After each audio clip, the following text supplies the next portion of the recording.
Why me?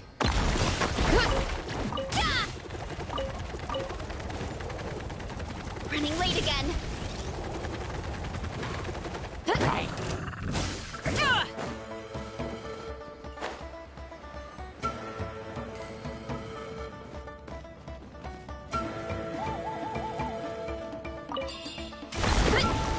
Ultimate flying kick!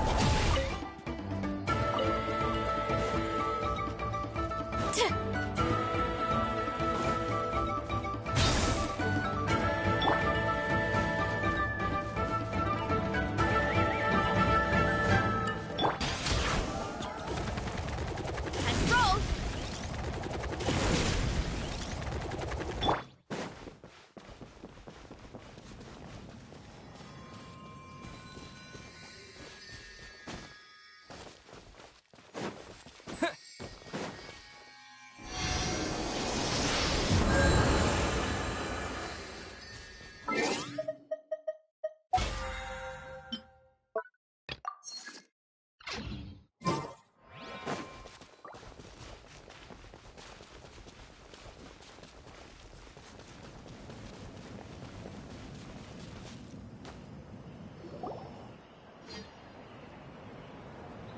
Oh, Tulani and Paimon. Fancy that.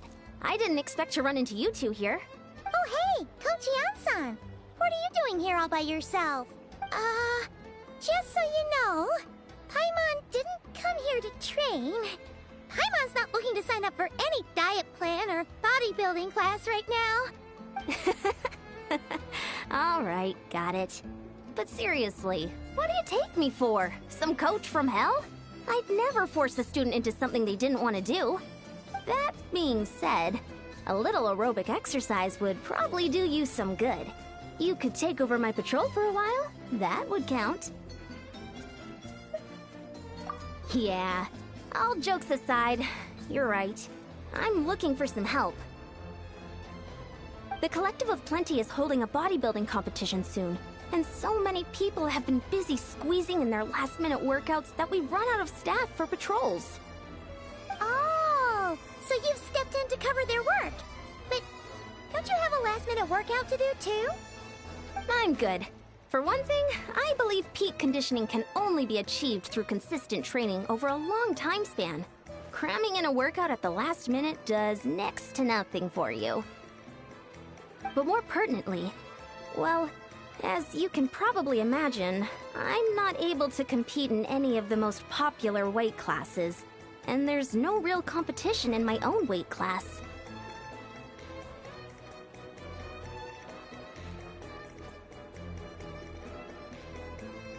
Yeah, that makes sense.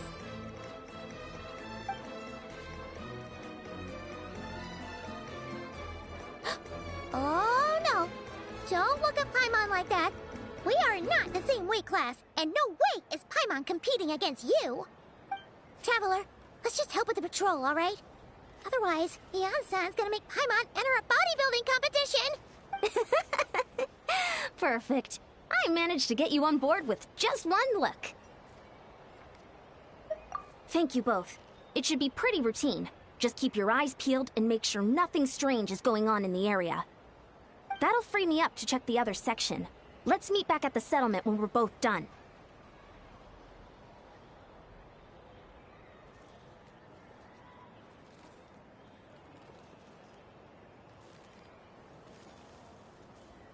Sure thing! Just leave it to us.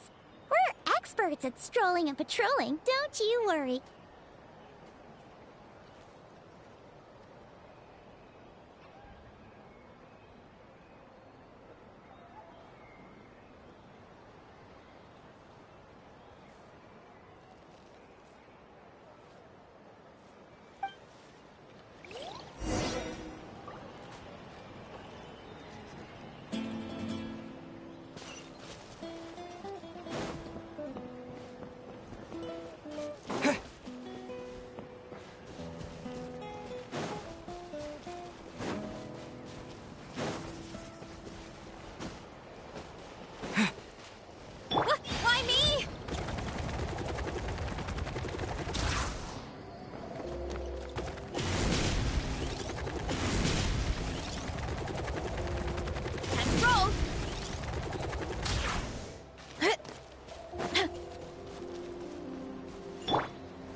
What's this?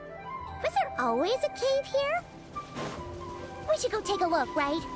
Seems like a thing to do on a patrol.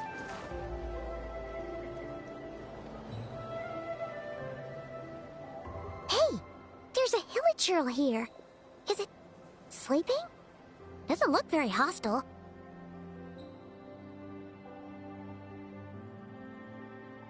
Why is it hiding away here? Ah! You woke it up! Huh? It ran away! Hmm. Guess our reputation in that land is more fearsome than we thought. Even hilichurls don't want to mess with us now. You mean that shiny thing? Huh. Must have dropped it as it ran off. Huh. Paimon bets that hilichurl thought it was a priceless treasure. It was probably planning to hide it here for safekeeping. Until we showed up. Let Paimon take a look. Hilichurls aren't the brightest, so it might not be worth much, but still. What is it?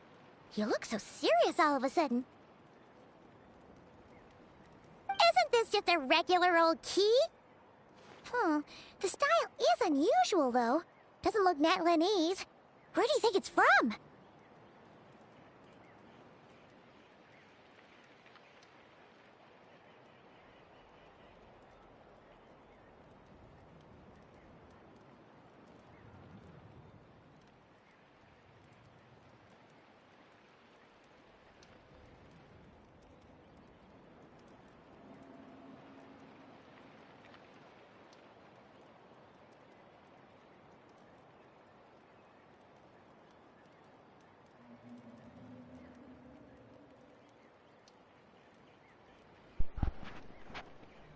The what? There was not... I saw someone talking about this. I thought they were making shit up.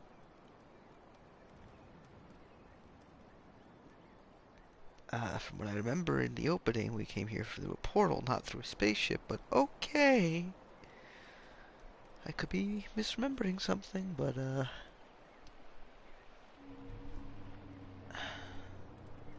he isn't really dressed like an alien, so... The other worlds do exist, but, like, it's not... It didn't... Okay. I see. Alright, sure. Whatever. It's a spaceship. We're from space now. Okay, yeah. Not from, like, traveling different universes and shit. No, we just had a spaceship. This is the key to the spaceship. What do you mean? What hibernation chamber? What spaceship? Wait. You mean the spaceship? The one that brought you to Teyvat? That's the one. Even though even I had not heard of it at this point, apparently I know what it is. That's the one. So, how did that key show up here? Are you sure you didn't just drop it? No, it's just me, Gabe. No, I still have mine. I don't, it was not in my inventory before, but okay. Keep it safe and sound. Yep, there it is. Whoa! Yeah, these look identical. So, if one of them's yours, does that mean the other one is... Yeah, there's only two of these. Huh, the keys to a spaceship! Huh, somehow that really rams home the fact that you really are an actual alien. Oh, wait, no, descender. No, that's alien. Descenders were not aliens. They were clearly aliens that came down in a way similar. Why would you? Oh, I see how it is. Pray for me. But anyway, now we know where it came from. The question is, how did it get here? The simplest explanation is that your sister lost her key somewhere not far from here. Then that hilichurl found it and ducked into the nearest cave to hide it. I'm really hoping this doesn't destroy the story later. I really hope this does not destroy the story later. I have had so much fun with the story of this game. Please. Please. If that's true, it means your sister was here recently. The Abyss. Yeah. Man, this is so crazy. We only agreed to help with the Ansan's patrol on a whim. And now we've made this bombshell discovery and found a huge lead on your sister. Yes, you just explained exactly what I just... I know that's like, it's like a thing that the character do, but... I don't know, it seems even more... Don't repeat things back at me like you're a chatbot, please. Should we keep following this trail while it's hot? Or do you think we should check back in with the Ansan? Ah, there you are. Looks like you went the extra mile today. Thanks for being so diligent. Yeah. Oh, hey, Ian-san, what's up? Didn't think we'd see you again till we headed back to the settlement. We were actually just about to go meet up with you. We've made a huge discovery today. I came here to let you know that you don't need to keep patrolling anymore. The bodybuilding competition has just been cancelled, so the usual squad will be resuming their normal duties. They'll be here to take over shortly. Wait, canceled? Why? What happened? The Abyss Order attacked. Oh no. Huh?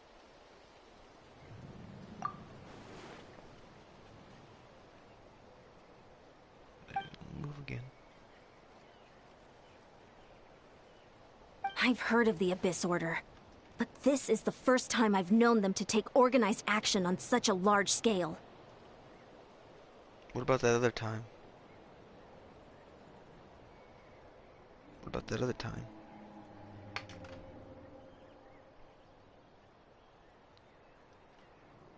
Tell them about the war. Oh, that was the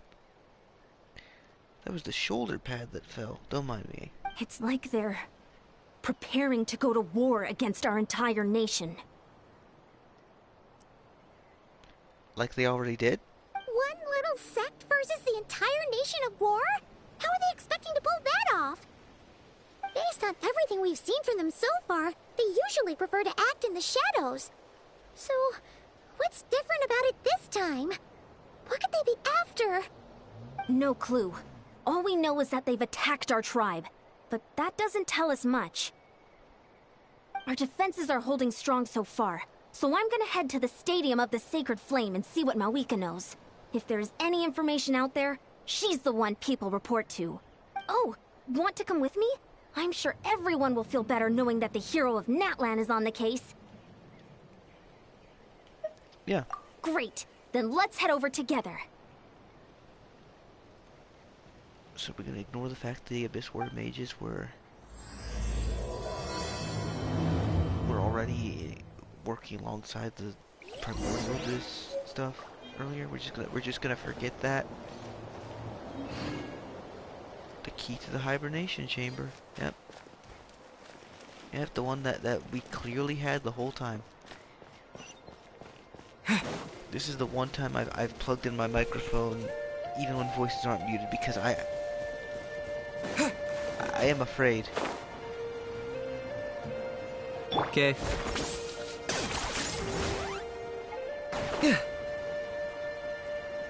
Jumbo Chippo. What's the language? It is an actual real language that this is in. It's like Swahili. Usually it's Swahili. I had a hunch.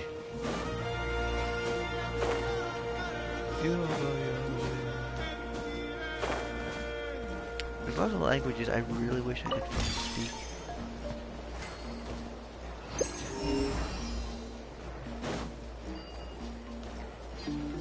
Languages are...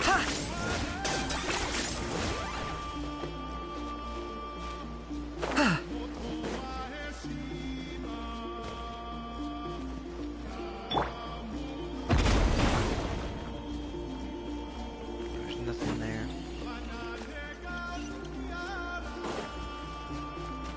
Running late again.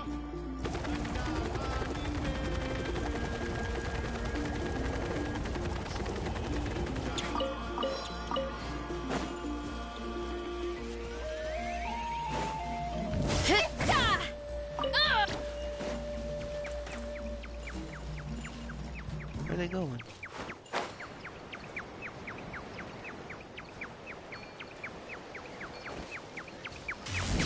Look out below! Hi! Running late again. Charge!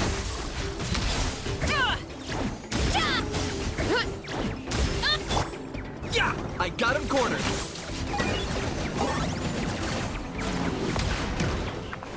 Time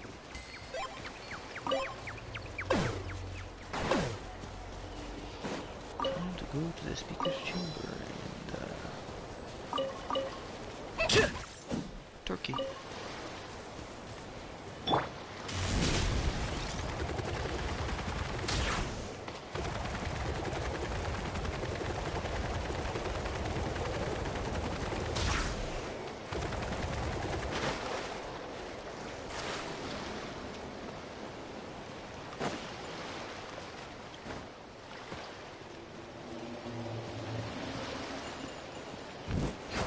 What?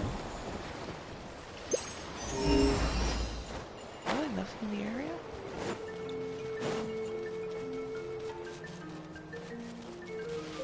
Just a big barren landscape, huh?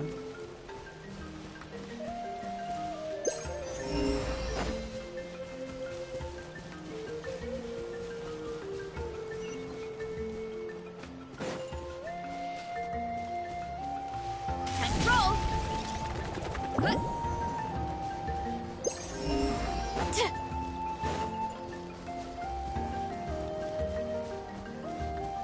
There's really just nothing here. No enemies, no nothing in that little span there.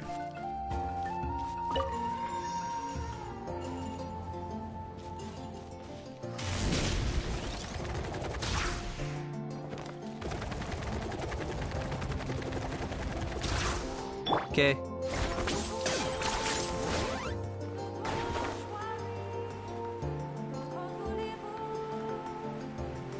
I really wish I could have made games like this.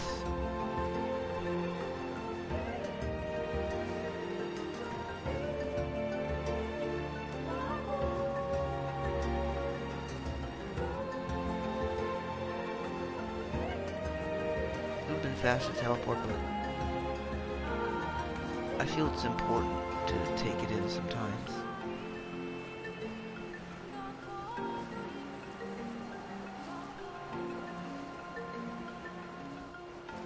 The fact that games usually span like 5 to 10 years in development and then in usage afterwards, it says something.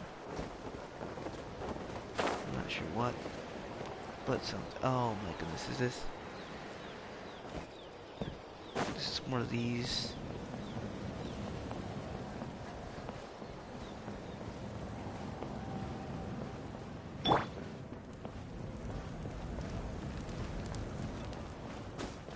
No, thank goodness.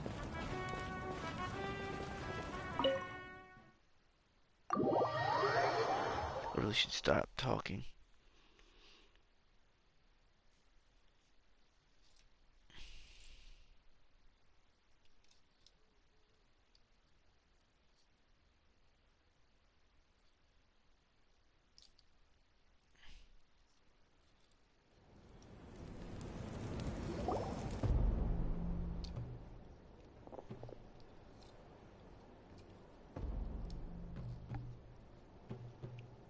Well, we could. Oh? Ah, great timing, Eon-san. I was just about to send someone for you. And it's good to see the travelers with you. How are things looking? What's the latest word from the messengers? The Abyss Order has been spotted near several tribes at the same time. Clearly, this is a coordinated strike. Also, their numbers are much higher than expected. Their organization appears to have grown considerably, but because they're usually so secretive, this is the first we're learning of it. It sounds like they're throwing everything they have at us. What are they trying to achieve? That's what I'd like to know as well. Historically, Natlan has not been a hotbed of Abyss Order activity. and we have no particular quarrel with them. Could it be revenge, perhaps? Would they want to get back at us for our recent victory over the Abyss? Oh, seems unlikely. But then again, Paimon wouldn't put anything past the Abyss Order. It's too early to say anything definite. For the time being, we should continue monitoring the situation. How are the battles going? Not too many casualties, hopefully? Well, even if they're committing all their forces to the fight, they're in for a tough time. Our brave warriors have just emerged victorious from an all-out fight against the Abyss itself. Yep. We have a whole nation's worth of seasoned veterans fighting for us. Compared to the true Abyss, the Abyss Order poses a far smaller threat. They cannot endlessly replenish their forces, for starters. However, this is still a war, so we must give it our all and do our utmost to minimize casualties. The tribes are organizing their defenses as we speak. Traveler, this is one war that Natlan can handle on its own. If you wish to stay out of it, you'll be safe here at the stadium with me. Oh? In what way?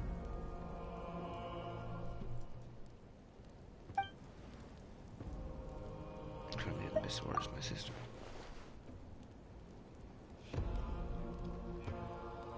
Yep, that's how it is. Ow. I see. My goodness, that is very personal indeed. If you don't mind me asking, do you have any idea what her goal could be? I don't know. Safe to say, they're not exactly on the best terms at the moment. Ever since Paimon met the Traveler, he's been trying to track his sister down and get some answers. But she's been avoiding him. I see. So you two have fallen out. Huh. A pretty common occurrence between siblings. It's not falling out. It's just another added thing on top of the spaceship. Do they want me to forget? Am I being affected by the ley line tree? Well, yeah, that may be. But the stakes are a little higher where these two are involved. They certainly are. Although somehow it doesn't surprise me that a spat between the Traveler and Twin could affect the fate of the entire world. Just so I'm clear, you're still on Natlan's side, and you have no idea what your sibling is after. Is that right? Yes.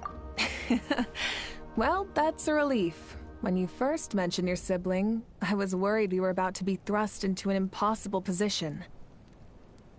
Our reports say that the Abyss Order has focused most of their efforts against the Masters of the Nightwind. If you don't plan on staying here with me, I'd recommend going there to lend them a hand. I'll join you. Right now, the Collective of Plenty isn't facing a serious threat, so we should support the other tribes. Many thanks, you two. Anything you need, send word to me right away. Okay.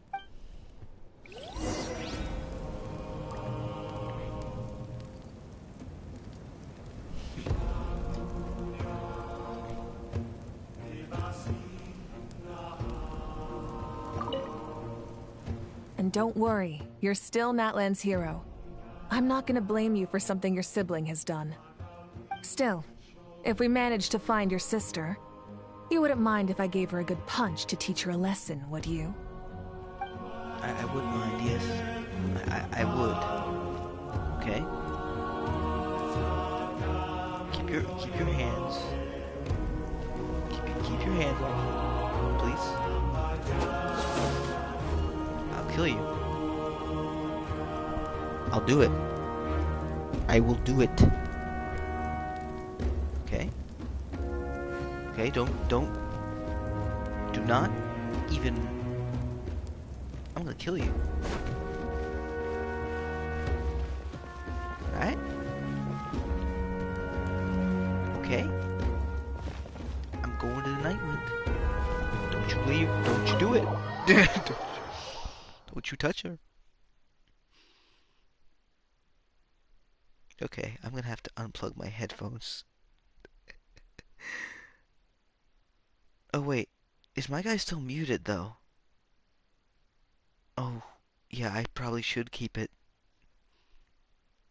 Because I think he's still muted. And I'm not gonna be able to become the official voice guy because I don't live in California. Yeesh. I mean, they are branching out, but it's to agencies, more middleman agencies in other countries. Me, I don't have a good track record with middleman agencies. They would never, they would never go and let me do, right? Yeah, maybe. I don't know, I'm 32 years old. I am dying, internally and externally. I spent my 20s trying to get things done and being told, later. Now it's shut up, don't start. And I'm like, I can't start because I can't, like, then they're like, stop, and I'm like, well, I can't stop because I can't start. So what do? I linger in hell. Wow, isn't that crazy? Isn't that wild? Whoa! I never met the guy.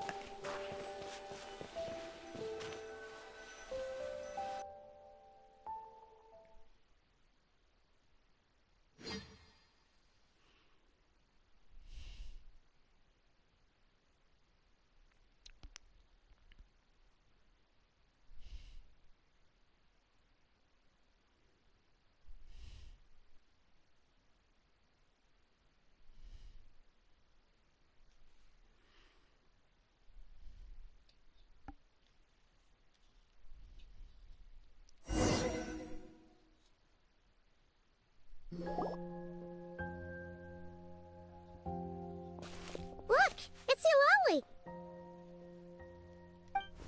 Huh. I wasn't expecting to see you here. Are you here to reinforce us? How are things looking? Mawika told us to come here.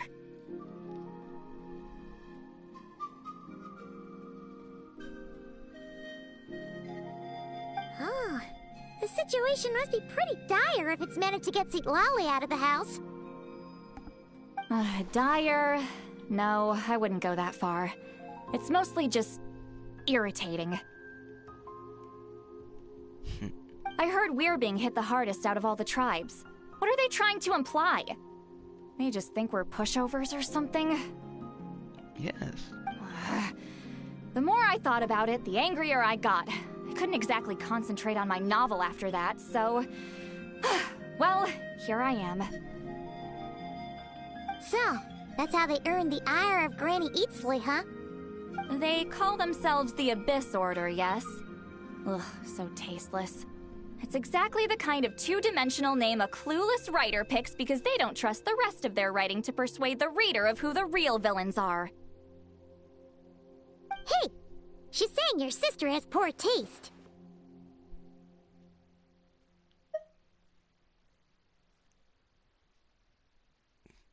Wait, what? Are you saying his sister is a member of the Abyss Order? Yes. I only said that because I was mad, but maybe I went too far. Hey, let's save the chat for later. We've got some enemies incoming. Oh boy, I do love enemies. Good. A much-needed chance to vent my frustration. Not a moment too soon. Things were getting awkward there. Luckily, I'll never have to find out just how badly the rest of that conversation was gonna go. But what if you did? You didn't have to say that last part out loud, Eulalie. Anyway, let's get him!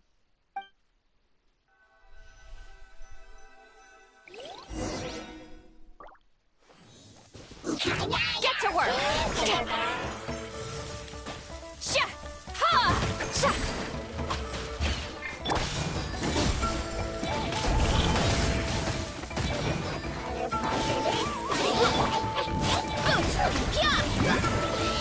Here are we coming! Ultimate flying kick!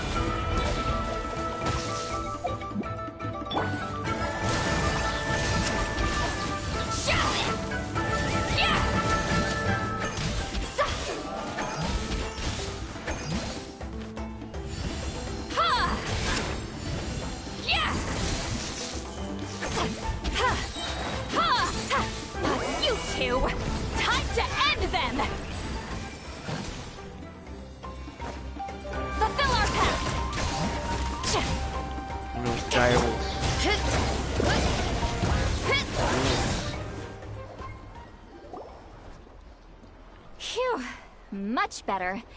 That's more like it. Oh, impressive work, Granny Eatsley. If I'd known you were on the case already, I might have reconsidered whether your tribe really needed reinforcements. If anyone should be reconsidering, it's the Abyss Order. They picked the wrong target this time.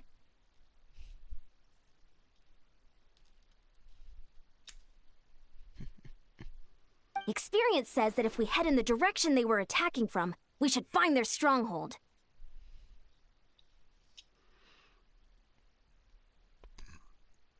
Why don't we press our advantage and destroy their base? They won't know it hit them. What if they do, though?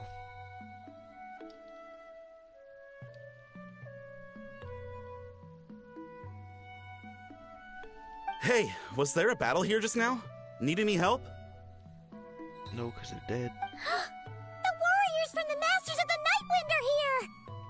The battle against the Abyss is still fresh on our minds, so everyone's used to working together. Well, morale's high and everyone's here. Let's go take down that stronghold!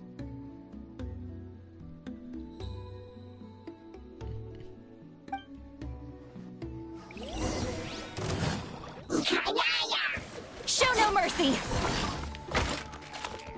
Yeah! Sha! Ha! Ha! Sha!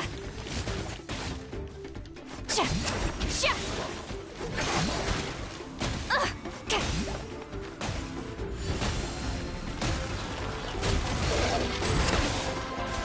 Get to work! Ha! Yeah! For the Lord of the Night! Ha! Yeah! Target acquired. Blazing dragonfly!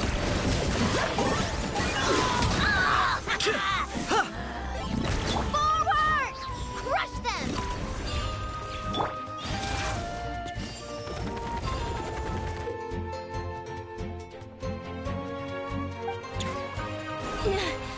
What is that thing?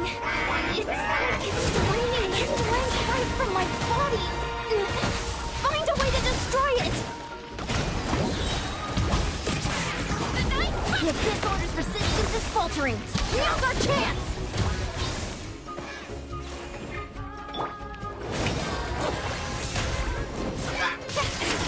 How brilliant! Let the world thrive!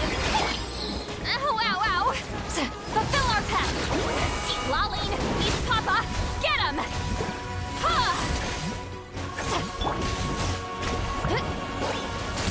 Here are we coming! Warriors, attack! After them!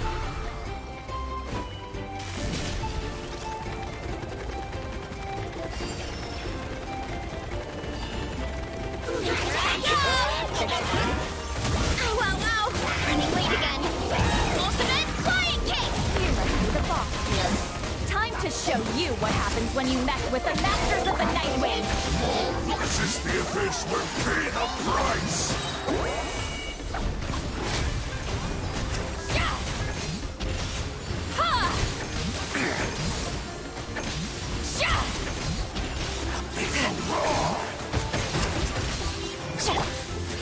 Let's roll! May I present?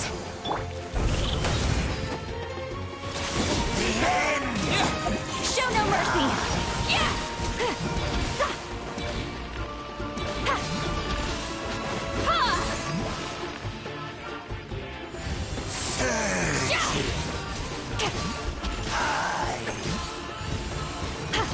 Yeah! Claim these souls! Submit your soul in sacrifice!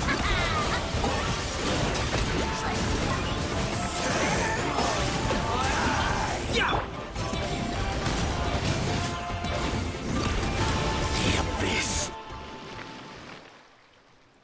This stronghold is neutralized.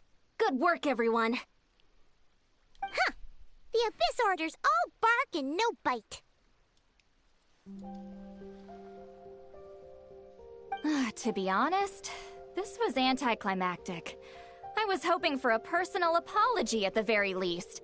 And ideally, a whole speech acknowledging the superior might of the Masters of the Nightwind. Well, whatever. I'll just have to make up for it with some extra wine at the victory feast. With the stronghold cleared, this area should be safe for the time being. But still, something tells me we can't afford to let our guard down yet. Maybe it's just me, but an enemy under siege normally defends their stronghold at all costs. The fighting gets more and more intense right till the bitter end. But this time was different. With a few exceptions, most of the enemies here gave up and fled the moment that... Huh? Not sure I follow. They did a tactical retreat, that's all. It's just a different strategy. I'm not convinced. Don't forget, they're radicals who chose to wage war on an entire nation. They don't do things in half measures. It seems out of character to cut their losses and run like that. So you're saying there's more to this than meets the eye? I'm saying we don't know enough to be sure of anything at this stage. So let's stay alert and keep our defenses at the ready.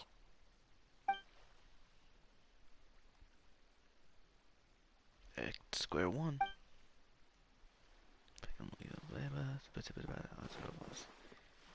The keys are leader wasn't far. Paimon had a hunch you might say that. But you're right.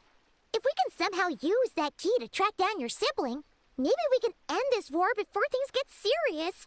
And maybe you can finally get some answers. Wait, you're leaving?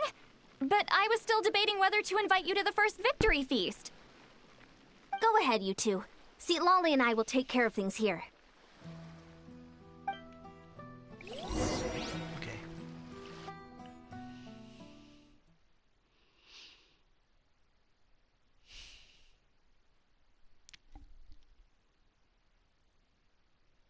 I shouldn't have my stream plugged in like this, but I do. It's just it was 4 years ago. I felt like it was 1 year ago. That's not good. My life is just falling to pieces. And there's nothing I can do about it. I have to watch.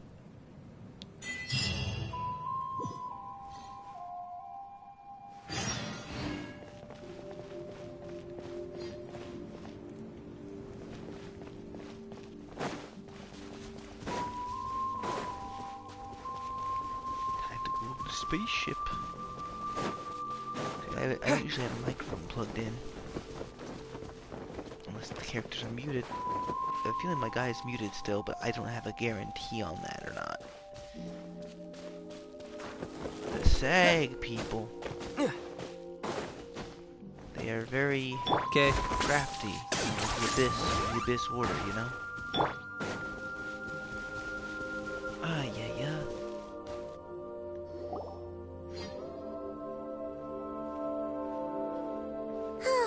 And we're back where we started. That Hilichurl probably found the key nearby, right?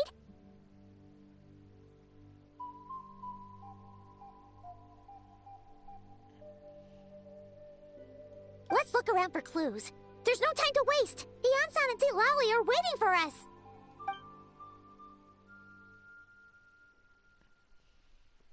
Oh, we've scoured the entire area, but still nothing. How the heck did the key end up in that Hilichurl's hands?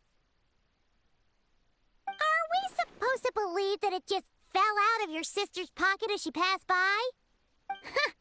Seems kind of ludicrous to lose something so important in such a dumb way. But then again, who knows? Sometimes in life, things just go missing and that's that. Oh, thank goodness! Someone's here. Please help me! Oh, who are you? What happened?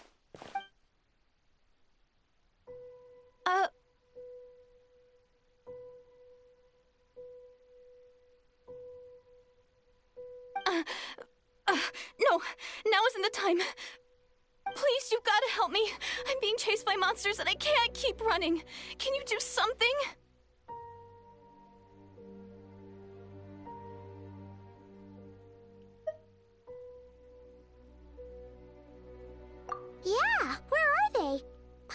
can't see any monsters behind you? Huh? I'm sorry, I don't quite understand. They're almost here. This really isn't the time to be joking around. We're not. We're completely serious. We don't see any monsters. But how? Ugh, there's no time. They're coming. We gotta run. What's wrong with that girl? She must be seeing things. Oh no! It looks like something really hit her. Maybe she was right. Quick, let's see if she's okay. What's wrong? Are you hurt? What was that? The monsters! They're right there! You need to get out of here. It's too dangerous.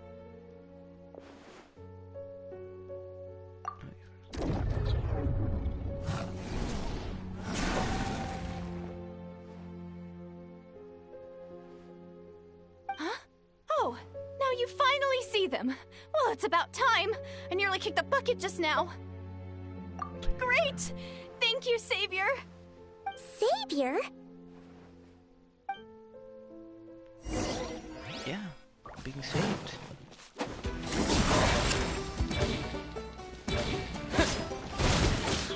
Yeah! Strike a pose!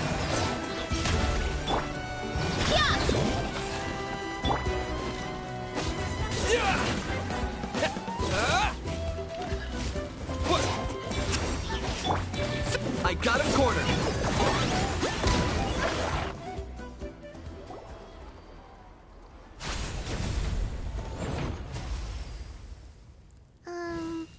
You done? Paimon still can't see anything, so she can't tell.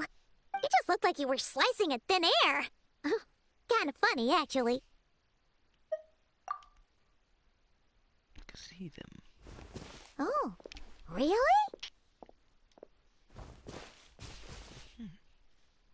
Let's try one more time. Should make sure I got the monsters. Sure.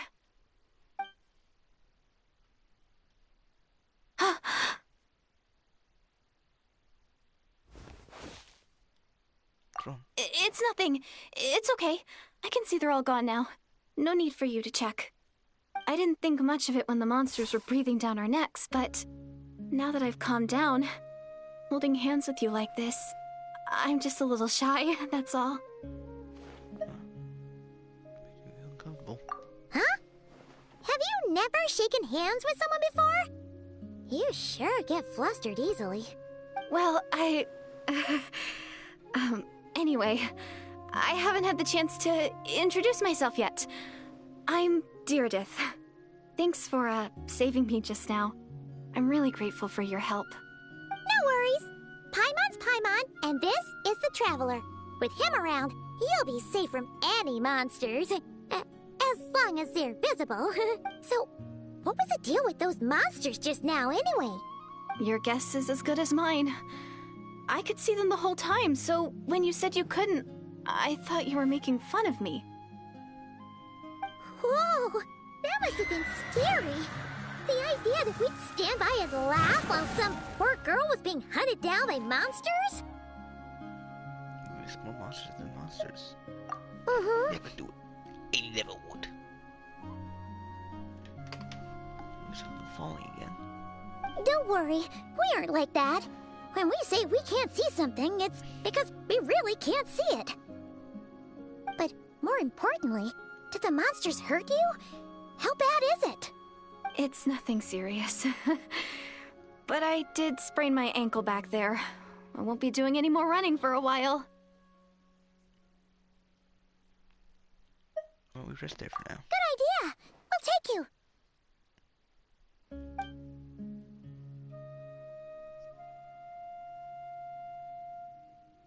Phew, thank you so much. Despite getting injured, I still feel much safer with you around. I'm gonna stay here until I heal up. Don't want to risk running into any more monsters. Yeah, you already took a big enough risk coming out here all on your own. So, where are you from, Deirdith? A small village, far away from here. I walked for what seemed like forever and lost my way, so... Yeah, I have no idea where I am anymore. Maybe all these trials and tribulations are part of the journey. No one said finding the Savior is gonna be easy. The Savior. Huh. That's the second time you called the Traveler a savior. What's all that about? Oh, sorry. It just slipped out. I was caught off guard. The resemblance is so uncanny. Anyway, let me start from the beginning. There was once a sage who passed through my village. People got the sense that she was truly omniscient. The sage said that doomsday was coming. But as that day approached, a savior would reveal themselves to us. The day of disaster is almost upon us, so my grandmother begged me to leave the village and find the savior before it's too late.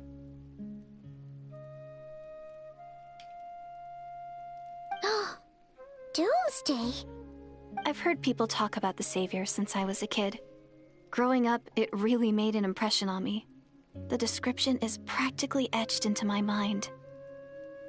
So when I saw your golden hair for the first time, it was like this image that's existed in my mind's eye all these years suddenly came to life. Everything matched. Oh, so that's why you were lost for words when you first saw him. Well, the Traveler's definitely got what it takes to be a savior. And he's already got a ton of titles, so he won't mind one extra. Actually, I don't think it's him. What? But didn't you say that everything matched? Everything except the gender. The savior was described as a young woman. Oh, for goodness sake. There are gender requirements to be a savior? Really? That's not it. Oh, of course. If it's not you, then it's gotta be her. Who? Who is it? You have a sister? Well, then that's it. Oh, it's her. It has to be. Oh, thank goodness. Please, can you take me to see her? We have no idea. Huh. Maybe, if you're lucky. It just depends if we can find her. Huh? But isn't she your sister? Sorry. Looks like Paimon steered this conversation back to the fallout between you two. It wasn't on purpose, but that's the reality, so it's hard to avoid. Okay, fair enough. But since you're looking for her anyway, why don't we team up? We might stand a better chance if we work together. Is it Doomsday? Yes. Everyone says that the disaster is inevitable.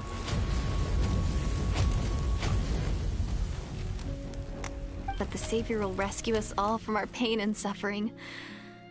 I've always dreamed of meeting the Savior. Do you really buy this whole doomsday thing? Seems kind of far-fetched.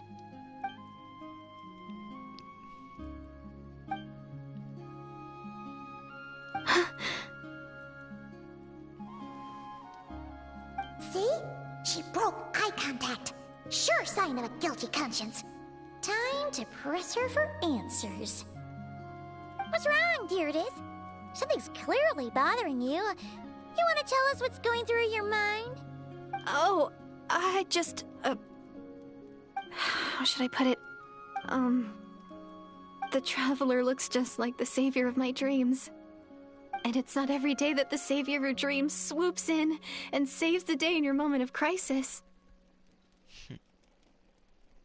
So I'm just a little overwhelmed, that's all. 3 seconds of unbroken eye contact is the limit.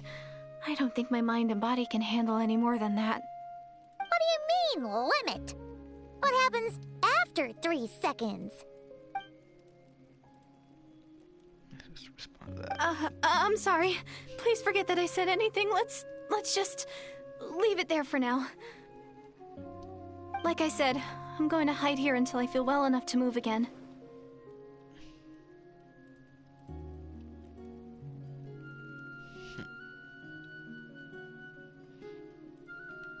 If you manage to find the Savior in the meantime, please, please come and let me know. Thank you. Yeah, my bed smells. Are you sure you'll be okay here on your own? Do you have enough to eat? I'll be fine. I might not be much of a fighter, but I know how to stay hidden. And if I get hungry, I'm sure I'll find something around here. Don't worry about that. All right then. Well, take care. Being on your own isn't easy. What a mysterious girl. We should definitely keep an eye on her. But hey, at least she seems to like you. And it sounds like she's gonna help look for your sister when she's healed. Anyway, this is probably all the progress we're gonna make for now. Let's head back to the Masters of the Night Wind and see if they need our help.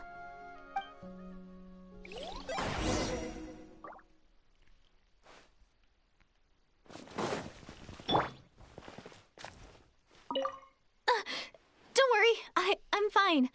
I just need some time to myself.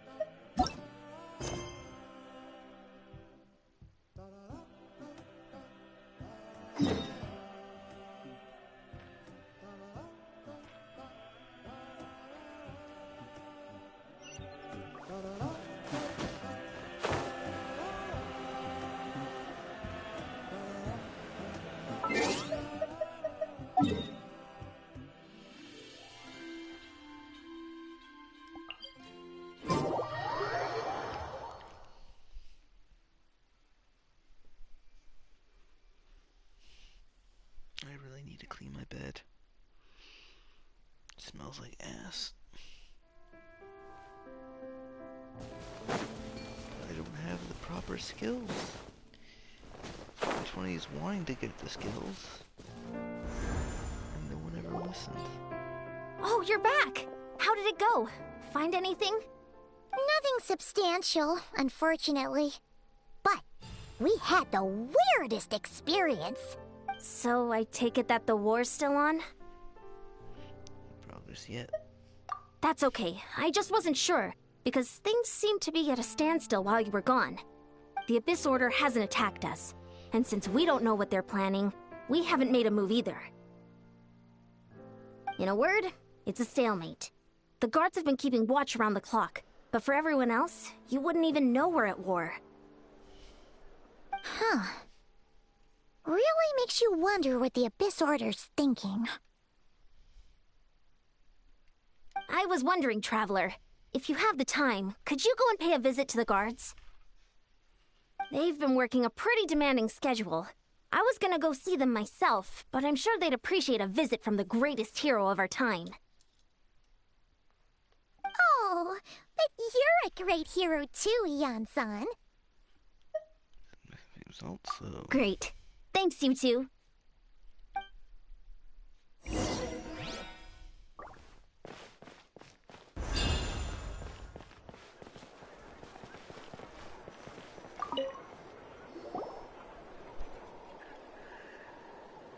Wow! Tumaini, our hero. We've actually fought together before. You probably don't remember it, though. You do? Then it's truly an honor to serve alongside you once more. Thank you for standing guard this whole time. It's all good. Honestly, it's not been that much work. Haven't heard a peep from the enemy. Nothing that would indicate an impending attack. I've spotted a bunch of Abyss Order operatives, but they weren't acting hostile, just hanging around. There were even moments when they seemed to be meditating. At least, that's what it looked like to me. Maybe it's part of their religion or something. Out of an abundance of caution, I asked some shamans from the tribe to take a look and see if there was anything nefarious at work. But they didn't sense anything untoward, so we just put it down to religious ceremony and left them to it. Huh. Interesting. Oh well, the more time they spend meditating, the less time they spend trying to beat us to a pulp. Well, the shamans didn't raise any concerns, so how bad could it be? As far as I'm concerned, so long as they don't pose an active threat, they can do all the cult worship activities they want. Besides, as soon as everything's in place and we're ready for an all-out offensive, there'll be no match for us. Huh. Sounds like morale is pretty high. Guess there's strength and confidence in numbers. Let's keep going, Traveler.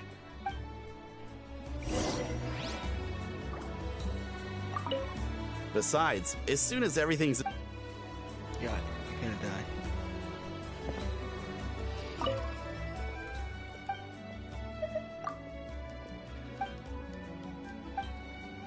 Control shift is hitting this one.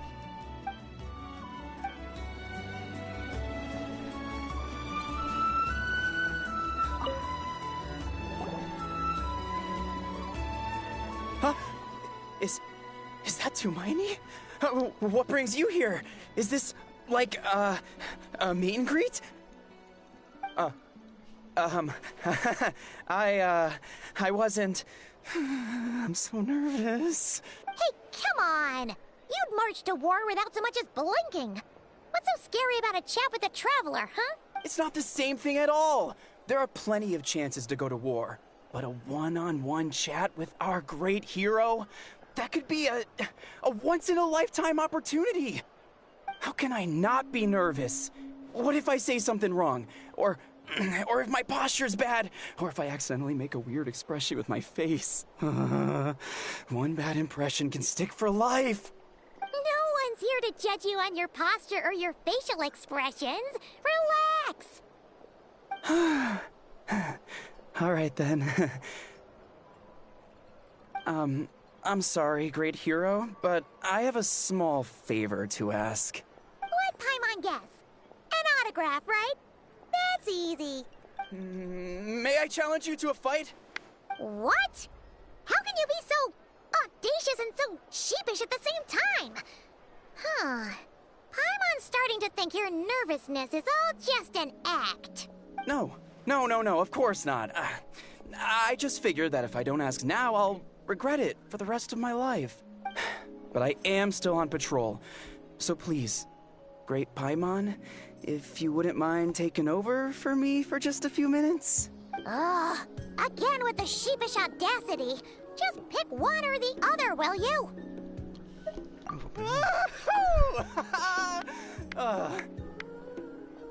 I really should have a microphone plugged in. I'm like spitting guts right now.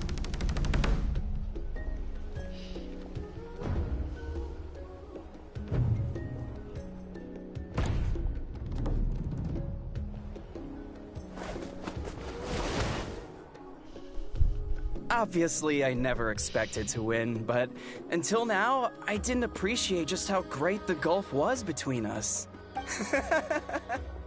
I'll be bragging about the day I got to spar with Tumaini for the rest of my life. Today's really my lucky day. Ugh. Paimon can't keep up with you. Your tone has changed all over again. Now you've had a spar with the Traveler. What? Well, some people connect through conversation, but we warriors bond by sparring. And now that I've had a bout with the hero, we're no longer strangers. Nothing to be nervous about anymore. Okay. Well, not at all. We haven't spotted any new enemy movements. as Paimon expected, nothing here either. Let's do another lap and get back to Yan-san. Shit. Everything's just falling on me. Okay, great.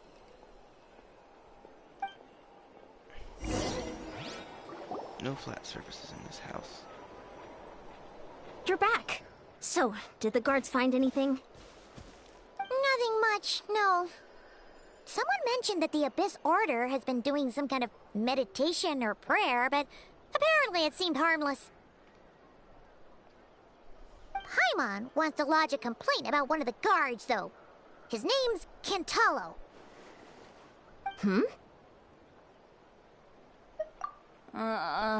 Traveler? You're back already?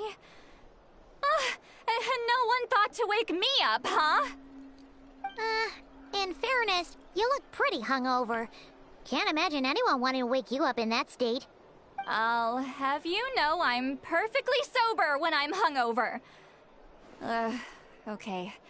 I'll admit that sounds strange at face value, but regardless, what I meant to say is, I heard something about the Abyss Order engaging in meditation. Yeah, that's right. Does that mean anything to you, Siglali? I sensed something strange in my dream. It was vague, but it seemed as if some noise had found its way into Natlan's ley lines. Oh, what does that mean?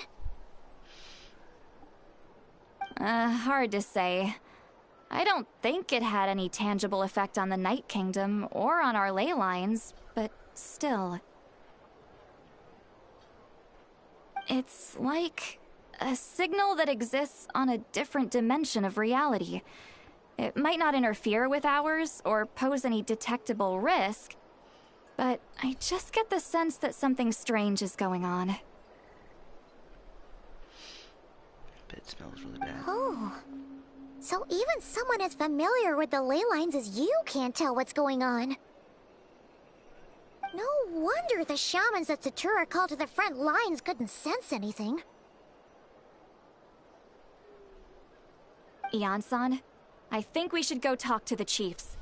There's no point dragging this out. We need to take the initiative and drive the Abyss Order out of Natlan for good. If that's the Council of Granny Eatsley, I'm sure the chiefs will agree. But it will still take us some time to gather the required force. In war, adequate planning and preparation is the key to victory. Sure, but the finer details aren't my concern. Anyway, I'll leave you to it.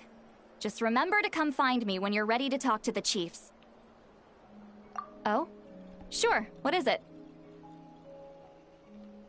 There's no visible certain people. Huh, you mean only select individuals can see them?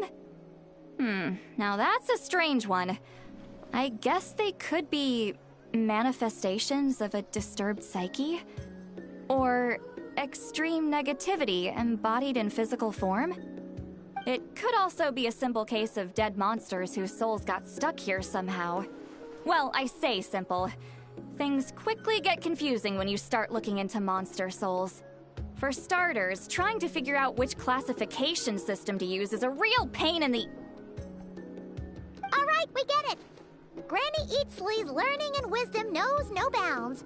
But could we just get the short answer? Hey, I was just thinking out loud. You really think I was just trying to flaunt my knowledge? Anyway, the short answer is... there are many potential explanations for the kind of phenomenon you describe. That said, it's not something I've ever encountered in all my years. Whew, wow. Okay. Well, if Granny Eatsley's never seen it, it might as well not exist, right? Hey, I'm not that old! Care to elaborate on what happened? This all sounds rather mysterious.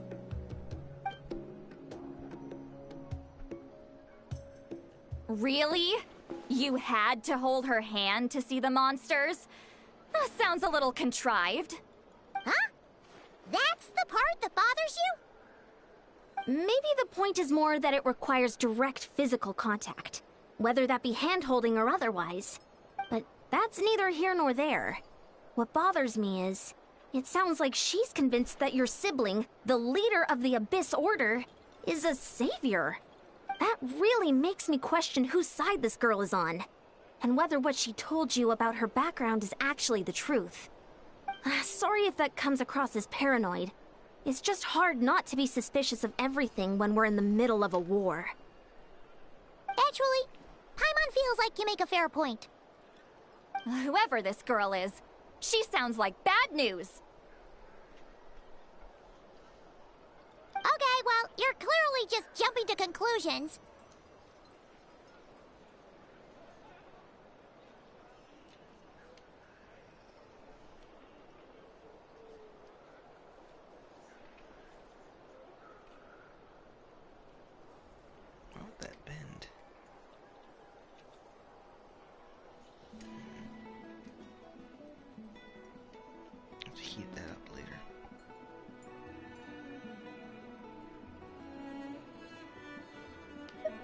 It's hard to know what to make of it.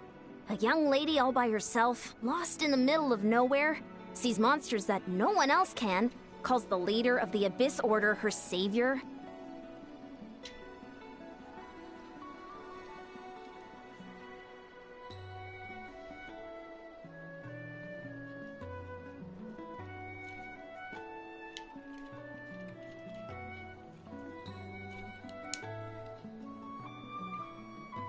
At the very least, we should remain vigilant. Keep a close watch on her.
Sounds sensible.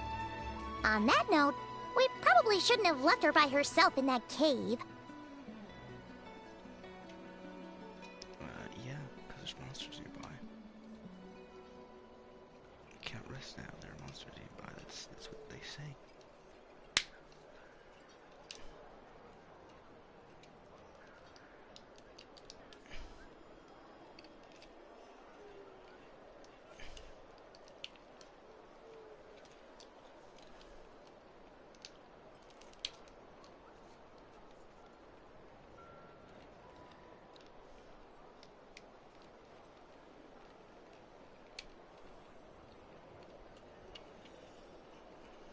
Traveler, we still need some time to muster our forces. Maybe you could check on her if you're not busy. Just be careful.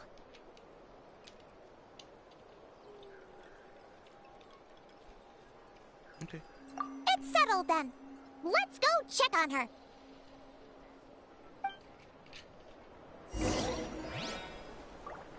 Don't worry, I'm sure they'll show up soon.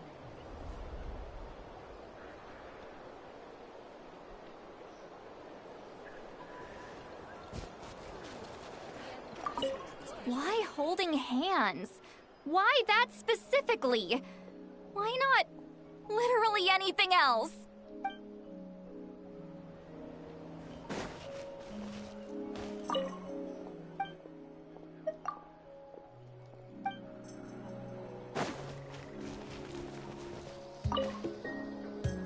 I'm not normally so suspicious of strangers, but at times like this, the safety of the tribes has to come first.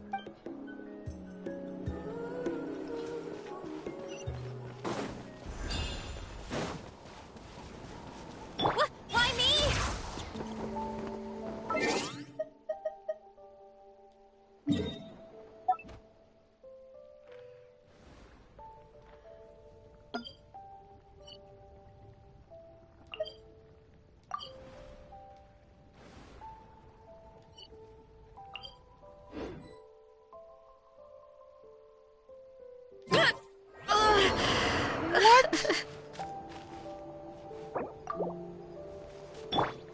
The show begins!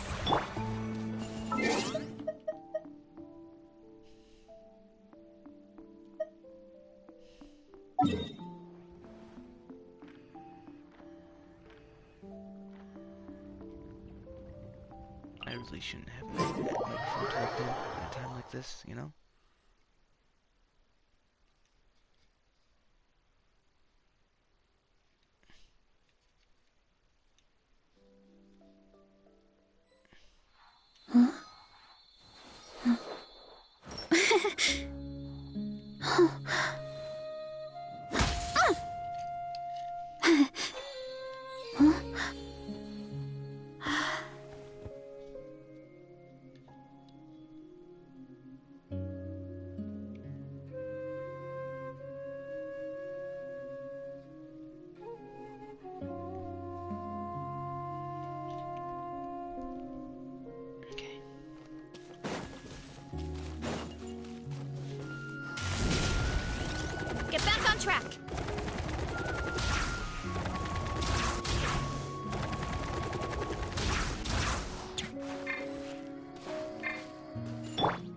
Here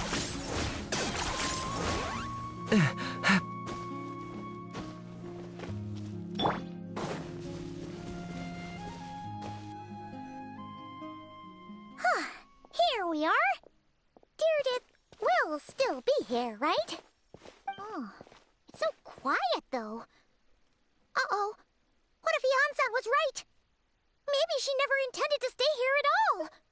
Listen carefully.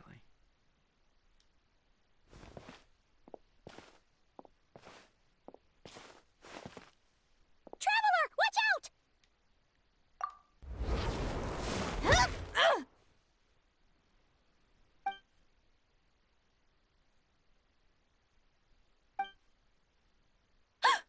Oh, sorry.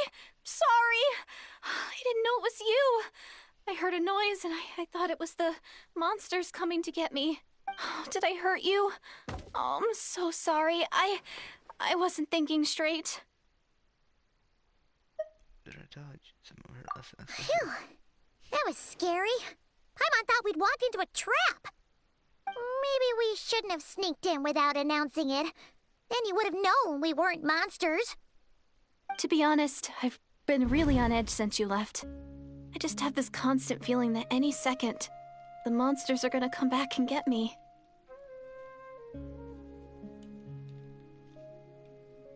And it's not like I can run from them.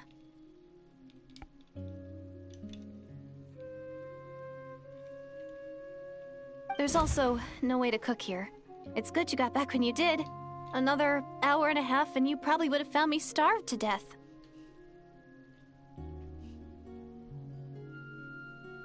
Oh, that's weirdly precise. Though, it does explain why your attack on the Traveler was so weak. Wait, if you really thought you were gonna starve or get killed by monsters, why'd you promise that you'd be okay here on your own? I just didn't want to lose face in front of my hero. He already saved my life once. That's more than enough. I just don't want to come across as a constant burden. Huh. For someone on the brink of starvation, you're pretty preoccupied with your image. What's the real reason? What? That is the real reason. I'm kind of bearing my soul here, you know? Anyway, so, could you make me some food now?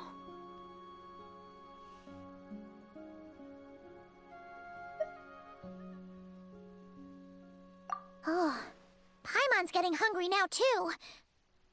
Go on, then. You can join us for dinner.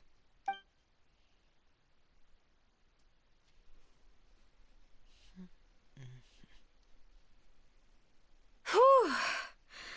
I am so full. Thanks for saving me, again. Starvation feels like a distant memory now. What's a little? It's 2 favors. Huh. You can really pack it away, Deardith. Guess that explains how you had the energy to make it this far. I tried so hard to hold back, but it looks like I still came across like a total glutton. Paimon didn't even realize how late it is. Hey, the night sky here is really pretty. Yeah, and it's all thanks to you both that I'm able to relax and enjoy it. I was cooped up in that cave the whole time you were gone. Now, I'm finally out. The air seems fresher, and the stars more beautiful than ever before. You weren't in there that long. I was gonna starve to death. When I was young, I used to lie on the roof of my house, gazing up at the stars. And often, my mind would drift to this question. Is this starry sky actually real? But my grandma would tell me the answer to that question doesn't really matter. Think of all the people in our village who spend their entire lives here, she'd say. To them, that little village is their whole world. And so, if it's our destiny to live beneath this sky all our lives, then whatever may or may not lie beyond, this is our world, and that sky is real to us. Paimon kinda gets you, but also not really. Is it kind of like how journeying with the Traveler is everything to Paimon right now? He's kind of right, but also not really. I really treasured my world for a really long time. The village was my everything. The houses, the scenery, stories I always loved to hear about the Savior.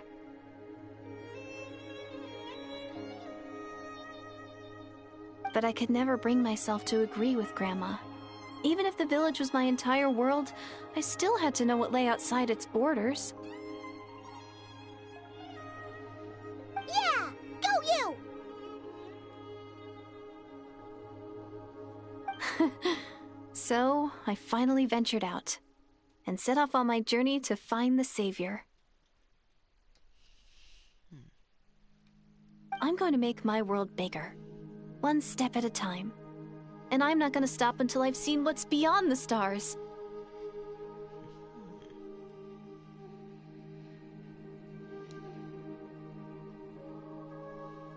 Maybe then, I'll finally get an answer to the question I had as a child.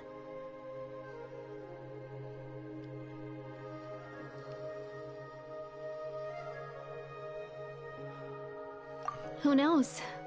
Maybe one day, I'll be sitting and chatting just like we are now, but with someone from another world.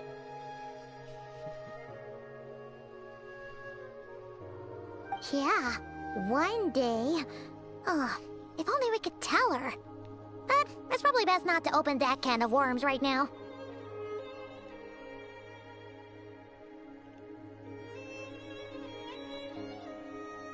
I need to find the Savior and protect my world. Then, I can make sure it continues to grow.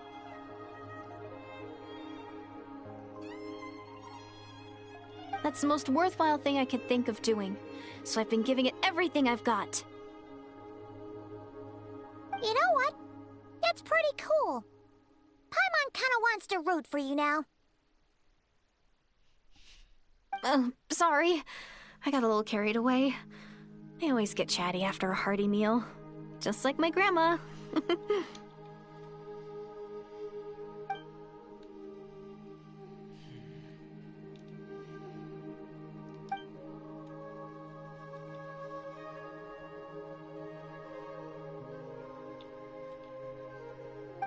Hold on. Shh. It's them. The monsters are back.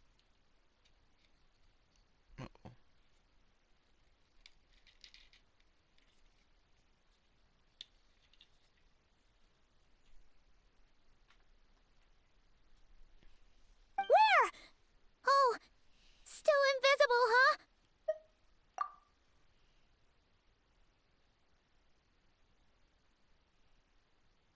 Can you see them now?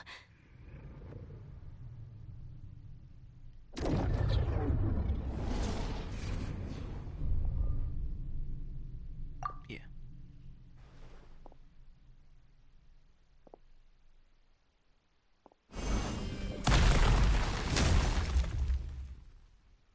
Oh, Paimon still can't see anything.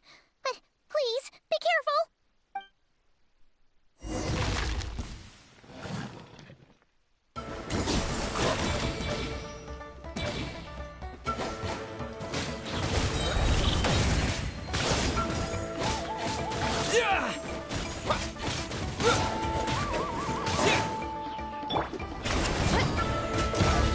Justice o'clock! Let my name echo in song! May I present? Running late again. Hero incoming! Stop!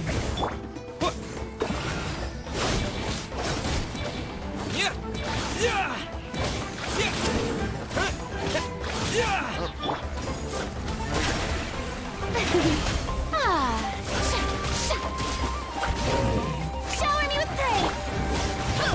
Headbutt!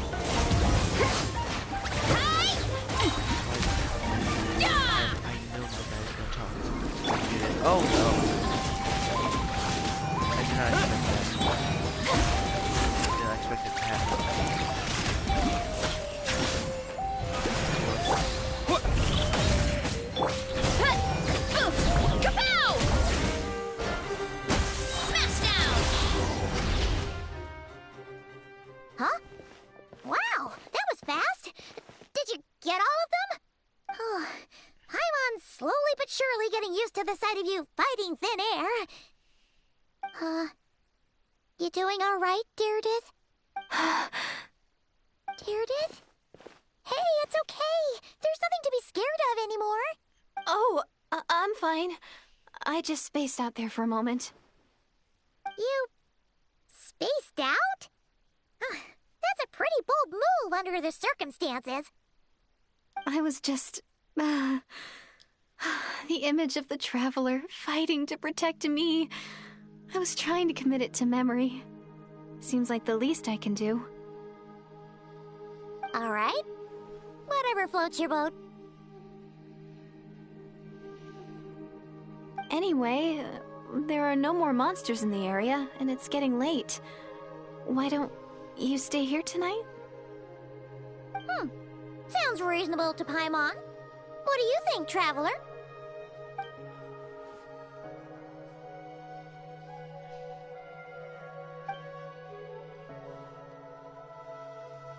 All right. Deirdith will be... Huh? Deirdith? Why are you going in alone?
Doomsday. A fitting name indeed. A blood-red sky.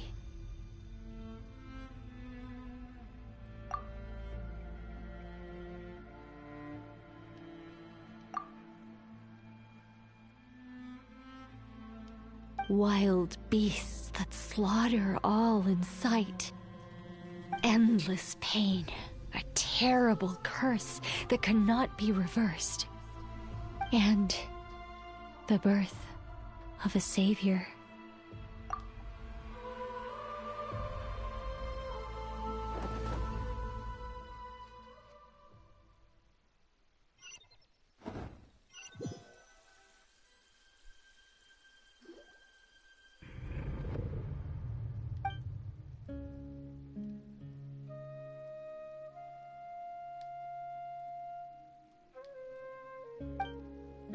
You're awake. I'm sorry. I didn't mean to, You just look quite distressed, like you were having a nightmare. I thought if I took your hand into mine, you might find it soothing. At least, that's what my family always did when I had nightmares. But it didn't seem to work on you. In fact, I think I made it even worse.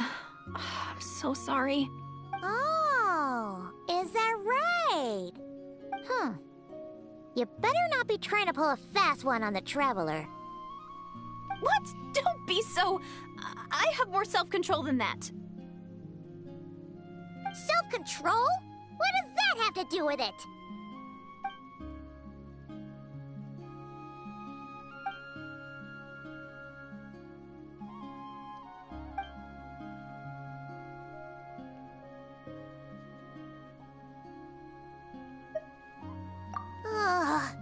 No way is Paimon getting back to sleep after this. You go ahead. But for the rest of the night, Paimon is staying up to keep an eye on this young lady. Oh, do I really seem that shady to you?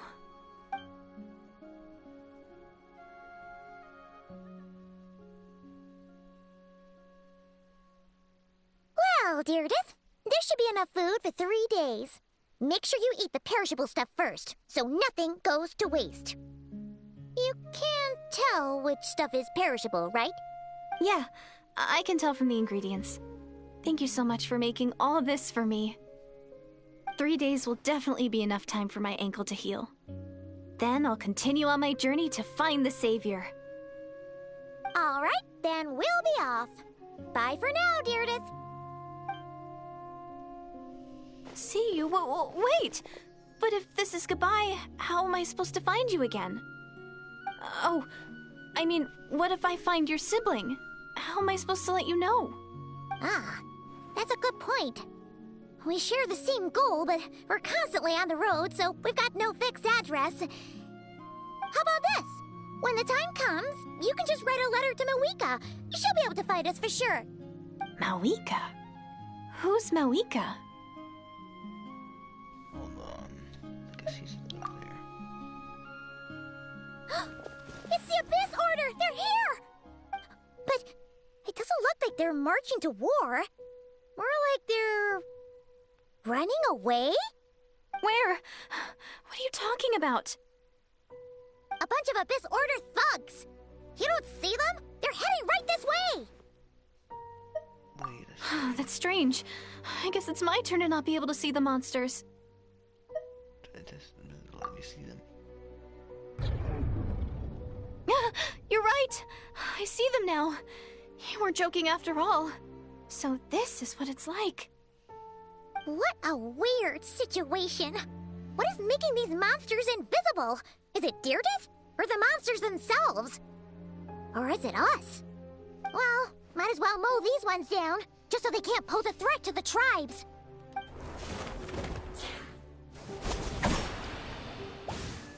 Woohoo! All done! Their morale seems super low. Guess they really were on the run, huh? So there's no more of them, right? I still can't wrap my mind around this. Why couldn't I see them until you took my hand? Maybe I'm bad as you are. So, any ideas on why those monsters might have been running away? Maybe something went down on the front line. Oh, Paimon's getting a little worried about Eon-san and the others. Let's head back to the Masters of the Night Wind right away. We gotta go. Bye for now, Deirdith. See ya, and please take care. Just take her with us.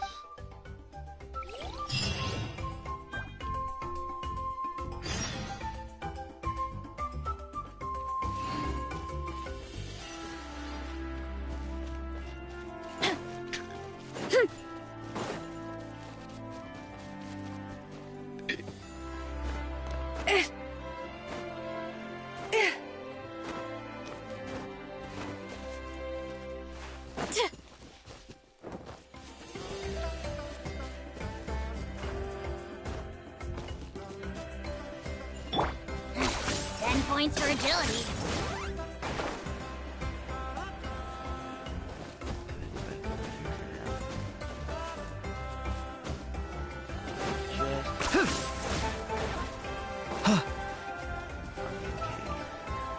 Oh, she's still over here. Don't worry. I'll make sure I find a way to get in touch. I mean, as long as you don't mind, that is. Okay, good. Do that. I'm glad she's still in there. Murdered by monsters. Unless she probably is like... Okay. Just from Conriac very clearly. Ooh, that would have been bad. That would have been real bad. Okay.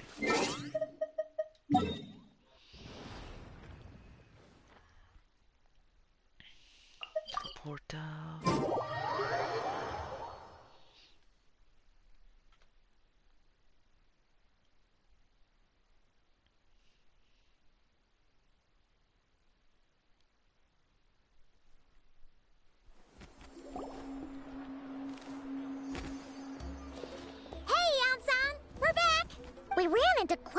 out from the Abyss Order just now. Has something happened at the front? The front line has collapsed. Huh? But how? No, relax. Their front line has collapsed, not ours. Oh, feels like you could have phrased that more clearly at the start. But this is good news, right? Why'd you still look so serious? No, we're still mustering troops. Nowhere near ready to go on the offensive. So at first, I was also confused about what exactly happened out there. But just now, I got the full story from a guard who was on the scene. He watched the enemy lines crumble in real time.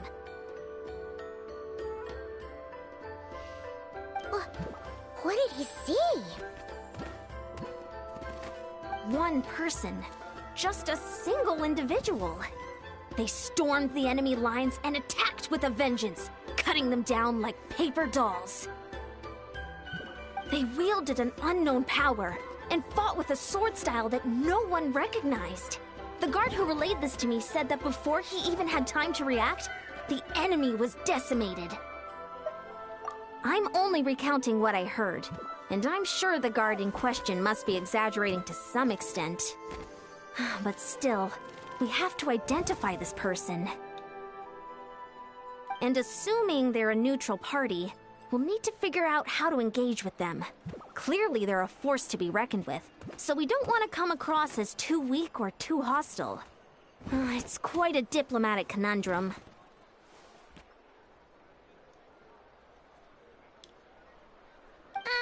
You don't need to sweat it, Eon-san. From your description, we're already pretty confident that we know this person. Honestly, with the Abyss Order acting out so publicly, it's about time he showed up.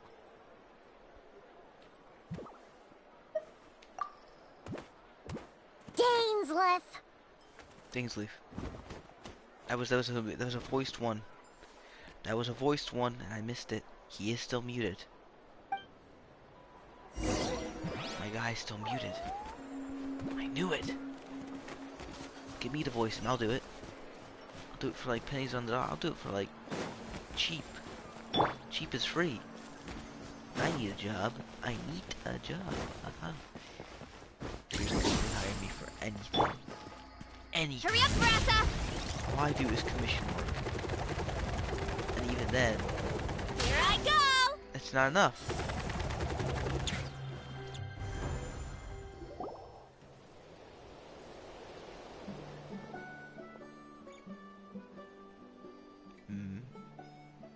Am I muted by California? It's been a while, Dane. And yeah, after we heard what went down, we figured you'd shown up.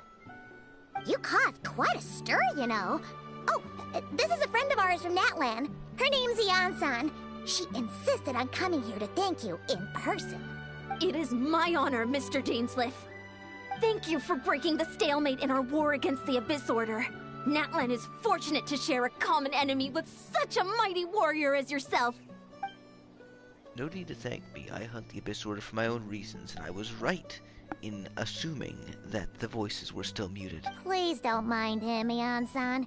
He always talks like that, but he's a pretty nice guy deep down.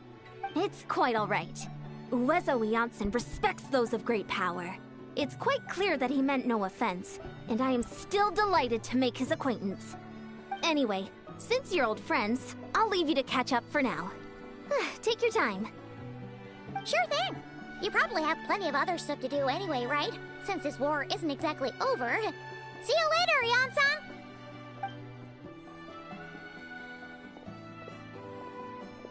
Hey, Dane. Would it have killed you to be a little more polite? She's our friend. Yes, yes, I will remember the day, but I will not invest more emotion than is necessary when dealing with the citizens of the Seven. It's a matter of principle for me.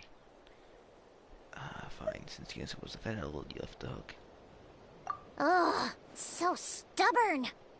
But whatever. So anyway, Dane, do you have any new info about the Abyss Order for us? Any idea what they're trying to achieve with this war, for example? Never before have I seen the Abyss Order take action on such a large scale.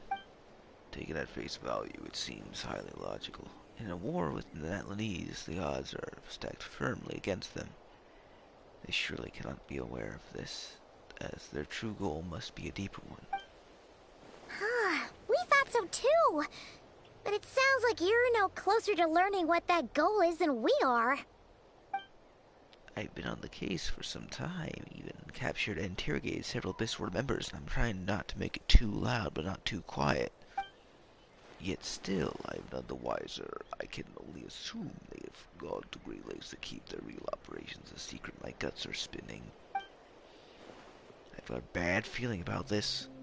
The Abyss Order has caused a lot of misfortunes in Island, so whatever they stand to gain must hold enormous value to them. What do you think we should do? Since we lack actionable intelligence for now, might as well continue to focus on the fighting. Leave them to their secret plots. If they're so willing to sacrifice manpower for it, I intend to make that sacrifice greater and more painful than they could possibly participate. I am trying not to wake up people. It is 2 in the morning. We'll use this opportunity correctly. I believe we can eliminate the vast majority of the Abyss Order's forces. I want let her be able to mount this. The outcome is well worth our time. I screwed up the delivery. That's right. The ideal scenario would be to destroy them before they could reach their goal. Paimon gets it. Nothing in the world can satisfy you like making mincemeat out of the Abyss Order, right? Right. Wow. Okay. A rare, candid response from Dane. Seems probably a good move. What about you? Any news to share from your end? Well, actually, we found his sister's hibernation chamber key near the Collective of Plenty. She must have lost it. So she's here in person. Unsurprising, given the scale of this operation. Oh, and there's more! After finding the key, we also ran into this weird girl. She kept seeing monsters that we couldn't see, and then, this other time, we saw a load of monsters, but she couldn't. She also said she was on a journey to find the Savior. Her description of this Savior matched the Traveler pretty closely, so we figured it's probably his sister.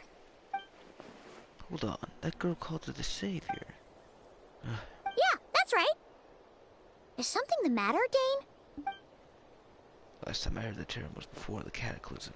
And not just that, it referred to your sister then too. Who would still believe in the myth of Savior when the Cataclysm has already taken place? It makes no sense. This is around even before the Cataclysm? Wait, wasn't his sister called the Princess, though? Where did this Savior thing come from? Well, she was first granted the title of Princess. The Visitor King and the entire court of Conria set about loudly, boldly proclaiming that she would bring to the nation. It made it sound like with her there, pain and suffering would be washed away, and the future of Conria would be brighter than anyone would imagine. The Savior was a celebratory title given to the princess who believed in its rhetoric. Of course, you know how that story ended. In hindsight, the cruel irony is glaring. All that title really stood for was the Visitor King's lust for power. Oh. Sounds like the people of Conria really believed in her.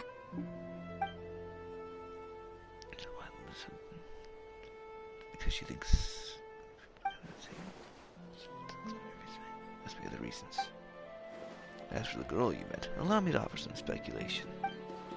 I suspect she is descended from pure-blood Conrians that are afflicted with the curse of immortality. They must have resettled somewhere remote, cut off from the rest of the world. That would explain how our people attained their ancient beliefs, including the myth of the golden-haired savior. Ah! Paimon gets it now! So, a bit like Kaya, except she grew up somewhere more isolated? Still, that doesn't explain the invisible monster situation. If she can't provide us with any more valuable intelligence, I suggest we shift our attention back to the Abyss Order. Let's just go ask her. Sure.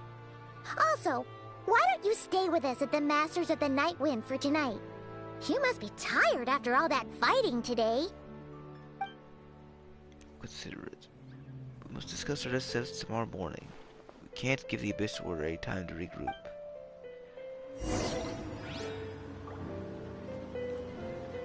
Yeah, okay.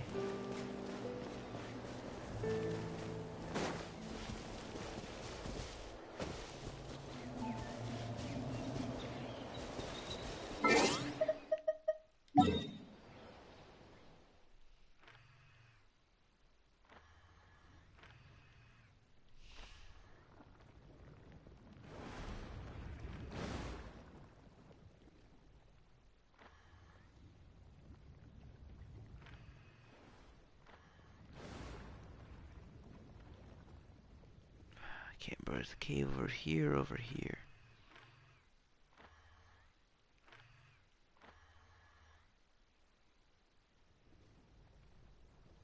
I think it's over here, but I'm not gonna... Actually, yeah, I'm gonna go to it.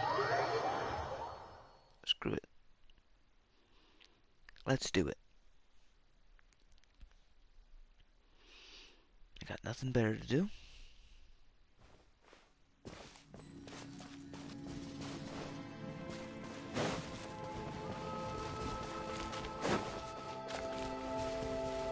Okay, this was not the area.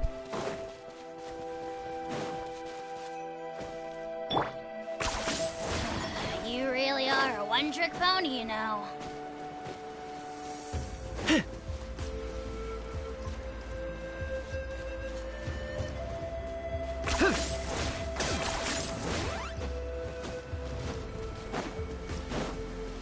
This is where it is, okay. Don't worry. I'll make sure I find a way to get in touch. Okay, so she has no new dialogue. Okay.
Oh. 8 to 10. Okay, well,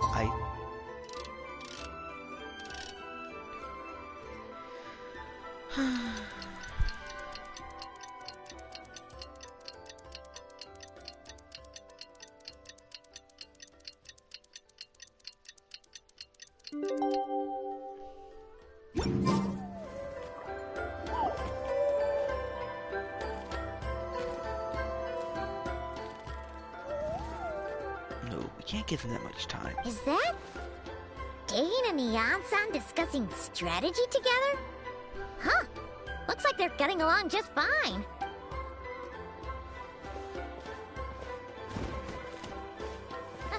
Morning!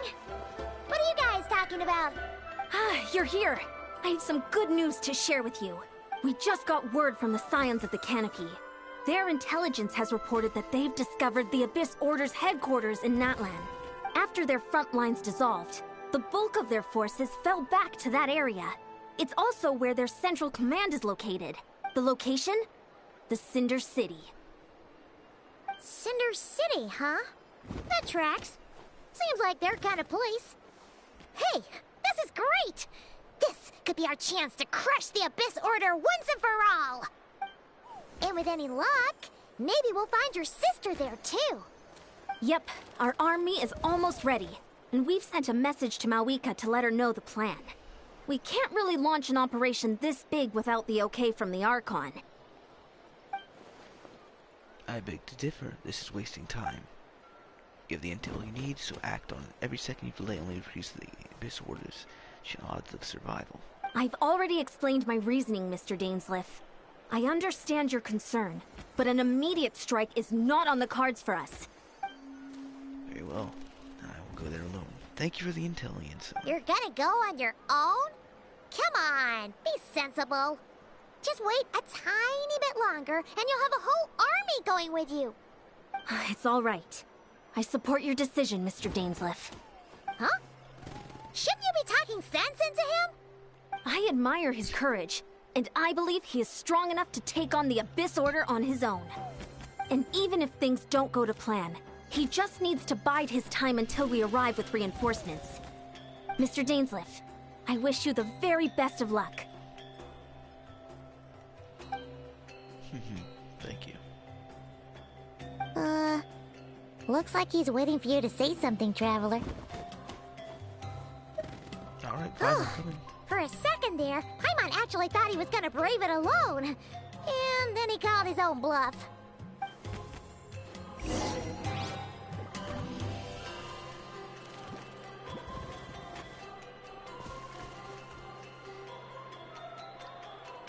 Gotta pick a good date.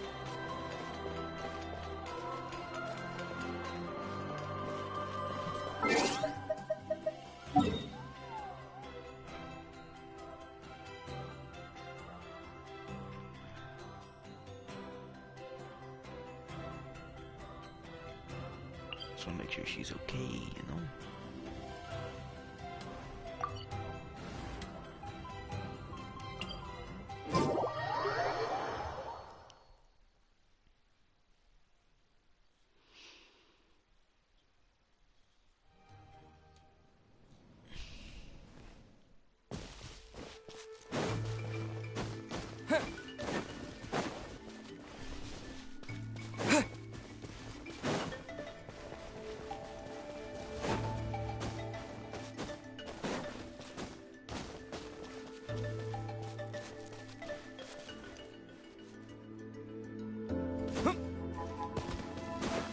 Okay.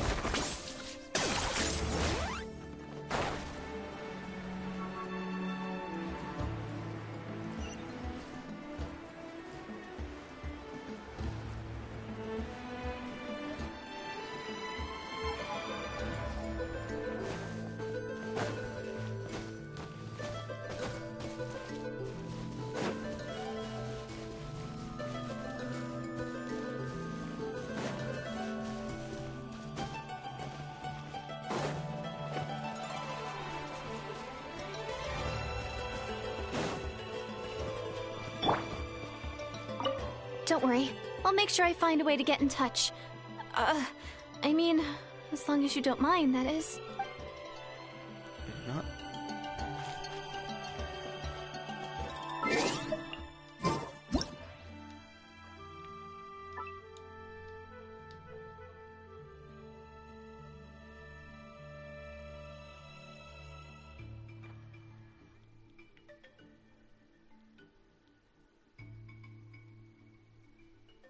Trying to get a good close-up of her.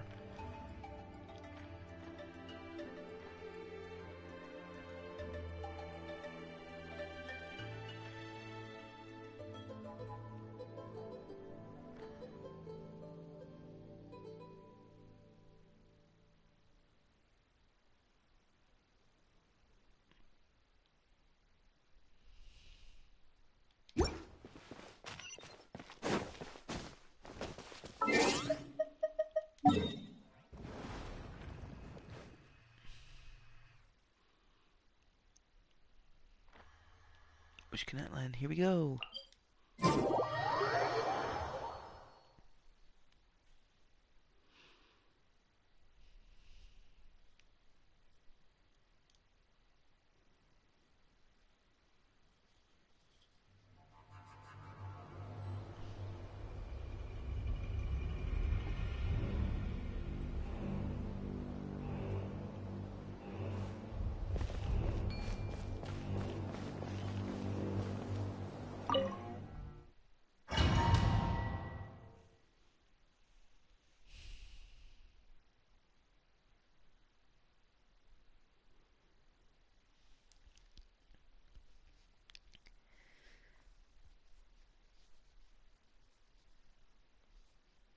It's a shame there's no audio.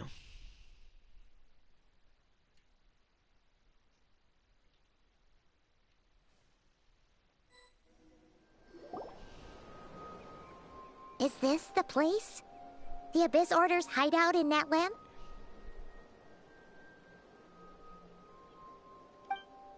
All these years, the Abyss Order has managed to either stay hidden or fiercely defend their position. This may be the first chance I've ever had to finally make a serious dent in their forces. Which reminds me, once the fighting starts, I can't promise I'll be able to have your back at a moment's notice. But if you run into any Abyss-powered mechanisms, feel free to leave them to me. I will take care of them when I can. It's been so long since we fought with Dane side by side.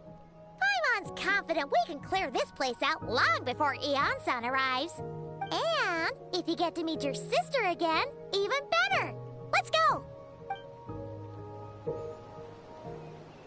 Now the inflatable chain.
My mistake. Target acquired. For the Lord of the Night. Oh, submit your soul! A troll! Too strong! It's justice o'clock! Yeah! Yeah! Heads up! Yeah! It's justice o'clock! Running late again. Strike a pose! Let the flame return! Flame compelled! Hurry up, Grasso! This is a very different battle from the one we fought with Eon-san. No one's backing down! They're fighting back with everything they have! Needed the destruction of their headquarters and attacked us easy. I suspect they never intended to survive this battle in the first place. Suits me. How brilliant!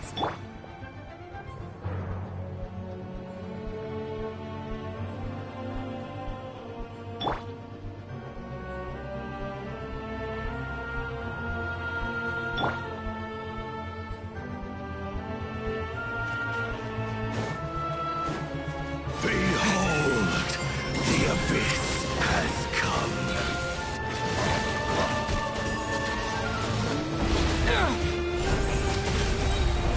The gift of grace. One fell swoop! Hero incoming! Running late again. Charge! Locked on. The power of revelation. The truth shall set you free. Hear ye the word of joy. Grace be upon The show you. begins! Stop! Peace and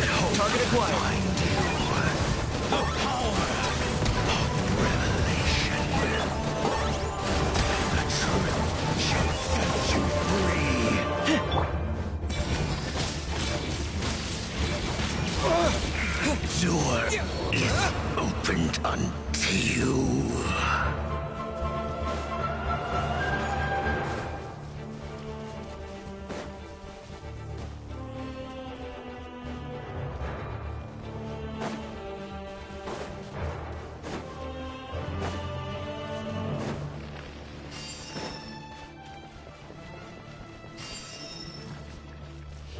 Cheap tricks.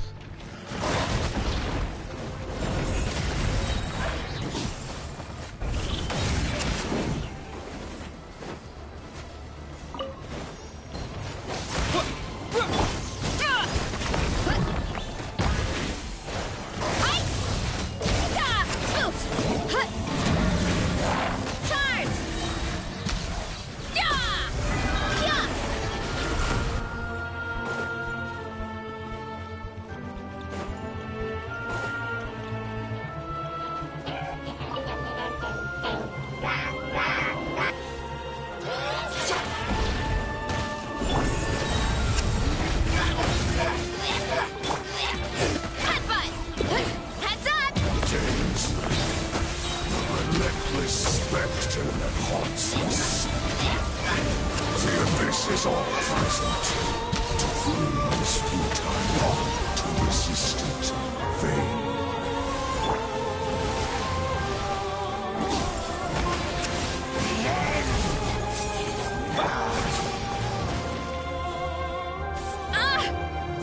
I got him cornered. Claim these souls.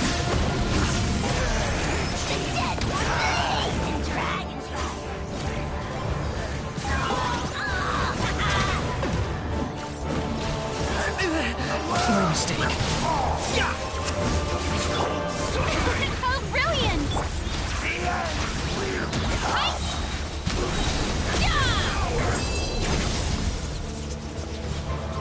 Heads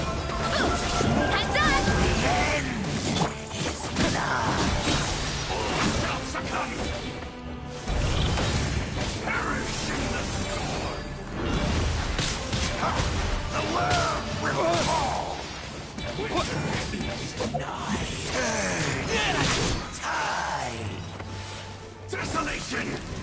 The world will burn. Which is the end, but don't you see who's calling the shots here?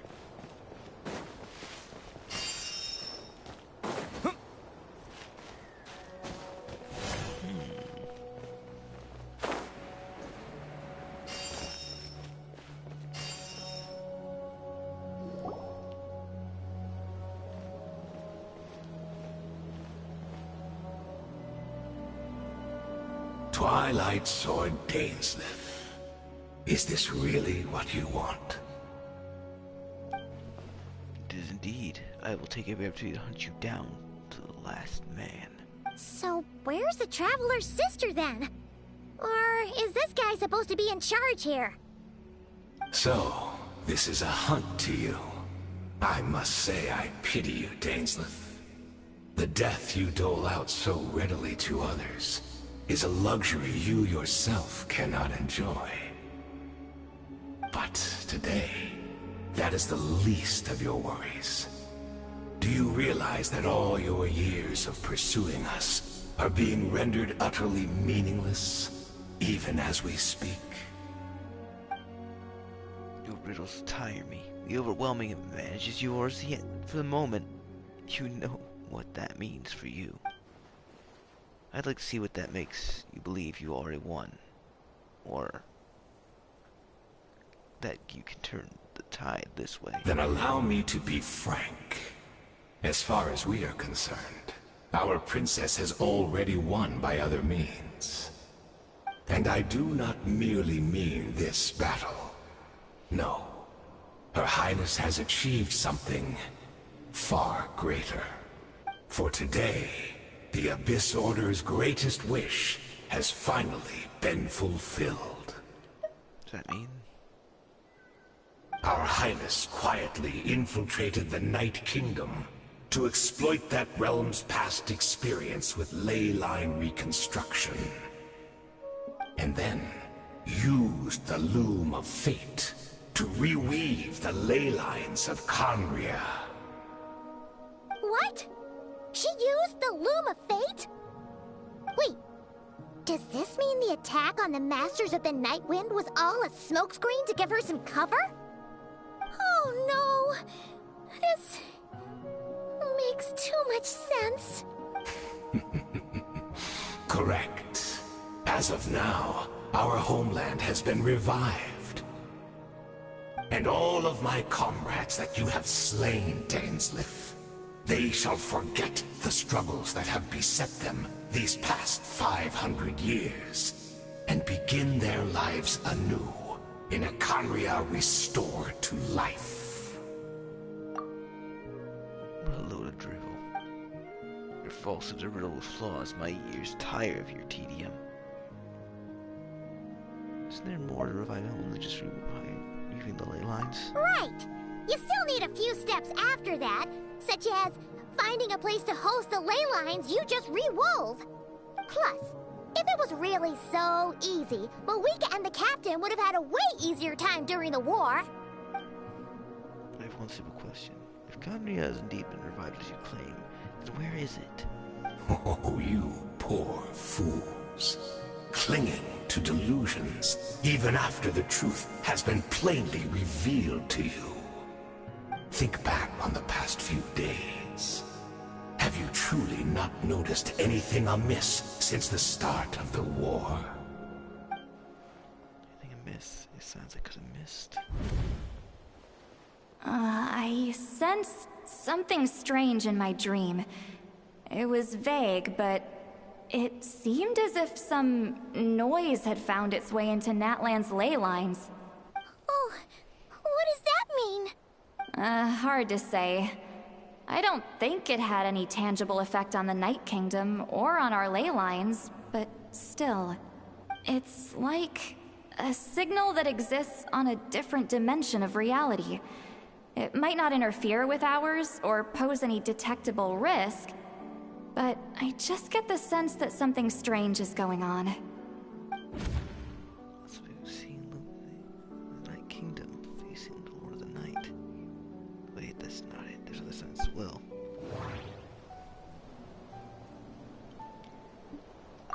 Maybe it's the word retrieved from attack when we attacked the strong with Leon's son Silali. That's not their usual style. According to a guard stationed near the Master of the Nightwind, many members of the Abyss Order were seen idling around during the lull in conflict, even settling down to meditate. I couldn't see the monsters the Abyss could see, but she couldn't see the ones I could. We can only see the monsters in each other's sight after making physical contact.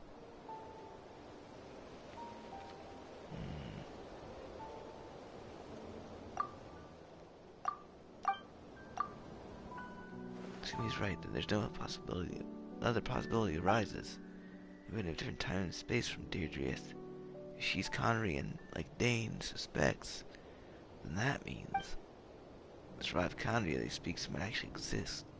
Despite hailing from that separate time and space, Deirdre'ith has found a way to communicate with us. Whatever may be going through your mind right now, do not trust it. I urge you not to believe his lies. The notion that Khaenri'ah has been revived is preposterous, unless I see it with my own eyes or refuse to entertain it. The only one thing that would demand our attention in this instant, and that's silencing this man for good. I couldn't yell because I am indoors.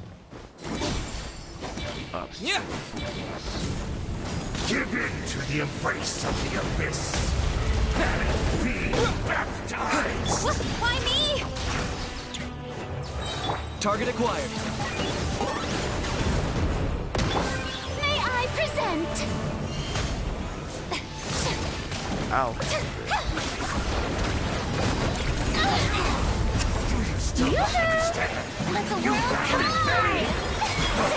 The Abyss Order's mission has been fulfilled!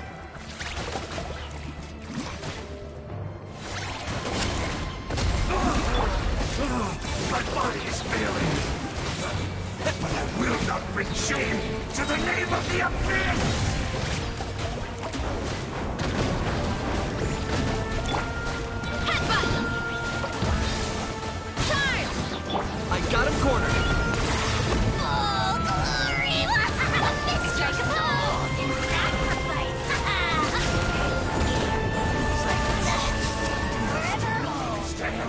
You battled in vain! That should be all of them, right? So, we've destroyed the Abyss Order's headquarters in Natlan, but somehow, that didn't feel satisfying at all.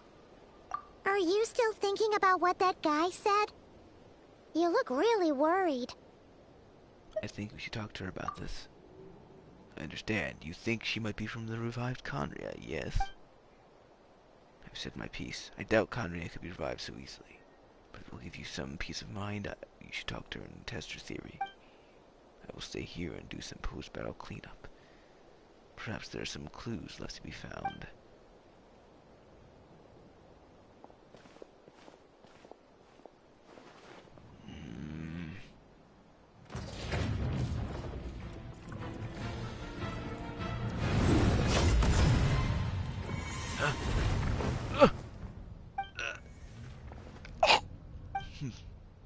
I thought your voice and attitude seemed familiar.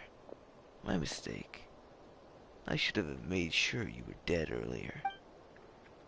Could have struck you too then, hated. 500 years on, and you still refuse to address me as master. Don't forget, Dainsleif. You may be the renowned Twilight Sword, while my arm has grown too feeble to swing a blade.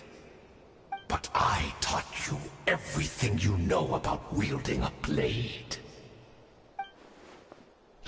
Your arrogance and malice cost you all my respect long ago. Be that as it may, under the circumstances, I see no further reason for us to fight. The curse of immortality means neither of us has a way to completely destroy the other. Speak for yourself.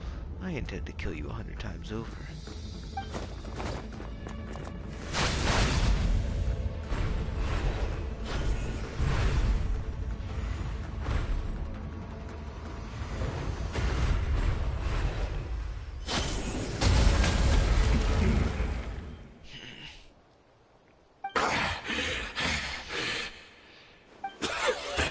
Have you finally had enough? You weren't joking then, huh? Never, in all my worst nightmares, have I experienced anything close to the pain of 100 deaths. Surely, there's no point taking out all your hatred on me alone. That was just for your actions, the Abyss Order. If I took into account what you did in Conria, then you'd soon find out how much darker your nightmares can become. All right, I believe you. Still, aren't you at least a little tired now? Why don't we sit down, perhaps? Chat a little. What? Not a fan of reminiscing about old times? Well, I suppose you don't have many fond memories to look back on. I never thought you'd side with the Abyss Order, Hayden. You could have easily blamed the princess for her betrayal. Indeed. When the cataclysm first struck, everyone prayed for the Savior to deliver them. But she was nowhere to be found. Yes, we knew that the great abyssal power within her had been divided up. Yet we still despaired at her choice to leave us.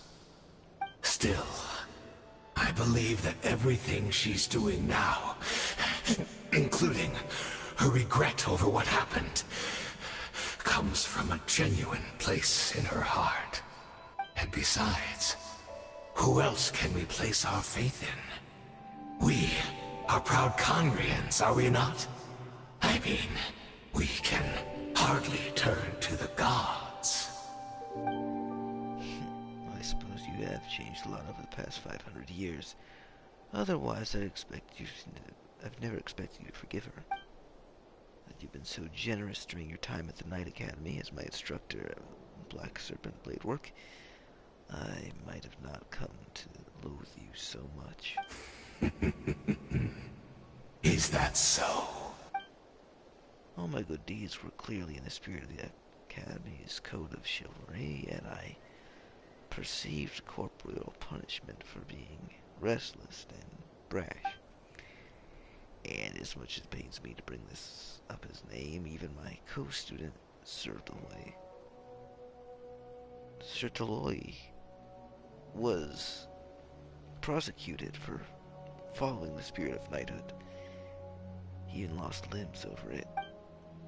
There's little point in discussing it now, of course. All this was your doing, wasn't it, Hayden? You wore a mask of benevolence as you viciously suppressed the next generation of knights, all to bolster your own position and reputation. What? Too cowardly to admit it? Oh, I'm sorry, Dainsleif. I would apologize to you for those actions, truly. But the fact is, I honestly can't remember them anymore. Look at me. Look at what has become of me. Only by the Abyss's grace have I managed to maintain this physical form. But as for the rest, memories, spirit, emotions, personality, they have long become eroded, fragmented beyond recognition. Even if mine was a past steeped in sin, or in shame I once longed to hide, I would wish to remember it. Without my history, I fear I will become another person entirely. I would like to apologize for any misdeeds that are mine. So please, tell me everything. Tell me about the Khaenri'ah we once called a home. No wonder your personality struck me as different. Memories are indeed a crucial part of a person's identity. So, the Khaenri'ah we lost, we once called home.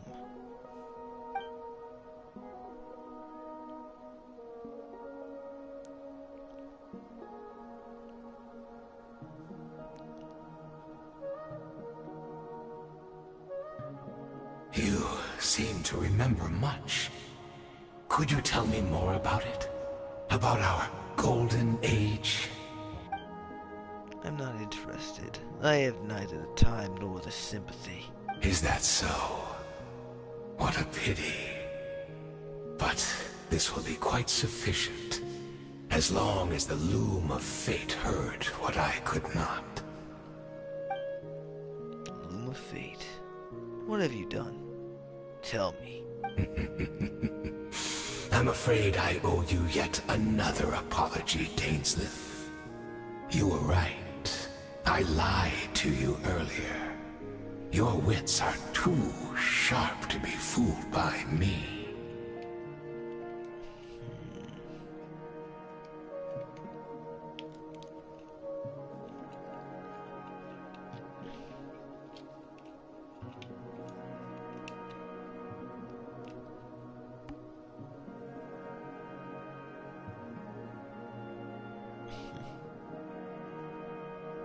The homeland hasn't yet been revived. In fact, even the ley line weaving is not yet complete. Think of ley lines as the collection of memories concerning a given place. To reweave Khaenri'ah's ley lines as they were 500 years ago, we would somehow need to retrieve almost all the memories of Khaenri'ah from that age.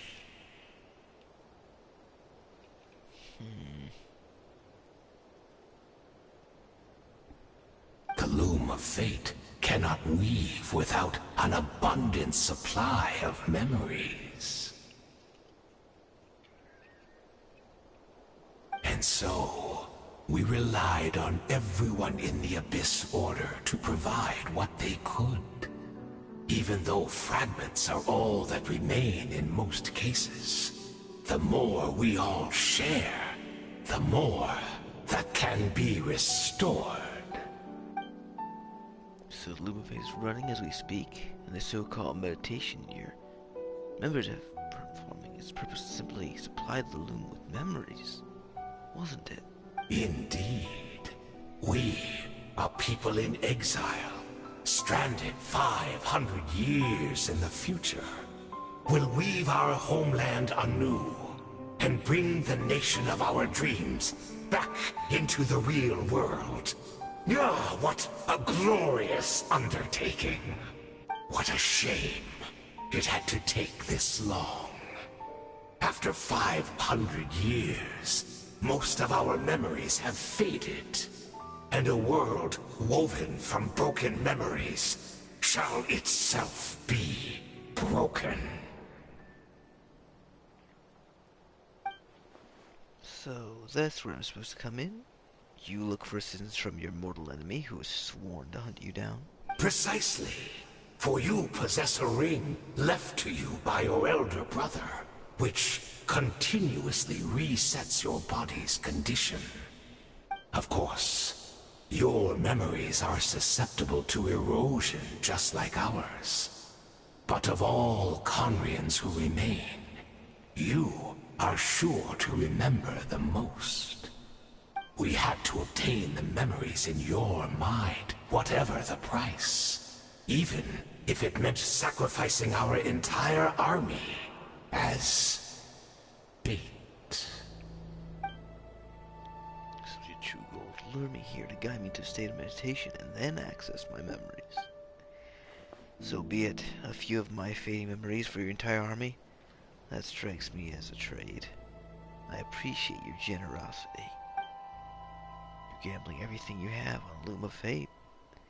This could be a costly mistake for you in the long run. Perhaps.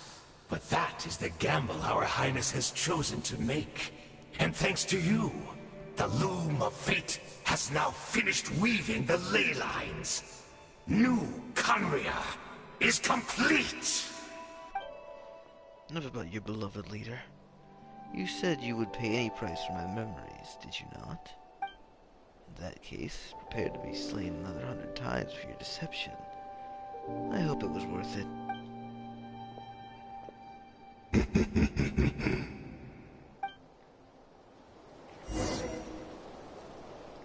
Meanwhile... Oy.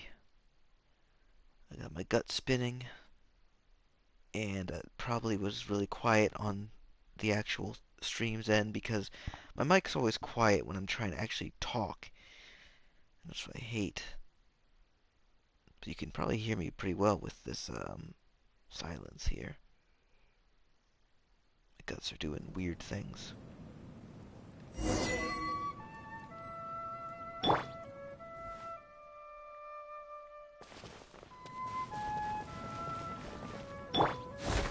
Okay.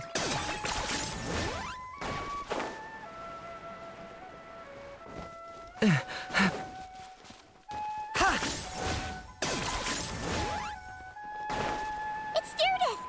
Great! She's still here! Very good.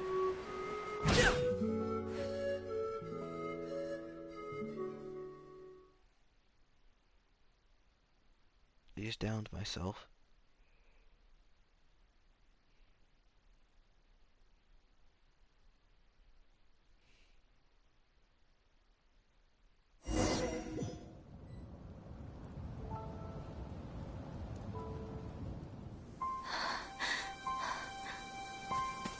Brutus? James, you okay? Something happened? Oh. Oh no. Oh no. Oh. No. Oh.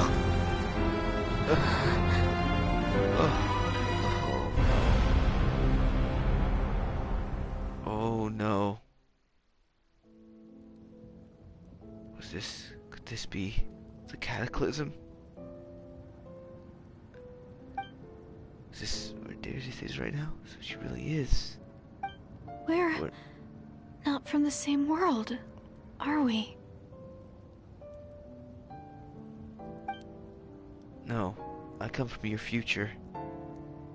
Wait, but that's great! That means the world isn't going to end. In that case, tell me, what happens to Conria? What happens to my homeland? No, wait. Don't answer that. We can only fight for our future. If the future is unknown, I still believe the Savior can turn things around.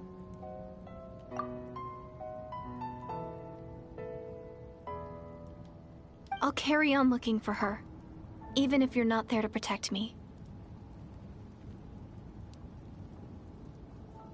Although, in a way, I've already found my savior. It's you. You protected me, and I believe you can protect us all. You're the one who can change everything. It's just too bad that we're not from the same time or place.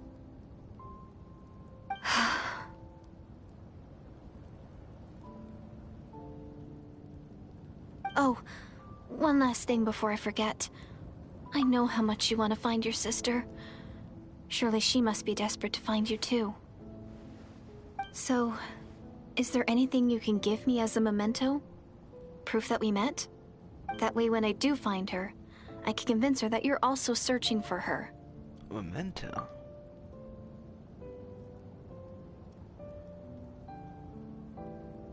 Wait.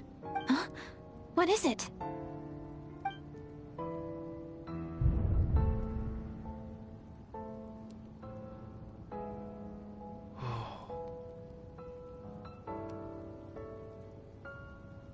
This is her future. This is her fate.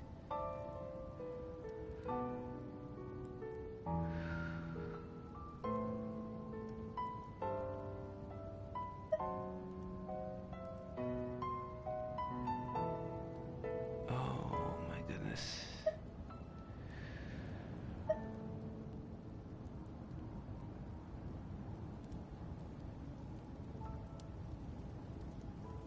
Keep the game.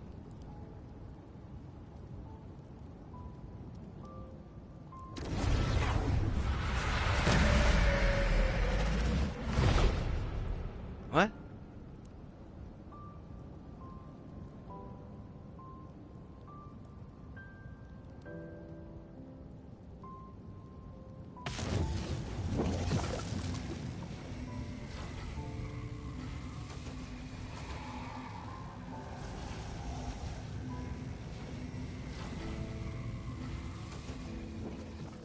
That's what happens. Istros, the rule of time must have had a hand in this.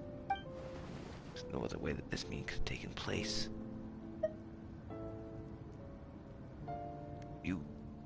You knew this? I only knew the ending. I've always been curious about the events that led to it. That was what first began 500 years ago. I, as the Prince of Ganria, was attempting to do my part to fight back with all my might.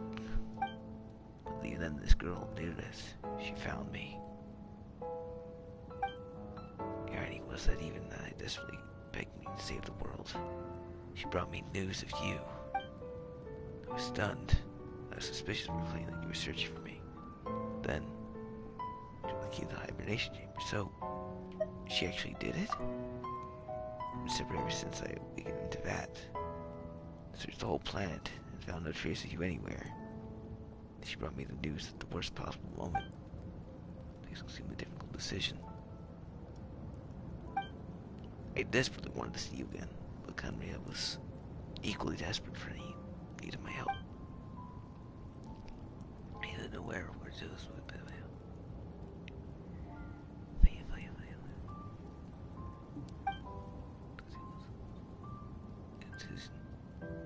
To see you. And then I found hibernation.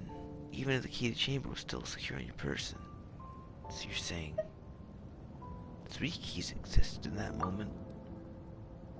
Seeing no time to think. They just grabbed you and ran. That's where we are right now. An intersection of my memories. This question haunted me for the past 500 years. I never imagined the answer would come to me like this. My actions 500 years in the future, instead of anything emotion. Are you mocking me, Mr. Roth?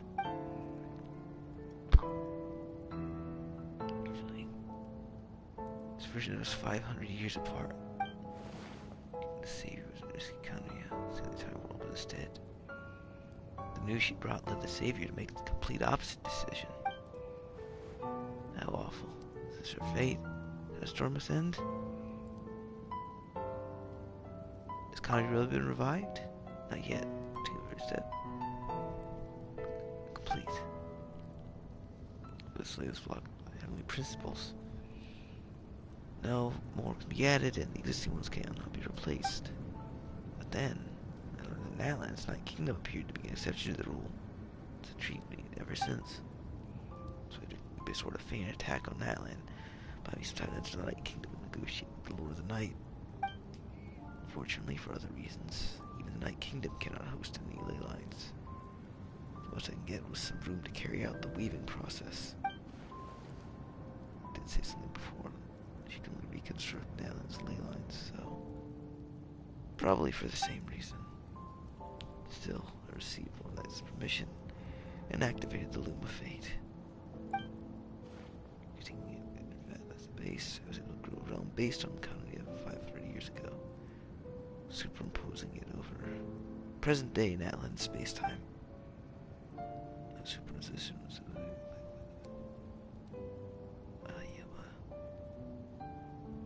maybe I shouldn't be narrating her in case someone else wants to narrate. I don't think there's anybody, though. That's what I saw in my dream. So I'm lying about that, at least. But what I understand is why the Lord and I agree to this.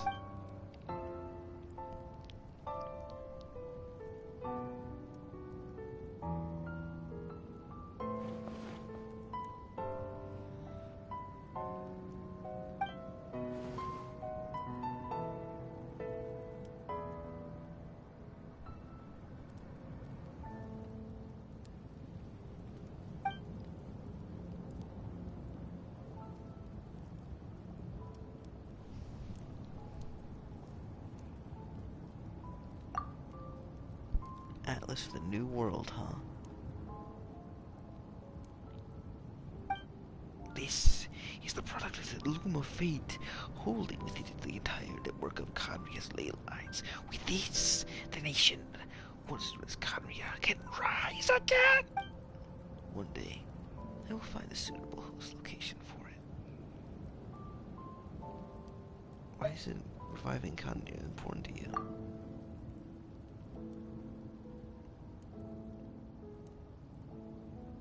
Understand. Is it really just because of guilt? One day I will find this.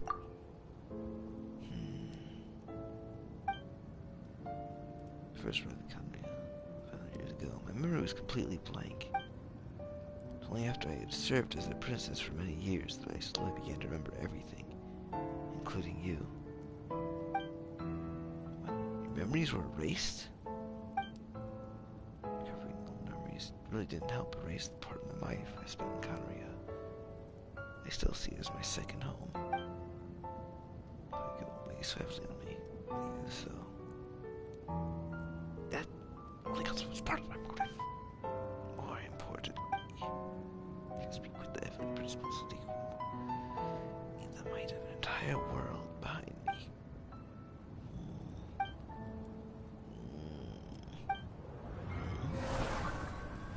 Uh-oh.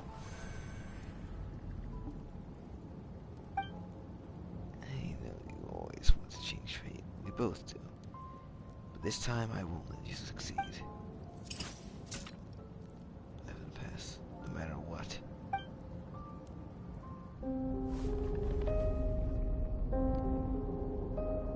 I don't know why.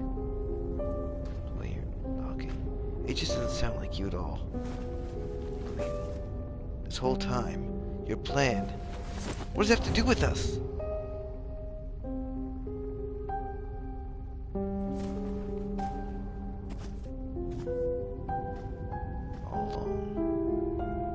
It's only ever been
Did I make the wrong decision?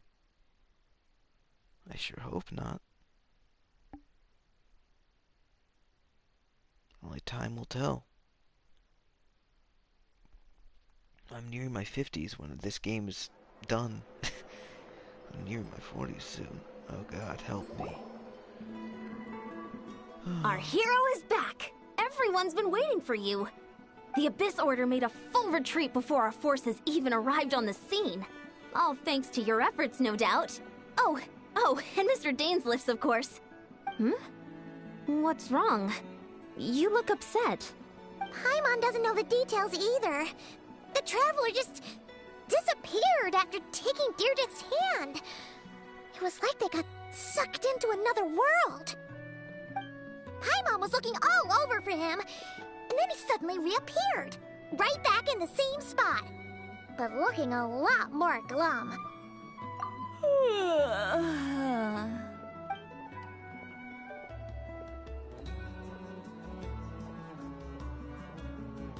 I think I got the gist of what happened. Something to do with your sister? I spoke with the Lord of the Night in a dream just now, and learned quite a lot. Huh? You met your sister? And you didn't think to tell Paimon right away? Well, oh, never mind. Paimon can see that you're pretty down right now. But let's go over everything later, alright? What your sister accomplished? It all but defies comprehension. I was stunned when I heard about it too. But what surprised me the most was that the Lord of the Night actually chose to allow it. Safeguard too. Never expected The Lord of the Night did try to explain it to me, but in a word, it's complicated.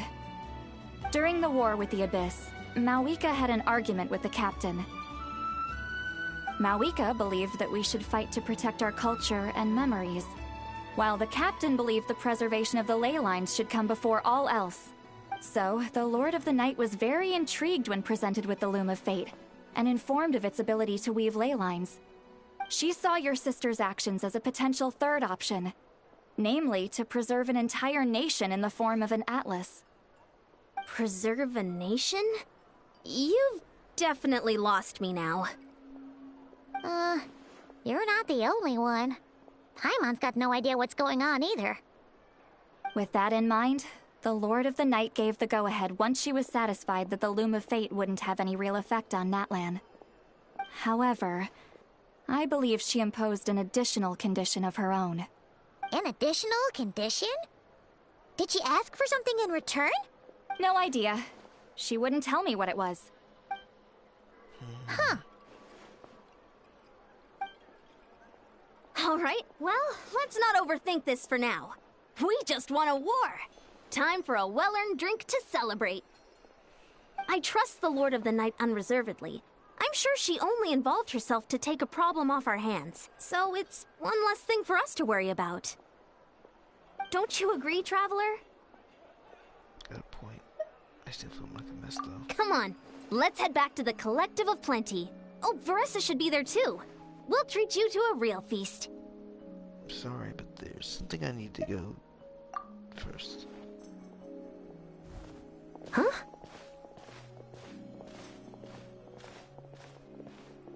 Ion-san, leave him be.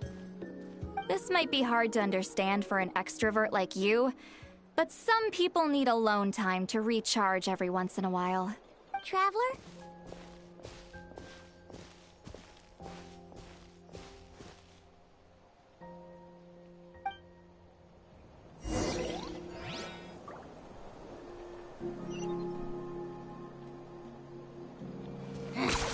Points for agility.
how we're supposed to get up there, I guess.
Sparks coming from it. Oh no.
Okay.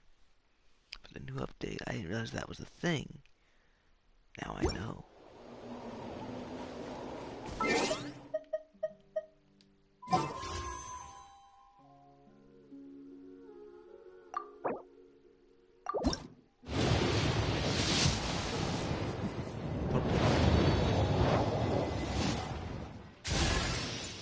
Greetings! I'm Dahlia, Deacon of the Church of Favonius and Herald of Barbados. As you can probably tell, I'm going out of my mind with boredom right now. So, what's going on in your life? Any issues you're facing? I'm here to listen. And probably to laugh a little. but also to help.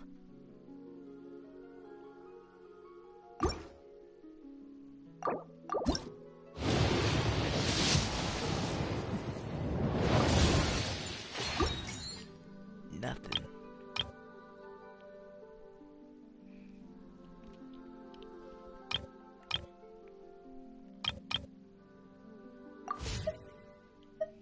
I got a new guy at least. And that's what I gotta say. I gotta say it's a positive. I got a new guy at least. Okay. Use the character selection. I'll make it faster, I think. Look at all these guys I gotta level up. Level you up. Huh?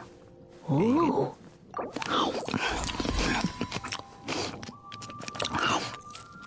I don't like how loud that is. Please don't do that ever. I have been rewarded for my faithfulness, but I will continue to pray because our God is still watching us.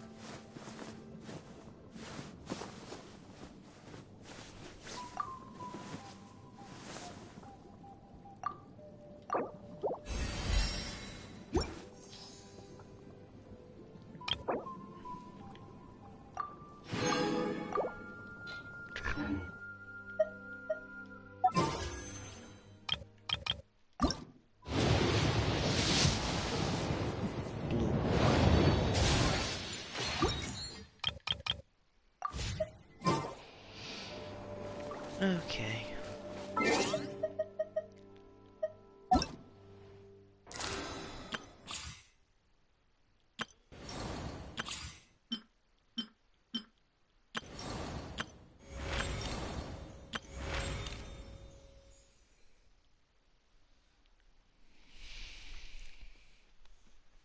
Do that a little bit more later.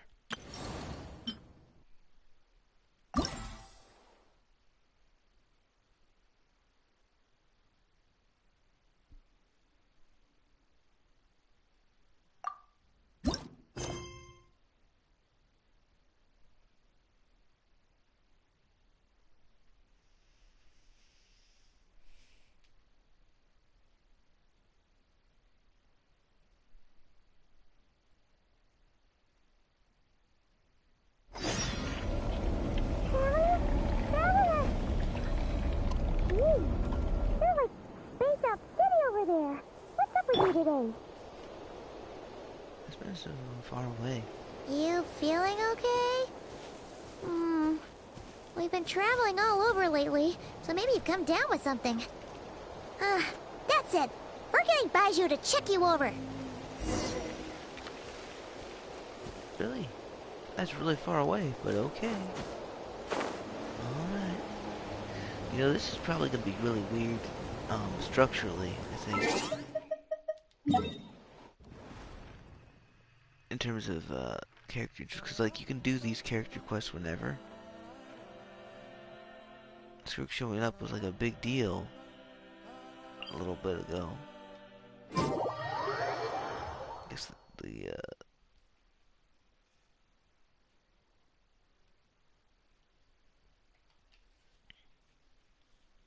I don't know what they want.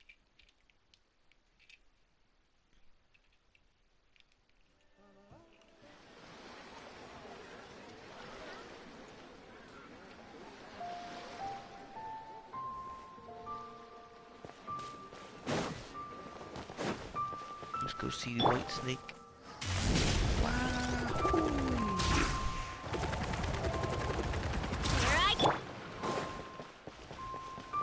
Oh. Baiju in his shop. Oh, you're looking for Dr. Baiju. He's resting today, but he said to send any patients to the back room. Ah, okay. Thanks. We'll head on through.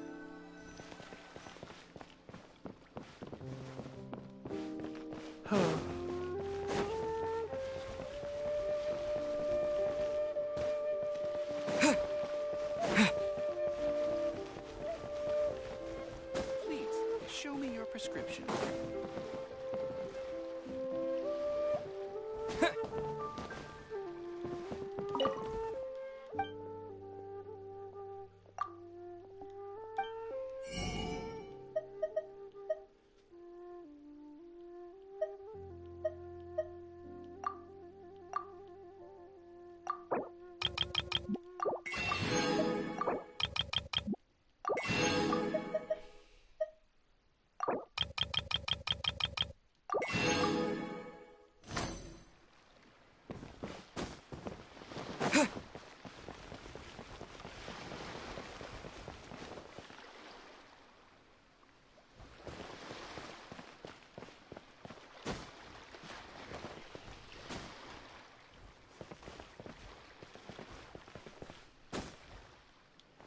Please, show me your prescription. You really are a one-trick pony, you know.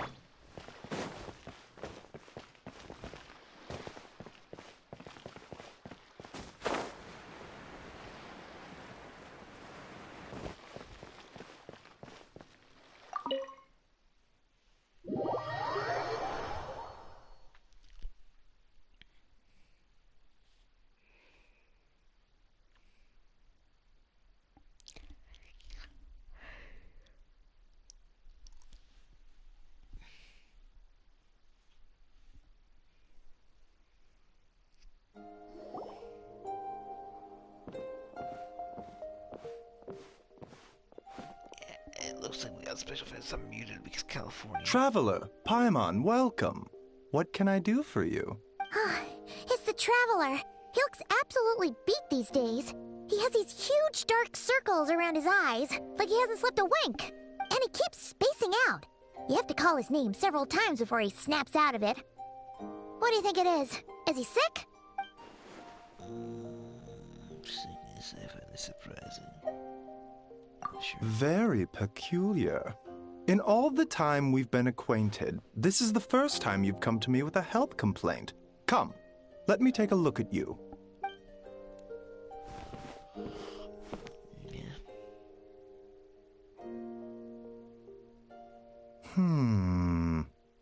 Okay, Paimon does not like that expression, Baiju. It's not serious, is it? Complexion is good, eyes are clear, breathing is steady, pulse is strong. Physically, you appear to be in good condition, Traveler. In theory, your energy level should reflect that. You should be feeling right as rain. I do feel like something's off. Hence my concern.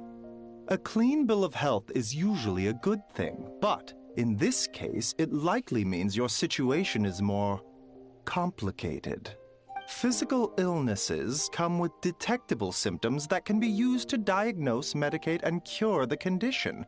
But afflictions of a non-physical nature, they fall outside a doctor's realm of expertise. Huh? What do you mean, non-physical nature? Curses, dark magic, it's hard to say. It could just as easily be a simple case of mental fatigue. Why don't you rest here for a bit? Whatever it is we're dealing with, clues to your condition are sure to reveal themselves in time. Once we know the root cause, we can administer the right treatment. I've seen my fish and my affliction to the start of this, coming since night's sleep. Good meal, get you good world. Good. In the meantime, Changsheng and I will review the relevant literature for afflictions that present with mental fatigue. Yeah.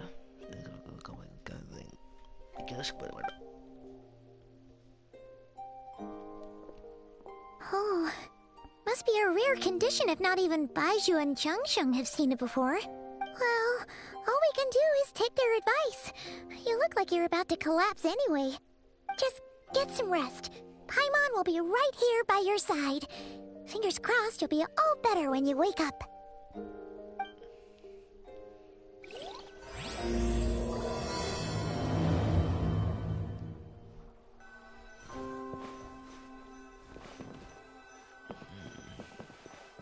Around here.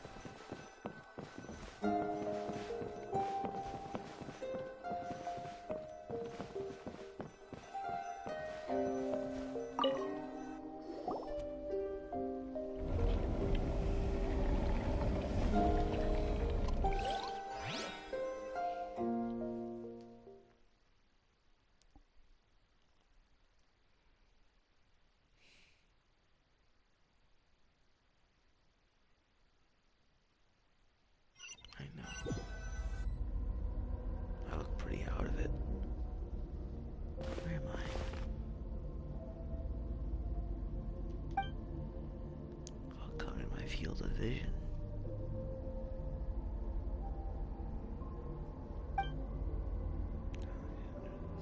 Chilling to your life. Where's my body? Just this strange familiar space. Fog, following me like a shadow.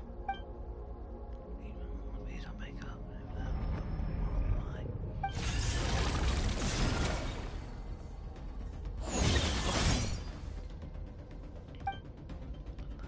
This piece was stabbed me in the back. There's no blood.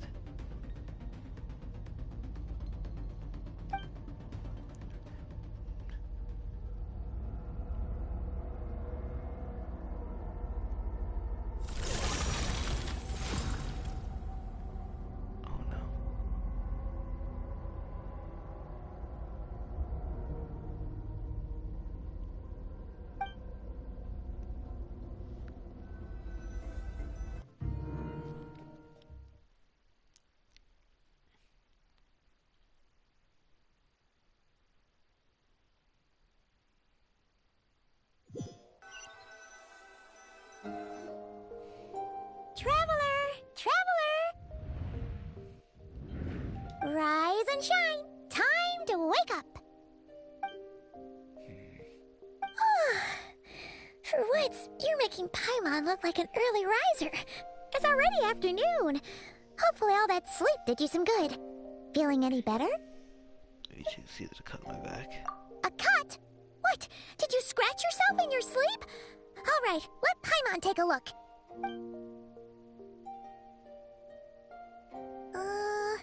Nope, nothing there. Wait, did you have a nightmare? Okay, don't panic. Paimon heard that dreams tell us what we need by showing us the opposite. So, if you had a nightmare, maybe all you need is something to cheer you up. Come on, Paimon will treat you to something yummy.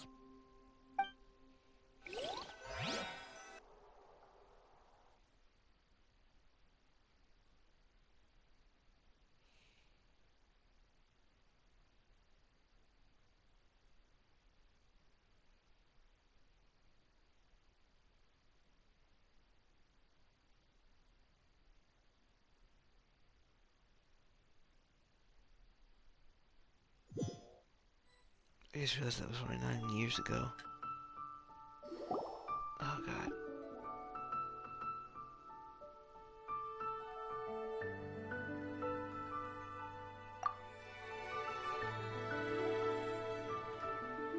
What? So, in this dream, you were trapped in a weird place with thick fog everywhere, and then a spike came out of nowhere and stabbed you in the back? Oh. Okay, well, that's a new one. Are you sure it was a dream? Because from the way you describe it, it sounds like you were really there. But then again, you woke up right where you went to bed. And you were definitely in a deep sleep this morning. Then, it's decided. Paimon will stay up and watch over you tonight. If anyone tries to mess with you, Paimon will beat him up. Or, wake you up first, and then we can beat him up together.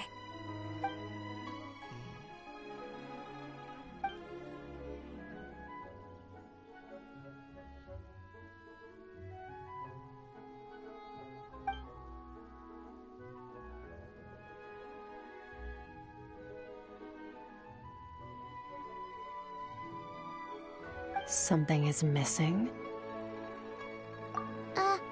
Did you just say something? Is it too? The flesh remains whole, but the soul is incomplete. Left unresolved, the mind will wither away along with it. Ah! What the? Wait! Paimon remembers you! Your child's master! Orc? Right! What are you doing here? The last time we saw you was at the Primordial Sea in Fontaine, right? But then we left and never learned where you went after that. Child's been looking everywhere for you, by the way. What brings you to Wanmean Restaurant of all places? You came here looking for us? And were you the one behind that hocus pocus just now? Tell me, what is it that you saw? Tight-lipped, huh? I suppose that's fair. You. I'll take a glass of wine. Oh, of course. Coming right up. We make this one in-house. It's not too strong. Enjoy. Chef Mao, I'll take a grilled tigerfish over here. Coming right up. If I knew we'd be this busy, I wouldn't have approved Shenhe's vacation. At the end of the day, what happens to you is of little consequence to me. I'm not here to try and win you over. Trust me or not, the choice is yours. If you want my help, now's the time to speak up. You have until I finish my drink. I was investigating an abyssal disturbance in the area and happened to notice you. Part of your soul is damaged, and the wound bears traces of abyssal corrosion. Need I say more?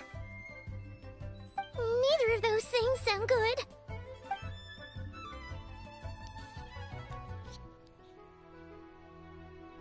What happened to me?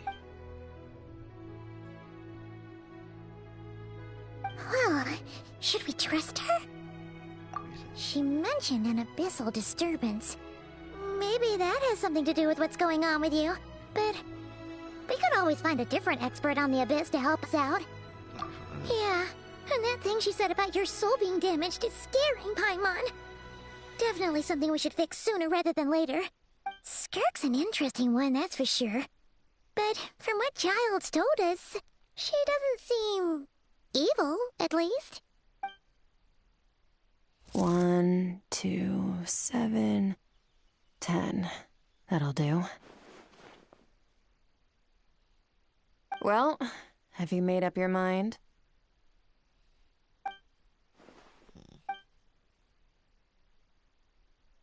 It's dense fog that wouldn't disperse. Oy. So, that's all we know, Miss Skirk. Ma'am, can you help us? So, you couldn't disperse the fog.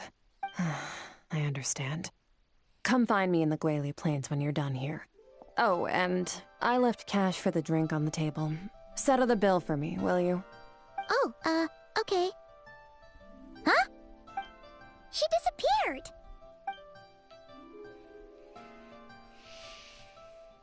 Wait, hold on. You overpaid. Here's your change. Oh, no. This includes the drink, so it should be the right amount. I didn't think you two ordered a drink. We didn't. It was that lady who came and sat with us, remember? You brought it out to her yourself. You sure? I could have sworn there were only 2 of you at that table. What?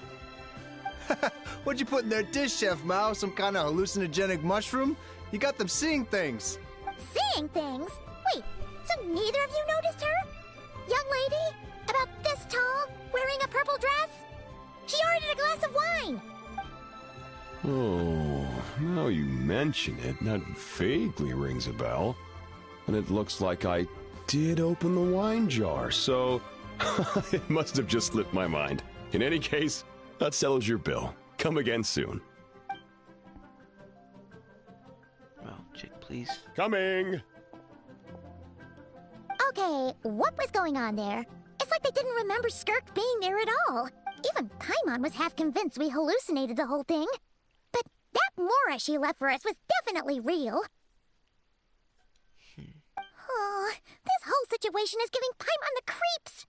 But anyway, she told us to head to the Guili Plains, right? Let's not keep her waiting.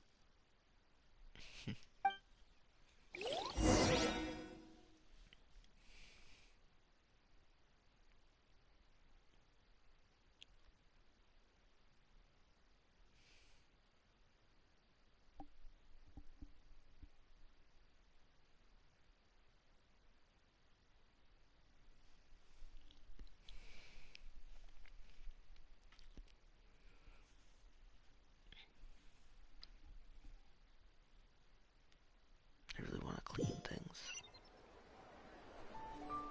Okay.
It's been 5 years since I... I've listened since. Oh my god. What a shame, what a shame. But me is missing.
Rift Hounds doing here? Huh. Looks like they're collecting something. Oh, let's go check it out.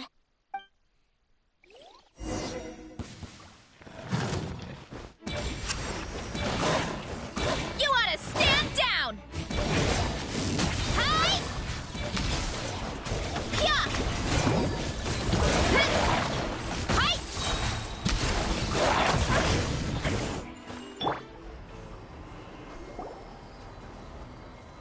So, this is what they were collecting. It looks kinda like... God remains. Yeah. What is going on here? From the moment they are born, all beings with great power have an impact on this world. Even if their body is sundered and their soul extinguished, their influence remains. Gods are the most common example of that. The remnants of gods who fell thousands of years ago remain buried deep within the earth, carrying within them a warped will and a dark curse. Together, these remnants form what you call god remains, and it appears that some of those sealed here were dug up and removed. There are traces left, but they're fading fast. What are you doing?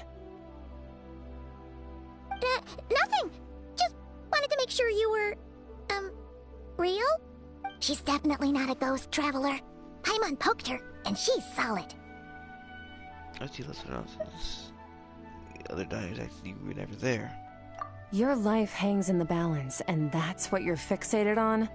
Strange set of priorities. It was just a trick to avoid being perceived. If someone notices me, those memories are erased. Simple as that. Unlike you, I have no desire to establish a connection with the world. The weak and the lowly have no right to remember me. They're lucky they only have a few missing memories to show for it. Now, can we please get back on track? Okay. Where were we? Right. The god remains. So, basically, there's now less of them here than there used to be, right? Isn't that a good thing? In our experience, god remains are 100% bad news. A lot of terrible things have happened because of them. Maybe it's a good thing by human standards, but power doesn't come from nothing, and it doesn't just disappear for no reason. The remains aren't just gone. They were taken. What part of my soul was taken? Very clever, traveler. You aren't the only one who had something taken from you. There are victims like you everywhere. The only difference being, you can speak, and the remains cannot, so it went unnoticed. Something similar happened in Sumeru. Within the span of one night, countless consecrated beasts were slaughtered, and a large amount of the god remains buried in the desert went missing. Of course, god remains are just one of the targets. The culprit is chipping away at sources of power all over this world, including the Stella Fortuna above. Wait, you mean the stars? Mm-hmm. 42 of them have died out in the past few months alone. In Conria, people believed that powerful individuals have corresponding Stella Fortuna. Even should that individual fall, their Stella Fortuna would not disappear, but gradually evolve into a new constellation. Yet now, stars are disappearing from the skies entirely, and it's not hard to deduce what's happening to the power they contain. Something has been leeching power from this world like a parasite steals nutrients from a host. And now, it's no longer satisfied with the remains of the dead. It wants you. This time, it only took a fragment of your soul. But next time, there's no telling how far it could go. No one knows. All I know for certain is this. Getting back what you lost will not be easy. Considering how much power this entity has stolen, it must be a god-level being by now at least. But that's not the real concern. Souls are fragile things, and yours could easily be crushed if you go up against it. So you're gonna help us, right? We're going to help each other. You are my ticket to uncovering this thing's true identity. Well, great! You seem super strong, and you know a lot about the Abyss, so Paimon will take it. Don't get all mushy on me. All I'm doing is helping you get back to normal after a sudden crisis. And I should warn you, getting mixed up with me can have unforeseen consequences. We're on very different journeys. You don't want to be in my debt, trust me. You help me uncover the truth behind this entity, and I'll help you recover what you lost. This is a transaction, that's all. You would do well to remember that. Now, come along. Yeesh! You'd think she'd be a little friendlier since she's agreed to help us. But nope, she's just like when we met her in the primordial sea. So cold. Well, whatever. If that's how it's gonna be, then she doesn't deserve our friendship. What she does deserve is a super embarrassing nickname. Ah, Paimon's got it. Frosty the Lavender Melon. Serves that ice queen right. Anyway, the important thing is that we get that piece of your soul back. So, let's follow her and see what sort of plan she's got.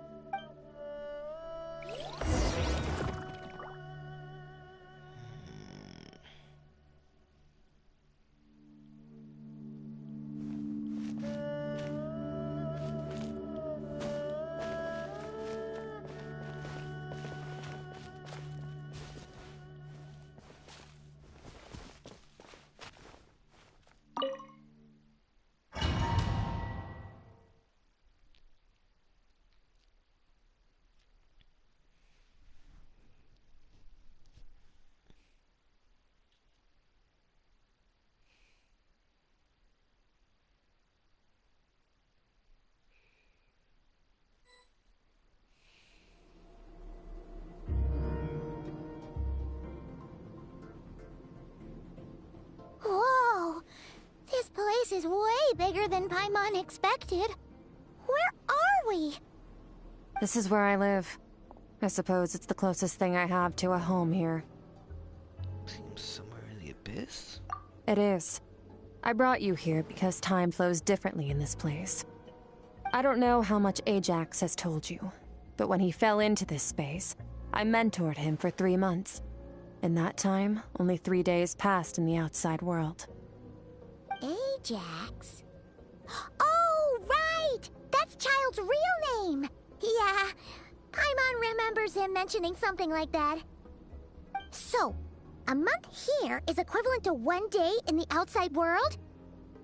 That should mean we're safe from that power-hungry soul snatcher for now, right? Yes, well, I didn't bring you here just to show you around. In the outside world, the Traveler could be attacked at any moment. But coming here has bought us quite a bit of time. Now, we just need to figure out how to investigate that place you saw. The one full of fog. Both your description and the abyssal disturbance I felt point to that space having some connection to the abyss. It could even be a domain similar to this one. The thief who stole that fragment of your soul is hiding there. But the abyss is a chaotic and turbulent place. If we want to pinpoint their location, we need to see what that space looks like without the fog. Abyssal power can grant a special form of sight. Have you ever wielded abyssal power before? Okay. Do you plan to learn?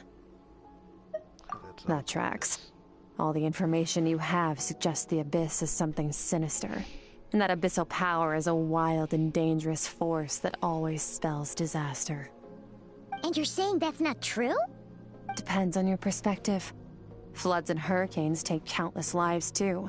But if one day you gain the power to control them, what was once a calamity is now just another tool in your arsenal. I'll respect your opinion, though. Just means we have to turn to the second best option. A little abyss crystal that contains my power. Wear it on your head, and we'll be able to perform dream mirroring when we fall asleep.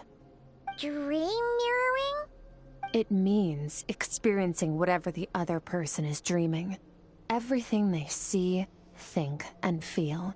Since you haven't studied the art of using abyssal power, and have no plans to jump in the deep end right now, I'll have to do the investigating for you. With dream mirroring, every time you slip into a deep sleep, I'll see with my own eyes whatever scene plays out in your mind. Then, I can guide you through the dream environment, and we'll take back what was stolen from you. Huh. You make it sound so simple. Tough to say. This is an unprecedented situation for both of us. Even assuming we do manage to find where this entity is hiding, like I said, getting your soul fragment back won't be easy.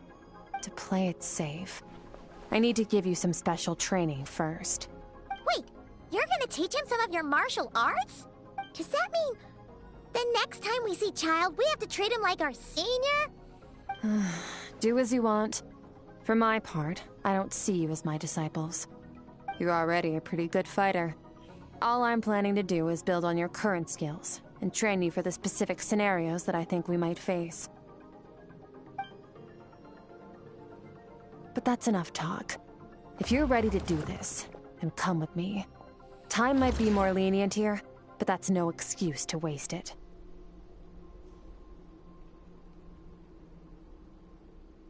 Oh, she moves fast. Paimon can hardly keep up with her. So, special training, huh? Kind of a rare opportunity. With your skills, there's not a lot of people qualified to train you. The last time something like this happened was probably anti-Raiden Shogun training, right? Oh, feels like a lifetime ago. Skirk seems pretty strong too, though. Remember how she said that the all-devouring narwhal was just her master's pet? Maybe we really will learn something here.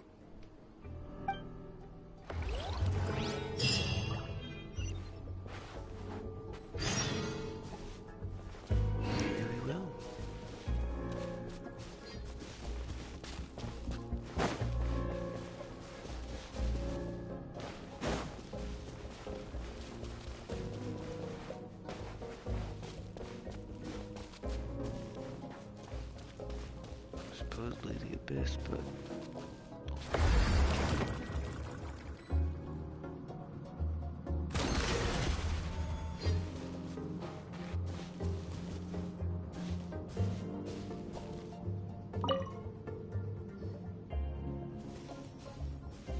Ready? Bring it on! Your training will be split into 3 stages. Testing your blade work, elemental abilities, and reasoning skills. We'll start with blade work.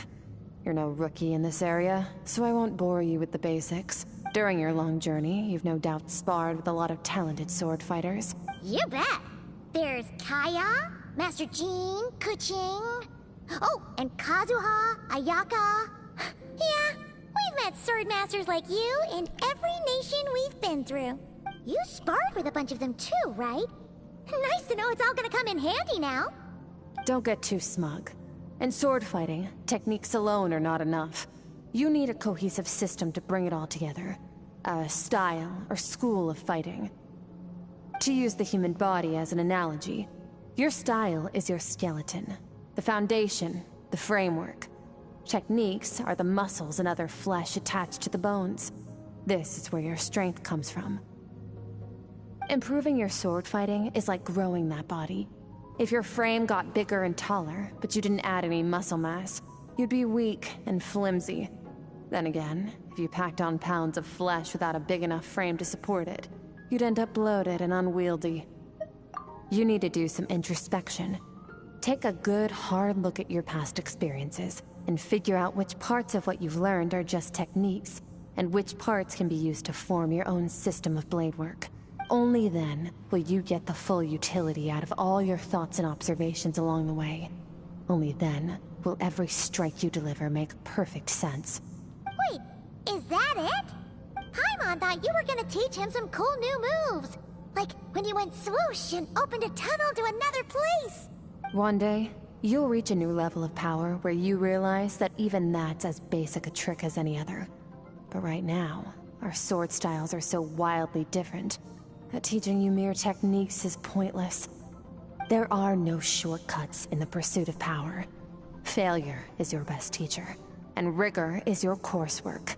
That's all I have to say. Time to make a start. Train until you're satisfied with yourself.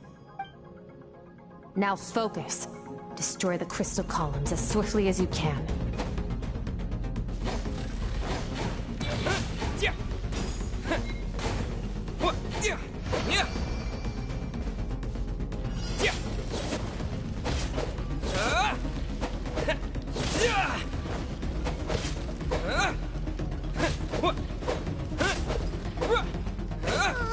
This is making Paimon's head spin.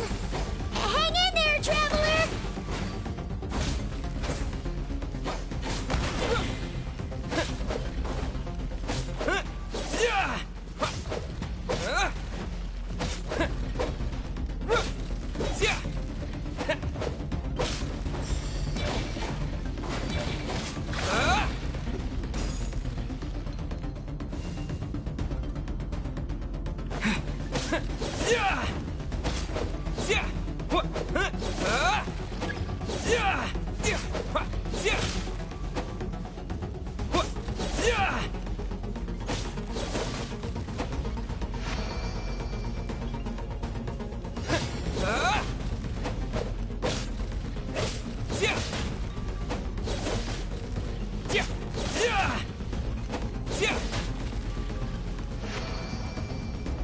Stay calm.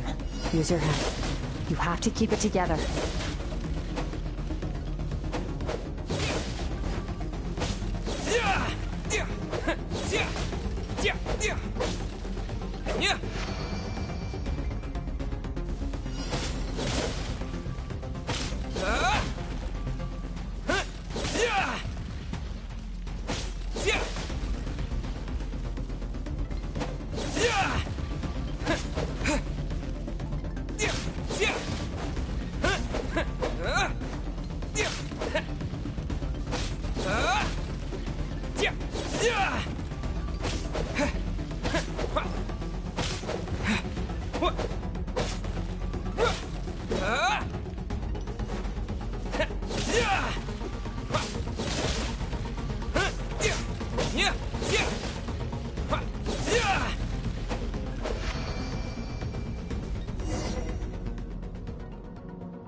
This moment will be frozen in time. Cut to the chase.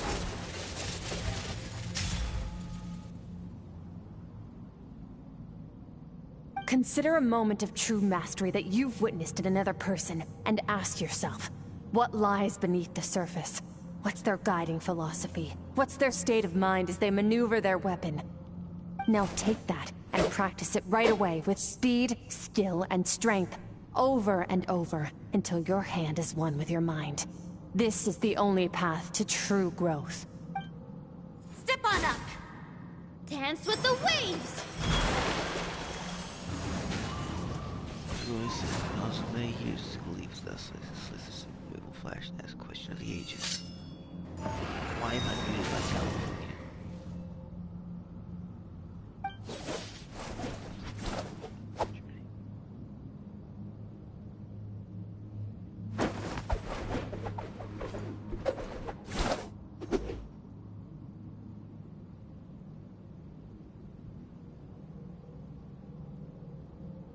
If you start to tire, empty your mind, but do not stop.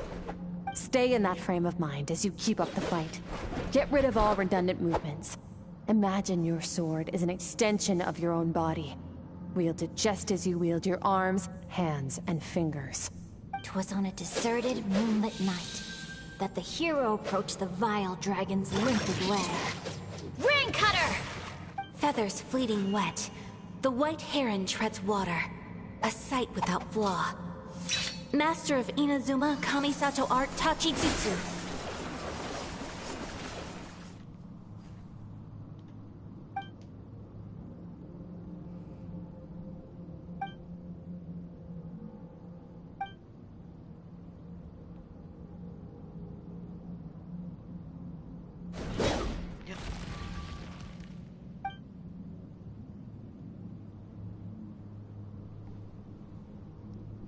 Huh.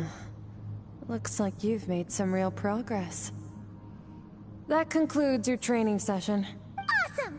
Paimon knew you could do it! How do you feel? As you should be. Time flies when you're training hard. You've actually been going for several days now with no rest. Yeah, meanwhile Paimon's had a whole bunch of naps.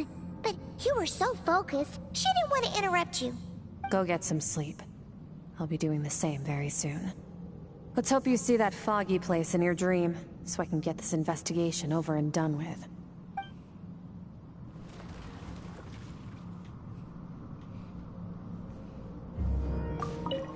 Sometimes, you have to practice a single movement 1,000,000, maybe 10 million times, before the breakthrough moment comes.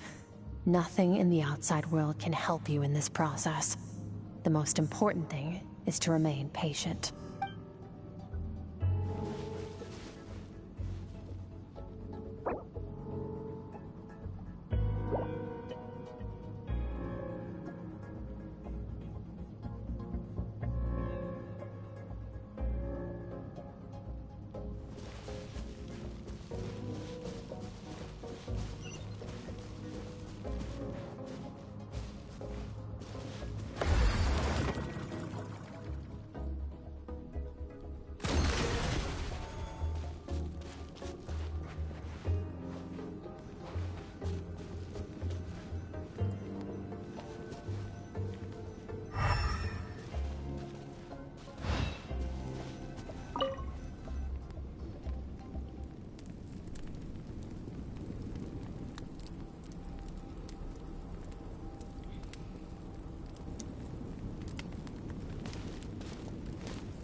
is this place?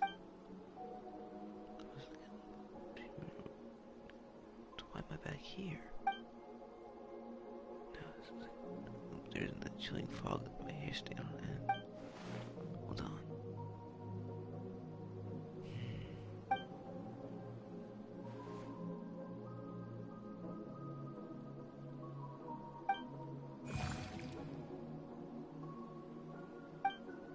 What's that?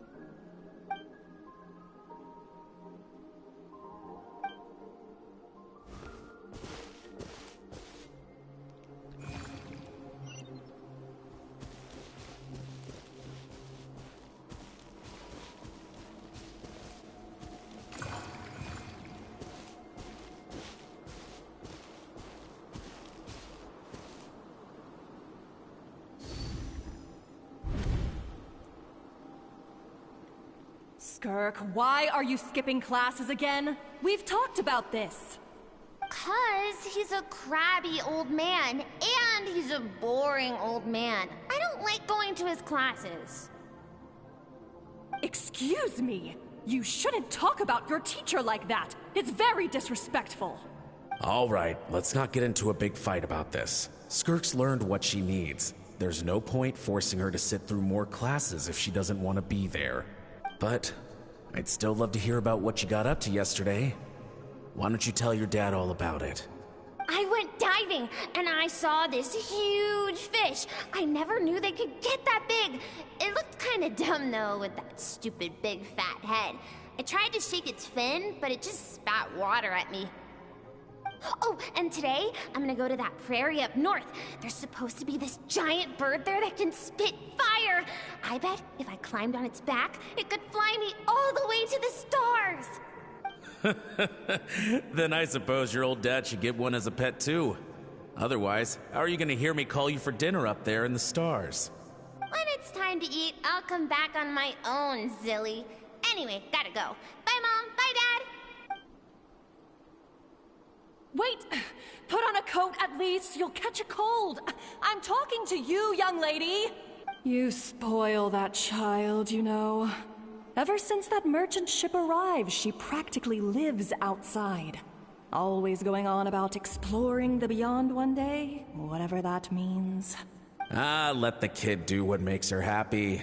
Besides, we both know you're all bark and no bite. Come on, our little adventurer is gonna be hungry when she gets back. Let's get started on dinner.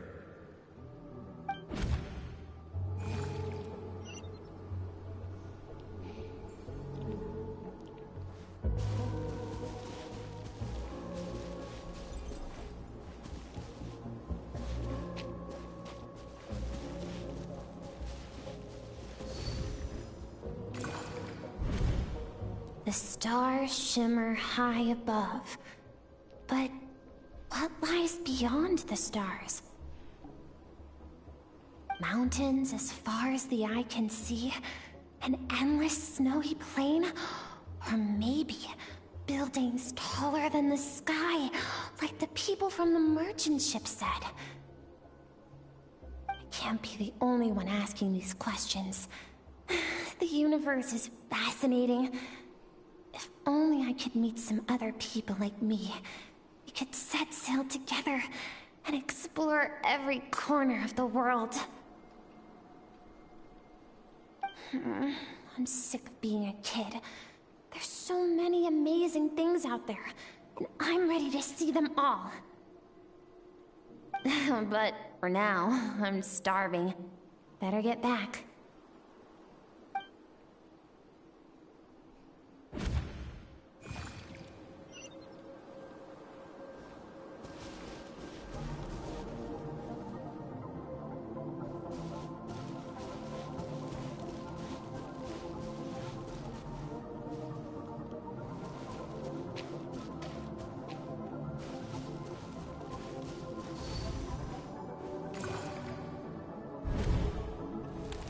Don't let a single one of them get away! No, please, spare Why? the children! Stay back! They're coming! Run! Help! Eliminate the threat. Take them down. Don't be scared. Help! This way! We'll never make it! Fire. There's fire everywhere. What happened? I told you we shouldn't have trusted these outsiders!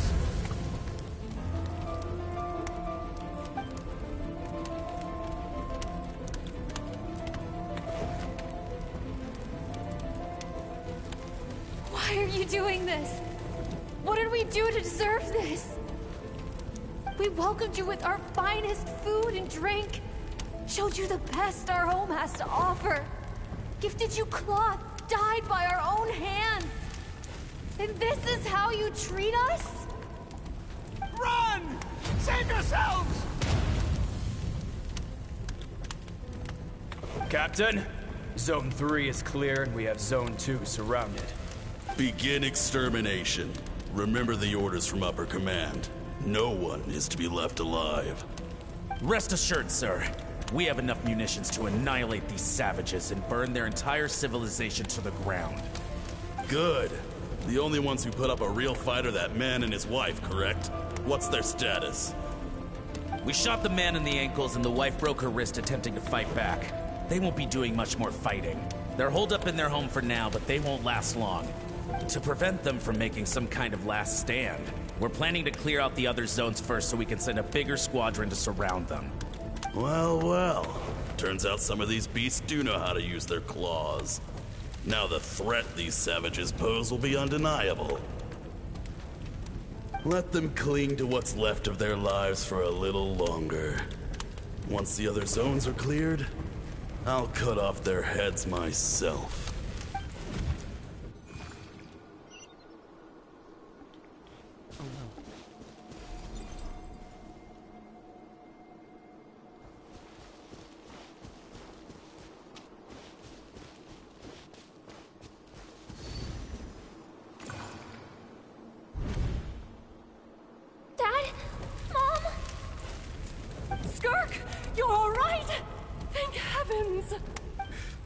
So happy to see you, sweet girl.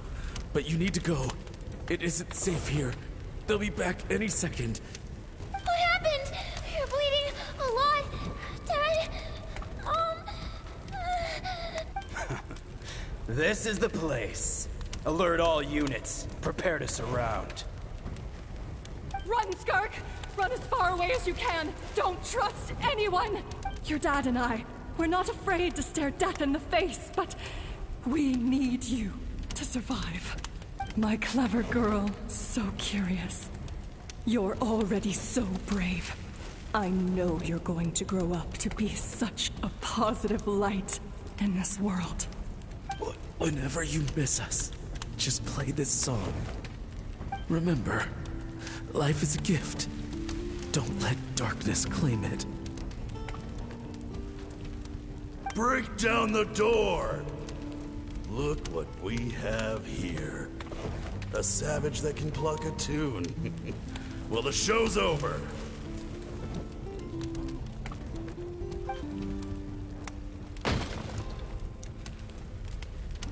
You! Stop singing! Shut it! I said shut it or I'll make you! Fine. Have it your way!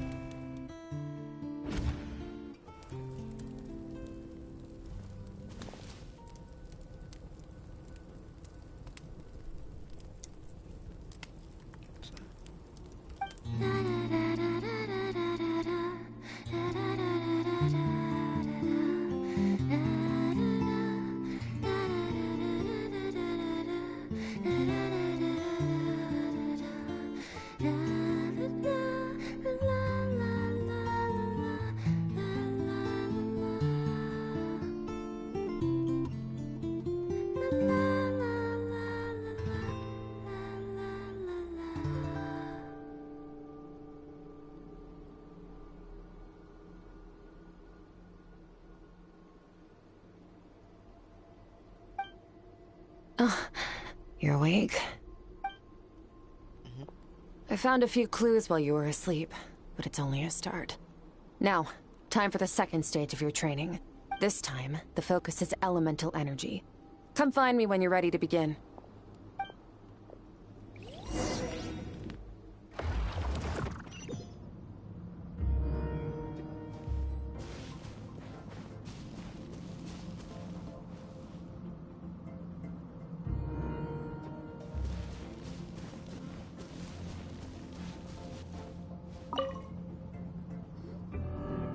Man, staying in the abyss feels so surreal, don't you think?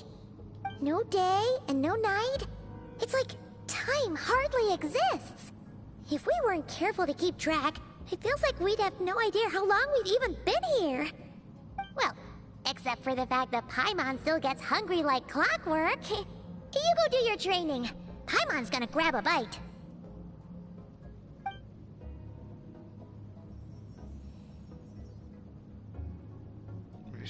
The way I see it, the pursuit of power is divided into 3 stages. The first is mastering the use of standard weapons. Next is learning how to harness natural energy. And after that, you're free to challenge even higher dimensions. The natural energy of Teyvat is, of course, elemental energy.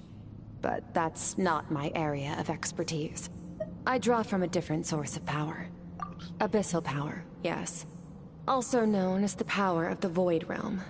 My master, Sertologi, is a true expert in that area. After all, he was one of the group of 5 that infamously stole the all-encompassing power of the Abyss. An act for which the people of Conria gave them the epithet, the 5 Sinners. The elemental energy of Teyvat, on the other hand, is derived from the power of the Light Realm. These 2 forms of energy exist in direct opposition to each other. Suffice to say, there's not much I can teach you this time. A keen observation, traveler. Call it respecting local norms. The Abyss stands in direct conflict with the will of this world. So, to make my life easier, I disguise my power to make it appear cryo-like in nature. It's a technique I learned from some Conrian ruins, known as the 7 Shifting Serpent. If you ever change your mind about delving into abyssal power, I can teach it to you. So I've heard. You seem to have a knack for removing abyssal power. But is purification really what's going on there? Like I said, power does not simply disappear. Just thinking out loud. Let's focus on your elemental training. That's what's gonna help us if the situation gets tricky. True growth comes from adversity, but only if you make the choice to pick yourself up again every time you fall. So, it's time to push yourself to the limit, and then keep pushing. This is the only way to advance at pace. Use the power of Animo to clear the field as fast as you can. Okay.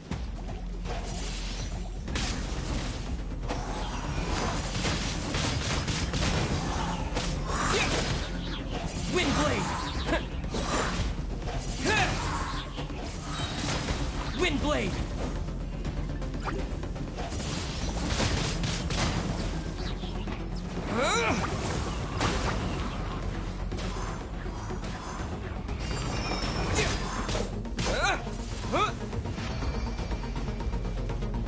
Observe your surroundings. Look for things you can use to tilt the scales of success in your favor.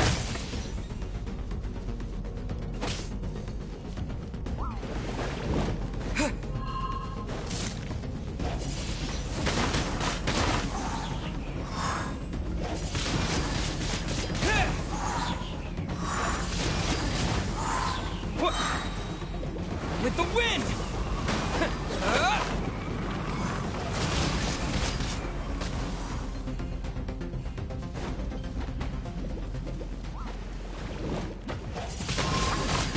Windblade!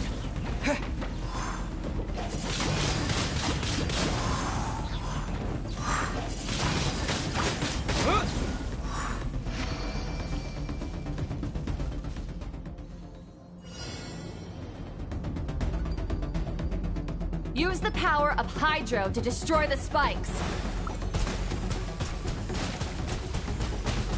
Go!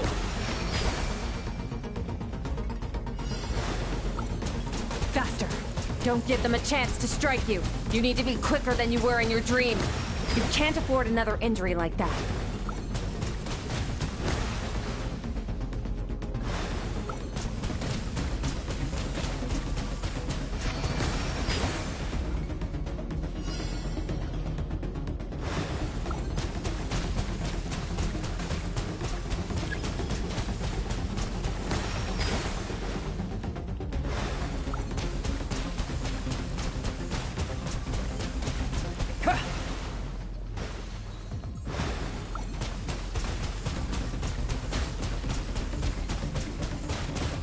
Water jet!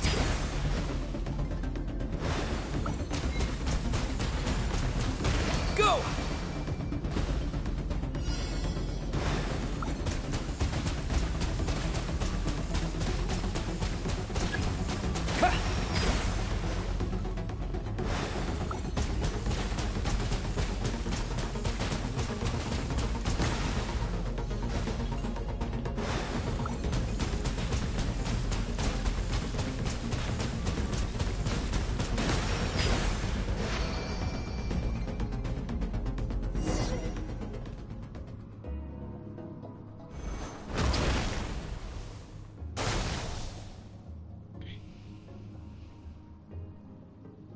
You need to understand what makes you special. The ability to wield elemental energy without a vision and switch between the elements at will. It means your aspirations need no approval from the gods. Your power is not bound by the rules of this world. So be bold. Do not be afraid to chart your own path.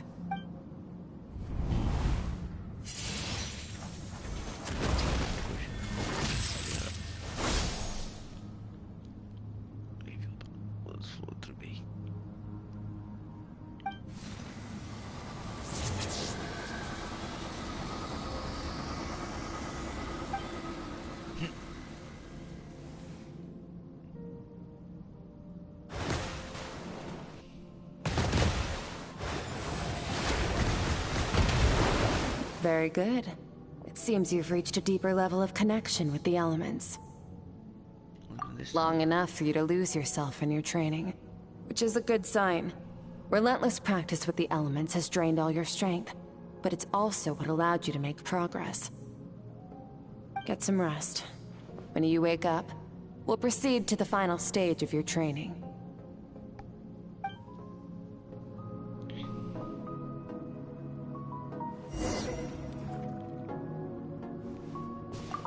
If you wish to master the elements at a fundamental level, you must see the entire natural world. Nature. If you wish to master the elements at a fundamental level, you must see the entire natural world. Nature in all its places and forms. That is part of what it means to be a traveler.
What is the secret to power? Longing, hatred, self-preservation. No, it is fear. The fear of losing those you love. The fear of watching your home burn. Fear of loneliness. Fear of death. Fear is the source of evolution. It forces humanity to adapt to their environment and overcome hardship. It is in the process of prevailing over our fears that we surpassed first ourselves and then the rest of the world. That fear is now part of you. It calls on you to evolve. And it is time to answer.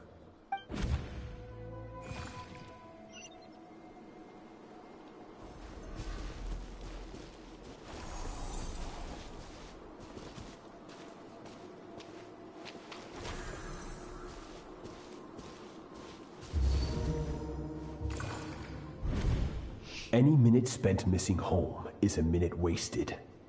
Practice your sword work instead. Do not make me tell you twice.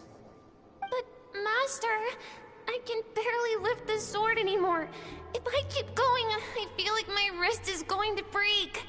So it has not broken yet. Then pick up your sword and keep practicing until it breaks.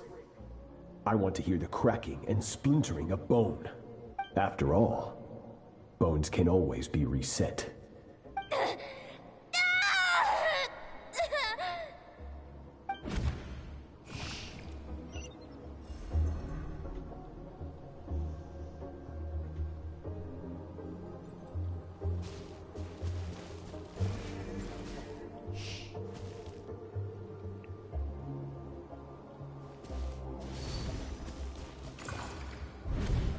Good, Skirk.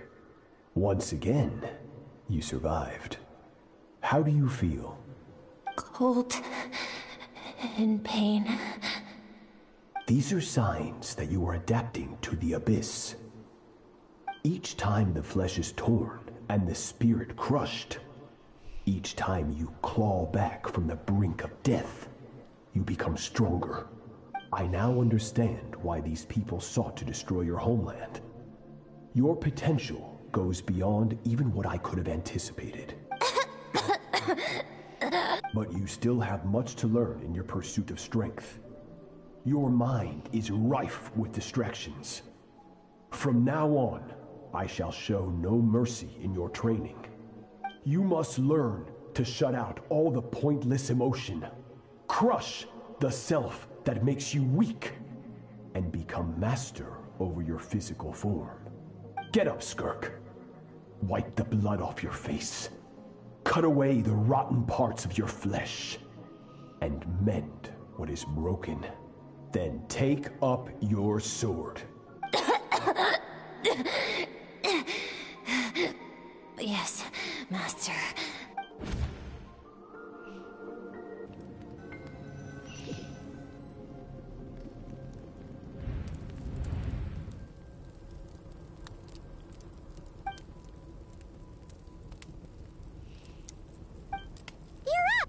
Hopefully you got some good rest. Skirk said to tell you that she's ready to start the final stage of your training whenever you are. So, want to head over now? Or did you want to wait a little?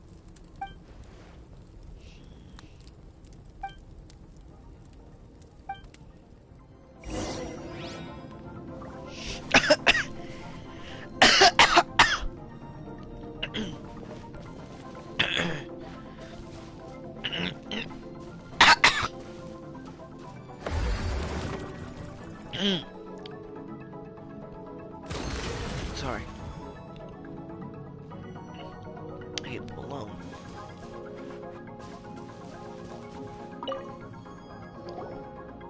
From your training so far, you have gained better command of the sword, and more control over your elemental abilities. That's only part of it. Experience is the real teacher. Your journey, the friends you have made, the dangers you have faced. These have taught you more than I ever could.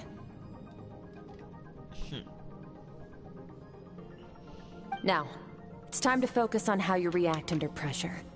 You must be able to think rationally, even in unpredictable combat situations. To simulate this, I'm going to attack, and you're going to block. Fuck. Things are falling.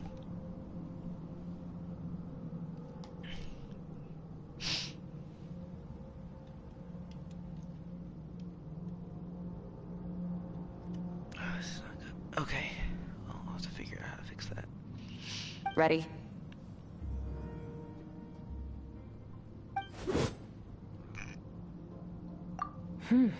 Not bad. That defensive stance looks near unbreakable. Just like your sister. Huh, that reminds me. You still don't know what happened to her, do you?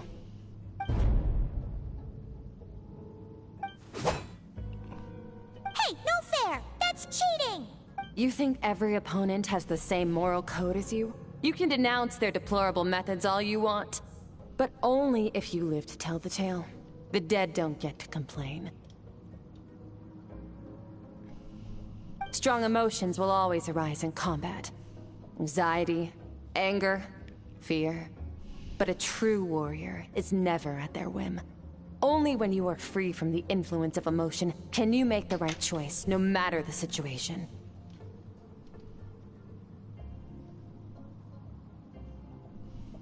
How amusing. Almost sounds like you think you know me. But you don't. You can choose your own path. We are not the same. Let's begin. Try to use reason over emotion. Make the most rational and advantageous decision in any given moment. This is your final training session. Look alive. Same drill as before, but this time I'm going to interfere. Hold your focus. Go! Yeah! What?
Go!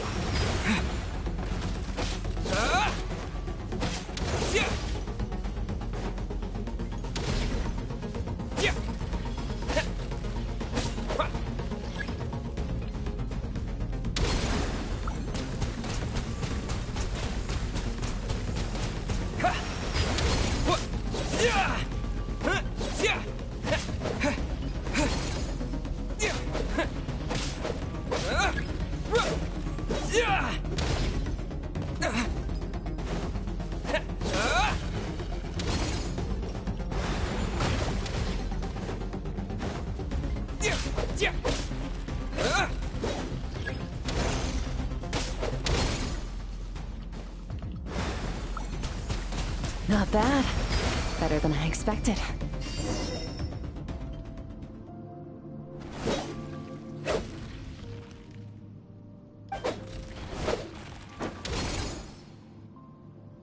You're getting the hang of it. The first step to controlling your emotions is controlling your mind. You want a unified train of thought. It all comes down to focus. Well.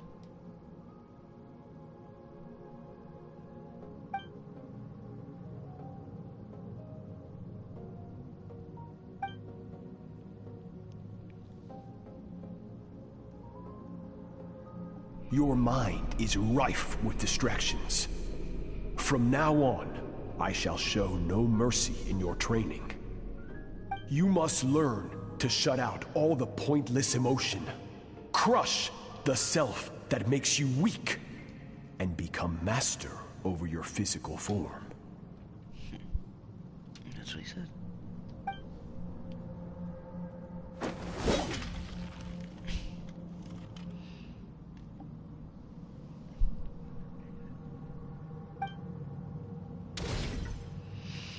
Stop. Let's pause here. One look, and I can tell your mind has wandered. That's to be expected. There's a limit to how long a human being can concentrate on one thing. Staying calm and focused sounds simple in theory, but in practice, it's more demanding than sword work or elemental abilities.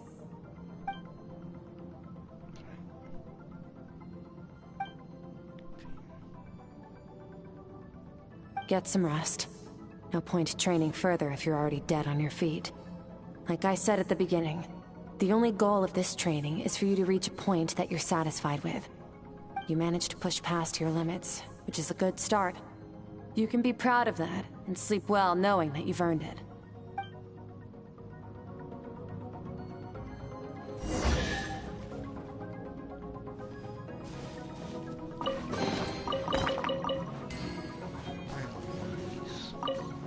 Warriors will train day and night to perfect their skills. But when the battle comes, their fate may be decided in a matter of minutes. One mistake, one moment of hesitation. And just like that, all their blood, sweat, and tears were for nothing. You need to push yourself to perfection, or you might not even live to regret it. Damn.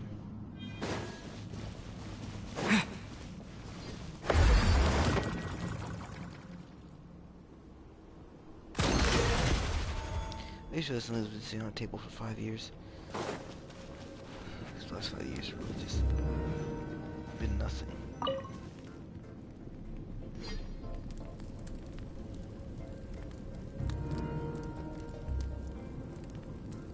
It's gonna be 6 years in a few months. 6 years since the other 5 years.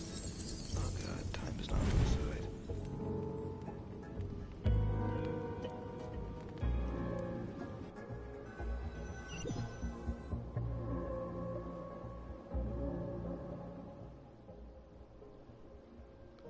Inner world.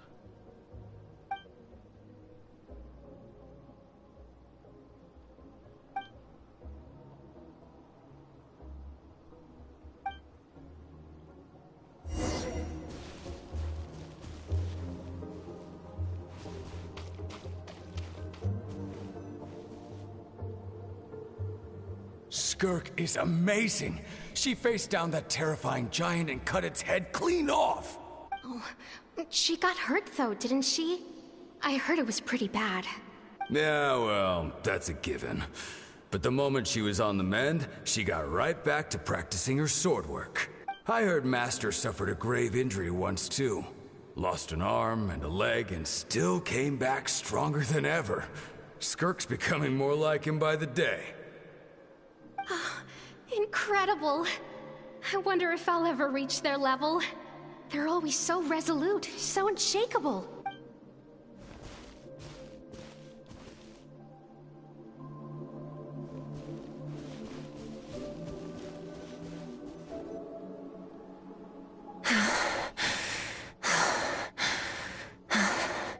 Pathetic. You're not even trying.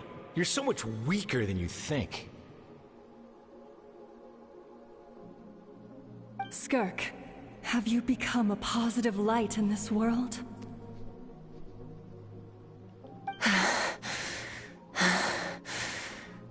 Do you even remember how many of us perished in that fire? How many bodies were left to rot on the scorched earth? Yet you alone live on.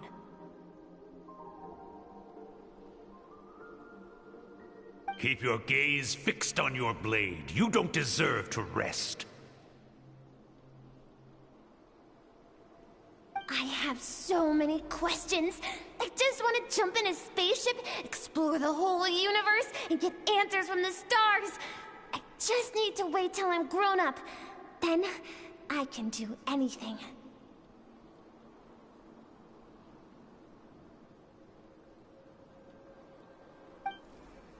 Now, you must bid farewell to who you were in the past, and become someone stronger.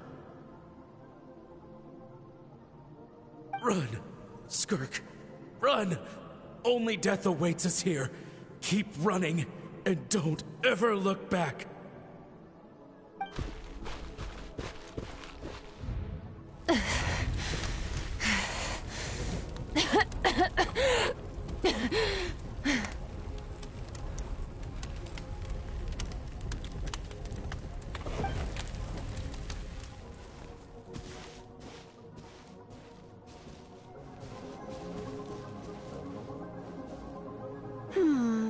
Let's see here. First things first, you need a new identity. Going around telling people you're from somewhere beyond the stars won't do, now will it? How about saying you hail from beneath the earth instead? As the Conrian saying goes, venturing out into the universe and down into the abyss are the same in that both are braving the dark unknown. Well, I'm a visitor on this planet, so I'll follow the rules. Ah, splendid. That saves me quite a bit of trouble. Let me offer you a piece of advice in return, although it might not be what you want to hear. I know the pursuit of strength is important to you, but taking a moment for yourself every once in a while is never a bad idea.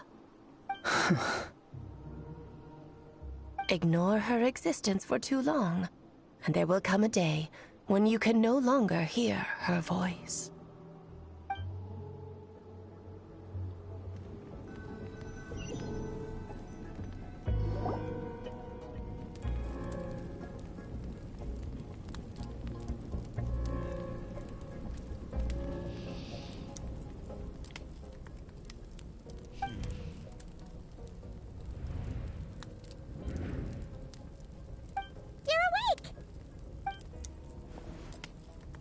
Be starving, right? Ta-da! A barbecue feast just for you. Of course you are. That's why Skirk and Paimon got this all ready for you. Dig in before it gets cold. Is your friend now? Ah, well, if you're around someone long enough, it's bound to happen. Plus, Skirk can cook. So, Paimon decided she can forgive the whole Ice Queen thing. Paimon's not one to hold a grudge. Here's an idea. Let's save the chit-chat until after the meal.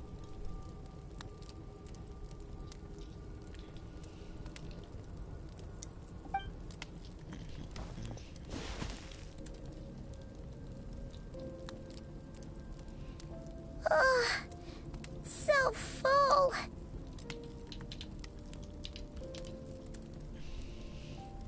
Okay, it's Paimon's turn to sleep now. Wake her up when it's time to go.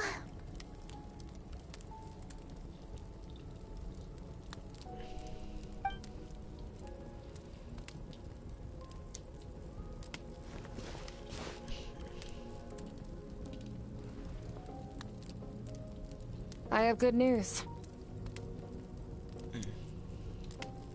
First, your training is complete. You have what it takes to wield immense power. Now it's just a matter of putting it into practice. Continue to learn from your journey and hone your skills against formidable opponents. Second, I've located the culprit we've been searching for. Next, we just need to retrieve the missing part of your soul, and our business will be concluded. When Ajax trained with me, he once told me he was bursting with questions. So I allowed him to ask me 3 of them before he left. You and I may never meet again, Traveler. So if there's anything you want to ask me, now's your opportunity. Just like Ajax, I'll answer 3 of your questions.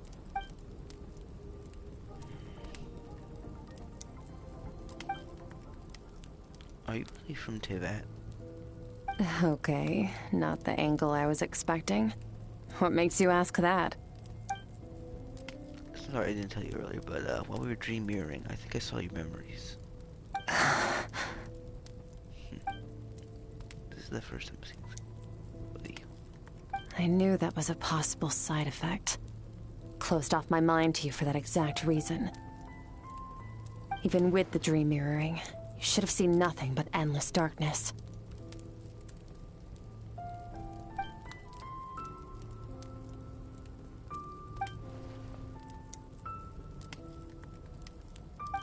Whatever. Must have been a flaw in my execution. I shouldn't be too surprised. Due to some recent circumstances, my self-control has been lacking as of late. Since you've seen what you've seen, there's no reason to hide the truth. All I ask is that you keep it a secret. No, I'm not from Teyvat. I'm from a different planet. And there was a time when I journeyed through the stars. A lot like you in some ways. Like me? Or do you mean you're also a descender? No, we're different in that respect. You're influencing the fate of this world. But me, I'm just passing through. Several hundred years ago, my master, Sertologi, opened the border between worlds and sent me here. But this is not my home. And one day, I'll return to the vast unknown of space. So, there you have it. On to your second question.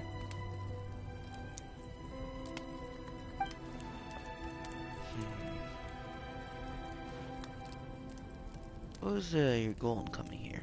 To become stronger. For certain reasons, I need to bridge the power gap between me and my master as quickly as possible. But first, I need to understand the source of his strength. To do that, I need to follow in his footsteps. Walk the path he once walked. And somewhere along the way, I'll find out how to defeat him.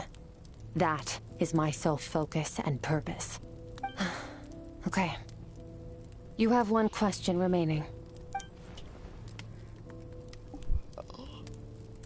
This is what the certain reasons could be.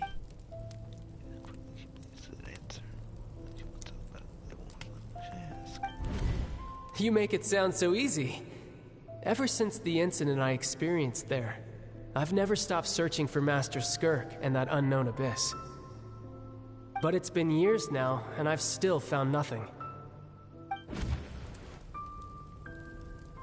Well, your last question? You have Charlotte's look at you, right? You gonna let him see you? Ajax. His situation is different than yours. Before you ever crossed paths with me, you'd already encountered many formidable people, studied their techniques, and developed your own skill set. So, during your training, all I had to do was build upon that foundation. But Ajax was so young when he came to me. A complete blank canvas. Children can't help but imitate their role models. In the long run, that would only hinder his growth. Once Ajax has enough strength in his own right, I will allow us to meet again. Until then, let that motivate him to reach his full potential.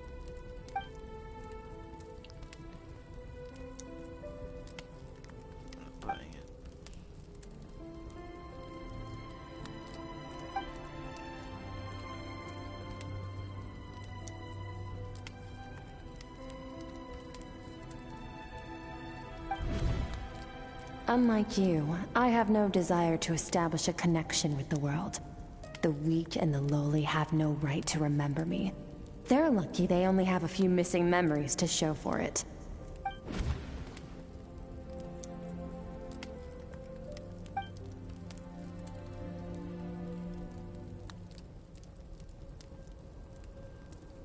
Wake up your companion. It's time to go. Oh, and everything I just told you. Best keep it a secret from her as well.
gut really does just want to go nuts and just...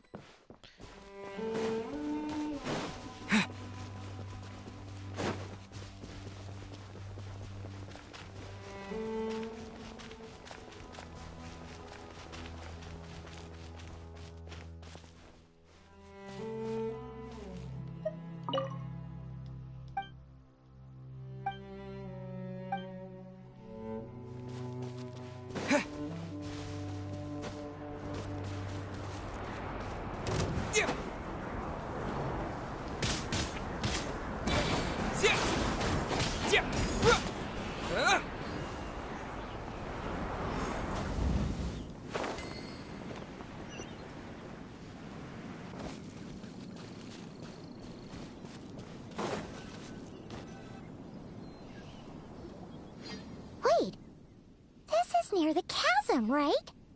Yes. If we enter from here, we'll be able to reach that place from your dream. You have some experience with abyssal domains by now, but still, this is someone else's territory. Best to proceed with caution. Don't worry, Paimon's an expert at hiding behind other people for safety. Oh, but, that means you need to stay safe, Traveler. All right. Remember your training. Time to put it to use.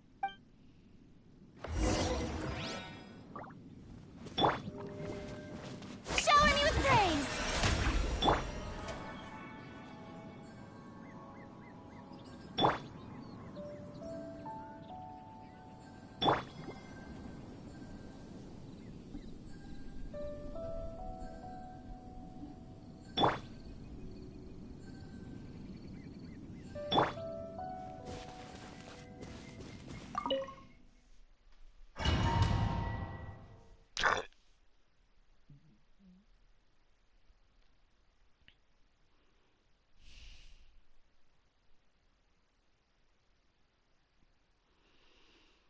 Usually people might have some sort of career.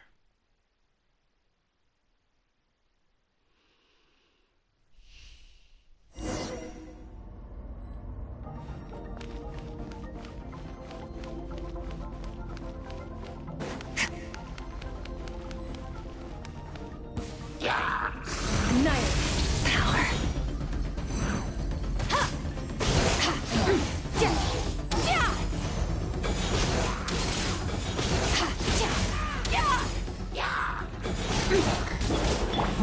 Wipe out!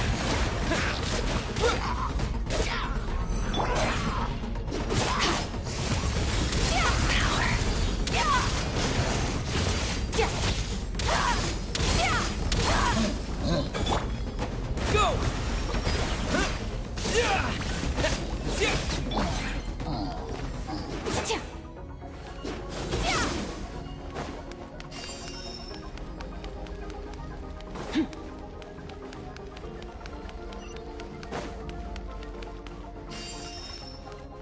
Whoa! Look at all these spikes! Careful! Don't get hit! You know what? Paimon's just gonna float behind you. Come on, you got this.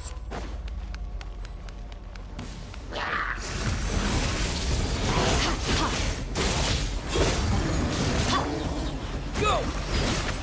Yeah!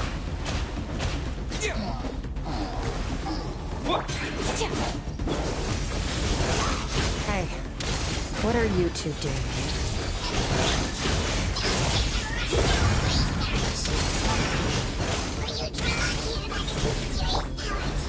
Dusty, like an abandoned house.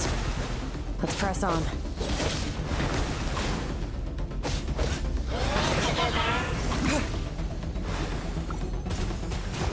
Go! Mine to wield. Yeah!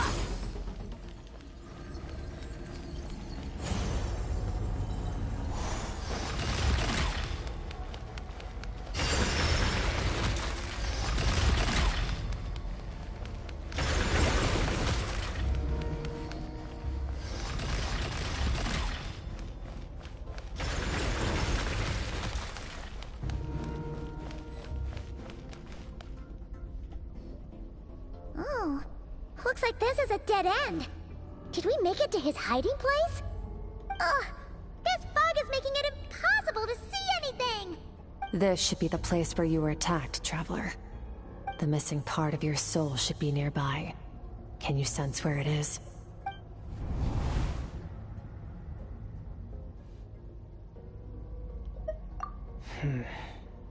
Our opponent must have covered his tracks just in case. Otherwise, you should have sensed it much more strongly. Hold on! Look! The spikes are back! Stay calm. Let's hold back a little. Give our enemy some wiggle room so we can see what we're dealing with. Our enemy took part of your soul for a reason. It's likely he integrated it into his attack somehow. If we're smart about this, we can track it down.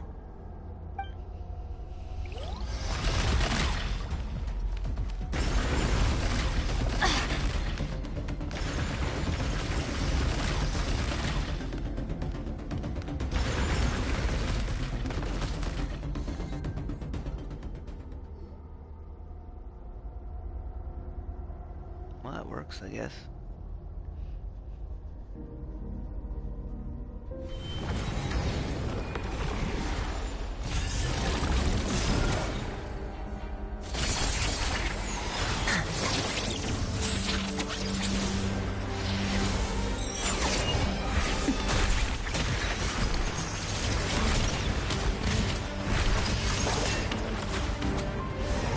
From the start, the attacks have been focused on me. Trying to break through my defenses? I see.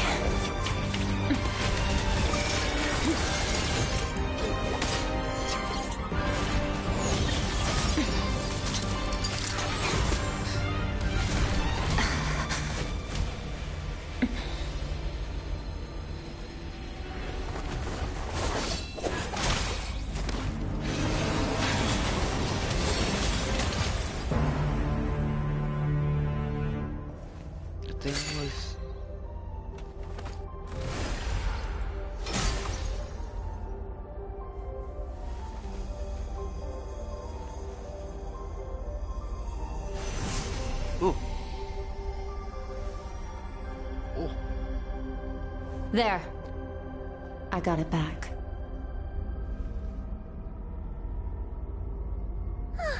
Traveler! Skirk! What happened? It looked like Skirk just got... In the Gwali Plains, you asked me why this enemy chose you as his target. Now, the answer is clear. It's not just the fact that your strength is impressive. It's also because of your ability to, as you put it, purify abyssal power. Whatever that actually means. The fact is, that ability allowed him to do something that should have been completely impossible. Namely, break through my defenses and steal my power. She was his real target from the beginning. No. He couldn't have known I'd come to his domain.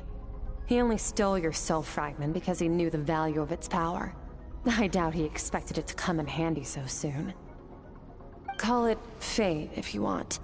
I believe that's the term they use in this world for arbitrary coincidences like this. In any case, it works to our advantage. Once I realized what he was using that power for, it gave me the chance to get back what you lost. I'll cope. Well, done gorging? Good. Time to answer some questions. How did you get the power of the all-devouring narwhal? The all-devouring narwhal? Oh, of course! Paimon knew that spike thing looked familiar. It looks just like that narwhal's horn! I highly doubt you acquired that power through your own strength. Tell me I'm wrong. You're desperate enough to scour the land for god remains and whatever vestiges of power you can find. That alone proves you wouldn't be able to defeat a creature like that. Which leaves one possibility. You know my master, the Foul, Sertologi. The Foul?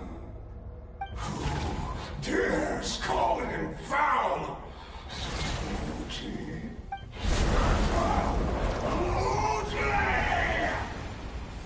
What's wrong? Bit off more power than you can chew? You're struggling to hold a basic conversation. Just a little longer. I'm still... Look! It's back! Those obsessed with power will let it devour them before abandoning their pursuit. Keep calm and use reason to decide the best course of action.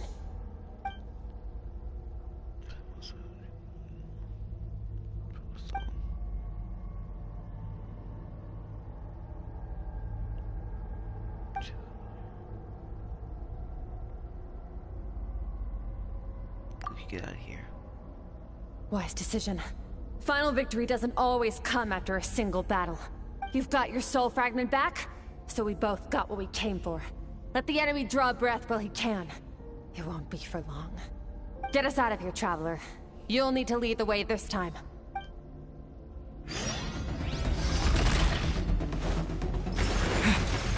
Skirk, is your shoulder gonna be okay? The wound is minor. It'll heal in no time. You should focus on getting out of here alive instead.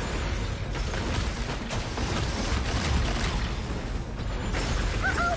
Falling spikes! Run!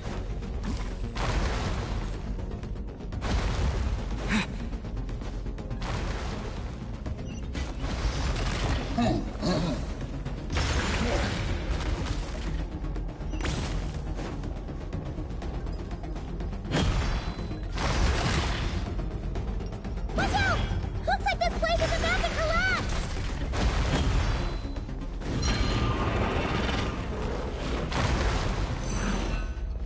So, this guy's power has something to do with the all-devouring narwhal.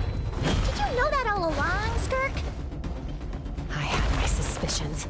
That's why I decided to investigate in the first place. But suspicions only get you so far. I needed to verify it for myself.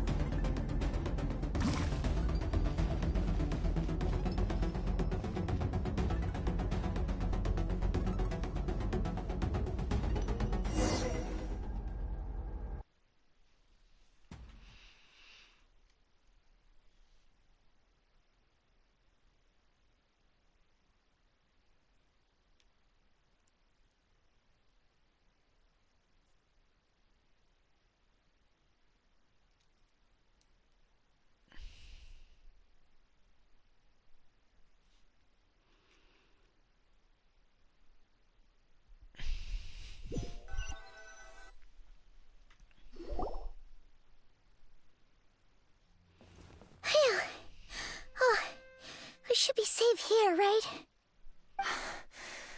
I no longer sense his presence. Can't have followed us out of that abyssal domain. Weaklings like him will find that my power is not so easily controlled. He won't be leaving that place until he's managed to digest it. That's power. Even if they steal from you, it won't be. You seem surprised. I suppose that's fair. You've seen but a fraction of what that whale is capable of. That gaping maw could swallow a planet whole. It's called the all-devouring narwhal for a reason. Devouring is what it does best. It can extract power from anything, dead or alive, as long as it manages to make physical contact. Yeah. When we had our run-in with that thing, Neverlet mentioned that it has an instinct to devour. Your dragon friend recognized the nature of its abilities and used the power of Hydro to protect you. That worked because it was in a satiated state, so it was somewhat less aggressive than usual. It's a different story when it has no more power to feed off of. That's when its true voracious nature kicks in. It could devour everything on the planet in that state, which is why I cast it into that void space. But I hadn't counted on there being anyone left on this planet capable of wielding its power. To me, that says he must have encountered the whale a long time ago. Meaning, he must have known my master. Yeah. Exactly. It told me everything I needed to know. Hence why I said we both got what we came for. And I believe that brings our transaction to an end. Now that you're whole again, you can get back to your own journey. I'll handle the rest of this situation myself. No way! We can't leave now! Something was stolen from you because of us. We have to help you get it back. It's true. This isn't my first taste of failure or losing power. When you fall, you get back up again and become stronger. That's how it is. But what if that monster finds you before you're all better? Plus, how are you gonna get home? It's not like you can just go swoosh and open a door to the abyss again. Not without your full strength. So, Sticking with us for the time being doesn't sound so bad, does it? Well, I still am. Fair enough. Then take this. What is it? A bag of Mora. Nothing in this world is free. I know that much. I'll leave the planning to you. Hurry up and decide where to go. We shouldn't linger. We should take Skirk somewhere she can rest. But where? Paimon gets the feeling Skirk wouldn't like being around a lot of people. Oh wait! Baizhu said we could rest in the back room of the pharmacy, didn't he? Let's head there! He'll know something about Master. I'm sure of it. Next time, I need to be ready. Fine. It was just a scratch. It'll take time to recover my strength, of course. But adapting to situations like this is nothing new for me. Oh, this. It's a star crystal suit. Abyssal energy is scarce in Teyvat. Wearing this helps me access it more freely. It stores concentrated abyssal energy that I can draw from on the go. When the energy runs out, it reverts back to its original form.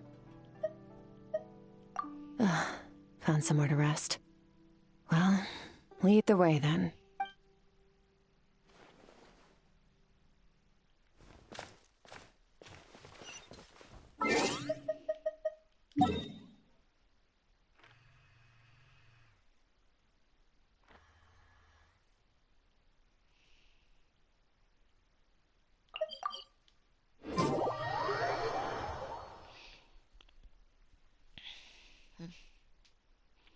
I just realized all this stuff on my shelf is 10 years at this point.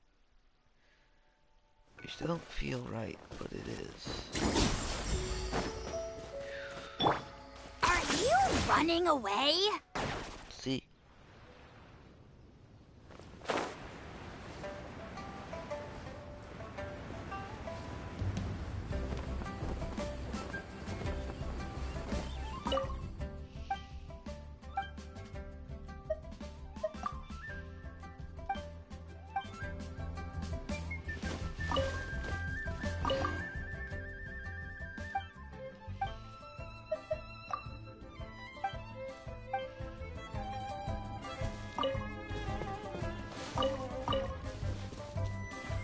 Oh, wonderful.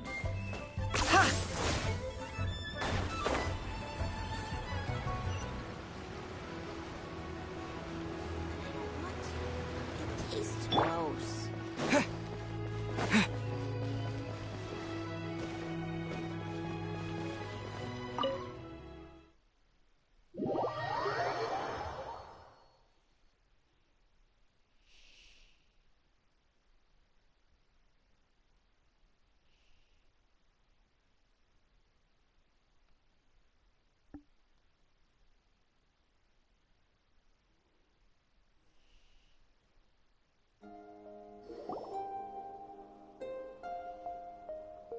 Huh. This bag from Skirk has a ton of Mora in it. Does she have a job or something? Wait, no. After what we saw at Wamin Restaurant, that seems impossible. Can you imagine? It would go something like... I'll be collecting my paycheck now, boss. Oh, sure thing. Wait, who are you? Have we met? Can't hold a job if you make everyone forget about you. So, what did she do to get all this Mora? Claimed some buried treasure, took care of a few monsters that were causing trouble. Nothing untoward. It's safe to use. Ah! You heard all that? A sonorous voice like yours is hard to miss.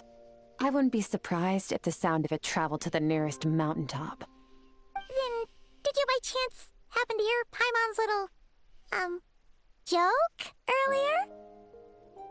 You mean when you called me Frosty the Lavender Melon? No, sorry. Paimon totally misspoke just now. She didn't say that at all. It was, a Paimon lookalike. Yeah, she's a piece of work, that one. Always impersonating Paimon and giving people weird nicknames. Okay, fine. The truth is, Paimon didn't like you all that much at the start. But things are different now. You helped the Traveler in a big way, so... What do you say? Friends? I noticed there was only one bed. Go ahead and get some rest. Wait, what about you? I don't get tired, and I don't need rest. I'm going to practice my sword work. That should help me regain some strength. But your shoulder... Hey, don't just leave! Whatever. Let her tire herself out. She'll come back eventually. Let's get some sleep, Traveler. That comfy bed is calling, Paimon.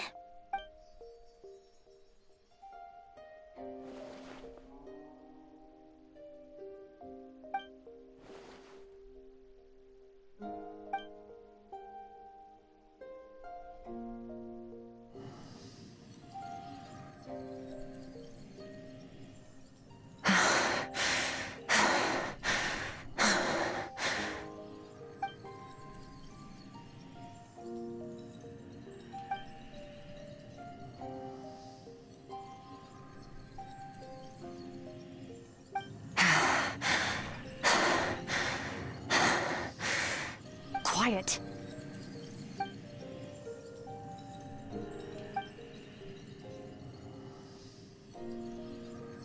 Do you even remember how many of us perished in that fire? How many bodies were left to rot on the scorched earth? Yet you alone live on. Keep your gaze fixed on your blade. You don't deserve to rest. Run, Skirk. Run! Only death awaits us here. Keep running, and don't ever look back.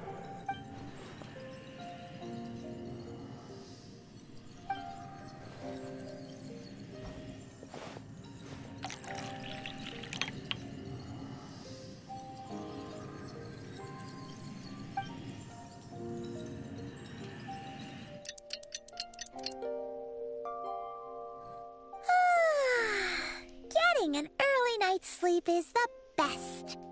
That bed was so comfy. Wait, Skirk? Have you been sitting out here the whole night? The bed's all yours if you want it. About 60%. Maybe 70. Whew! Paimon thought it would take at least a couple of days. That was fast. No, not fast enough. That's 20% less than last time. Same training regimen, same intensity. Nothing felt different, but somehow the outcome fell short. No, I think the problem's with me. I need to meditate for the next 2 days. Deep introspection should help me find the issue. Ooh, sounds intense. We'll watch over you in the meantime, then. Thanks. See you in 2 days.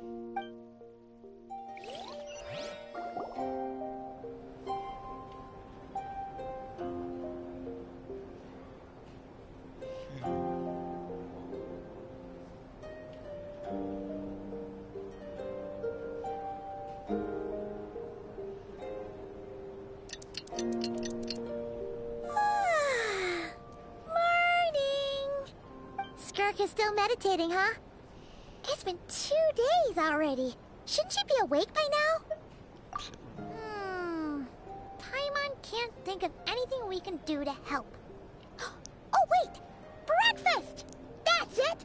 Paimon will go get breakfast! Skirk is gonna be starving when she wakes up. Be right back.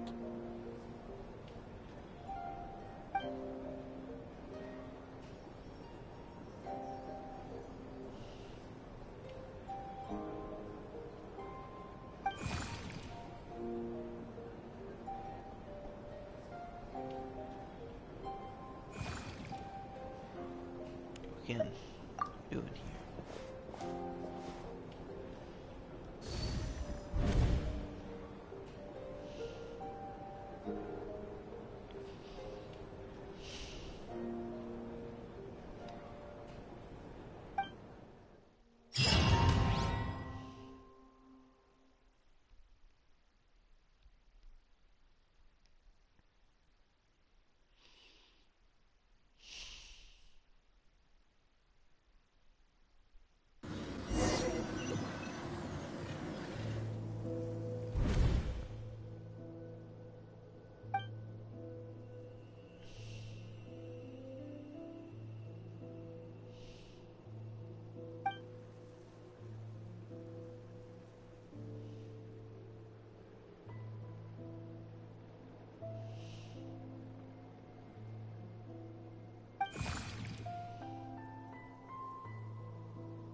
This is... That's right. This is Skirk's inner world. Think of it as the threshold between the soul and dreams. This isn't your first time here, but what you remember is probably a space covered in darkness. I only managed to illuminate a small portion for you back then. Actually, it's my first time talking to someone like this. I only managed to break free and bring you here because the injury weakened her power. I guess that's why I can speak again, too. Call it fate, if you want. I think that's the word they use in this world for lucky coincidences like this, right? Now, before I take you to her, I gotta ask. You're the first outside visitor to ever come here, so what's your impression of this place? Oh, you noticed. This river represents Skirk's strength. Strength accumulates over time. It is the summation of a person's lived experience. So this river is where all the fragments of Skirk's life should converge into a single stream of memories and emotions, flowing forward as one. But as you can see, this river has been severed numerous times. It's because Skirk doesn't like who she was in the past, and all she sees reflected in the river is a disgraceful shadow of who she was. She cuts through water and rock with the sword of reason, severs her connection with the past, and begins anew.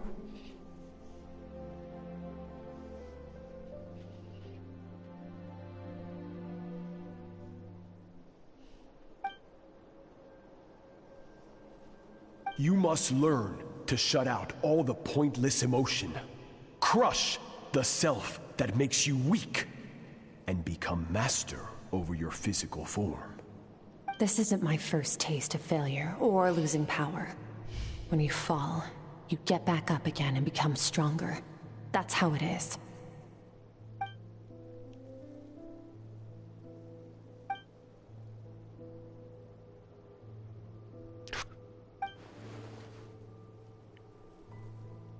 The answer to one mystery invites another question, I see. Let's follow the river upstream. There among the cliffs, among the memories etched into her heart, lies the truth of it all. Soon, you'll understand everything. I remember clean things. I just realized that was 8 years ago.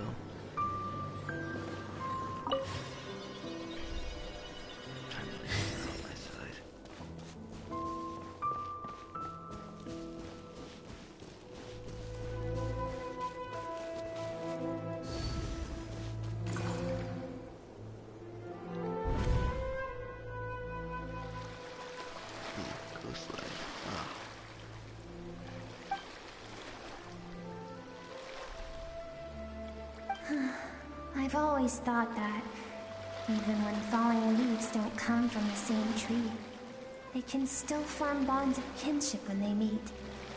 Like meteors, you both made a journey through the stars. Both travelers who have landed on a planet that is not your home.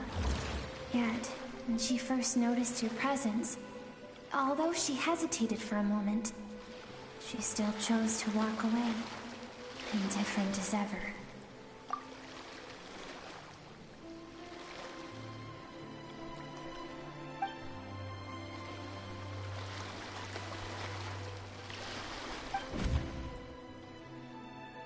Seems like you've answered your own question.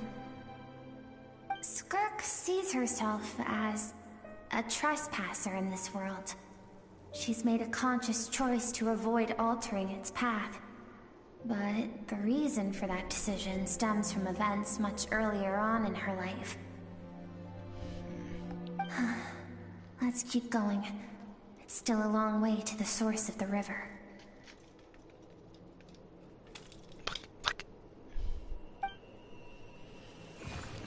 Shall we or not?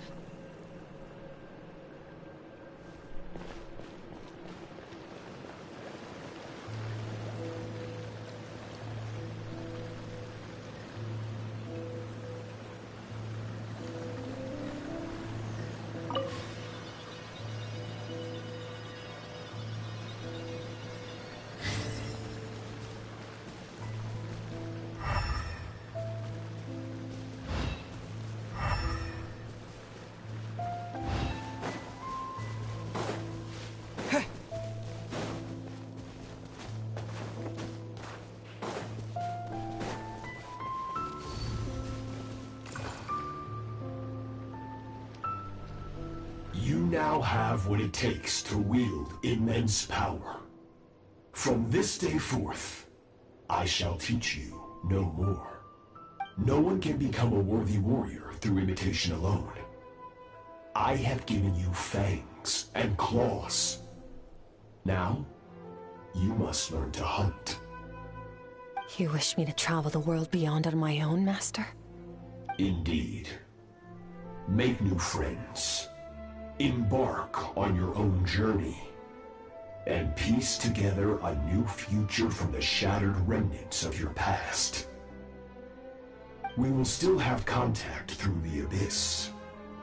But know this. One day, I will take the life you worked so hard to rebuild and reduce it to ashes. Just like the fire that haunts your mind.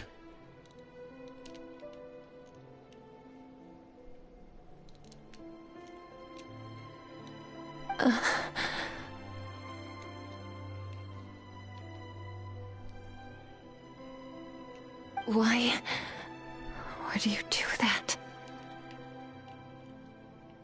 I have told you before, fear is the catalyst for human evolution.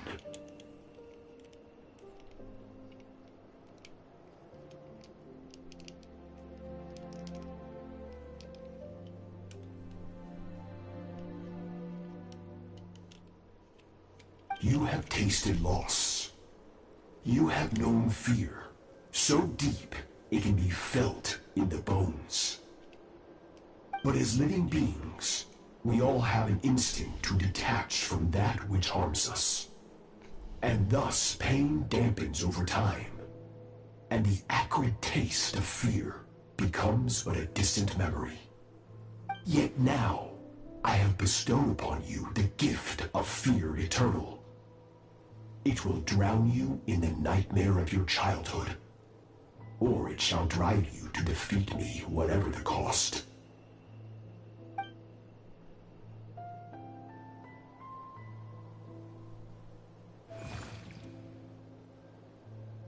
That is what Skirk's master, the foul Sertology, looked like at one point in time. Of course, as a higher being, physical form is a triviality to him. He could appear as a beast, a human, or even a monster that defies description. The form you see him in here, clad in abyssal armor, is the one he usually wears when traveling through the stars.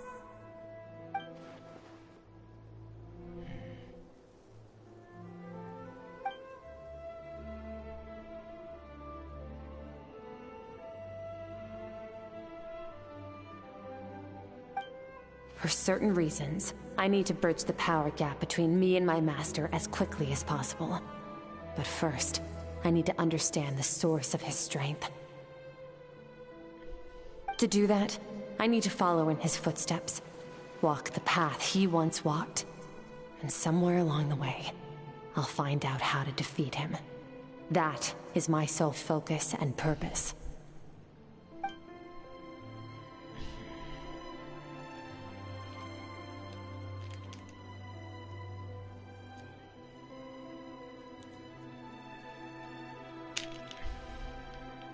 I'll let you in on a little secret.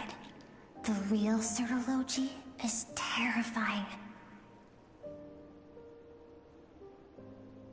The scope of his power is impossible to understand until you experience it firsthand. It is absolute, the power to crush all things.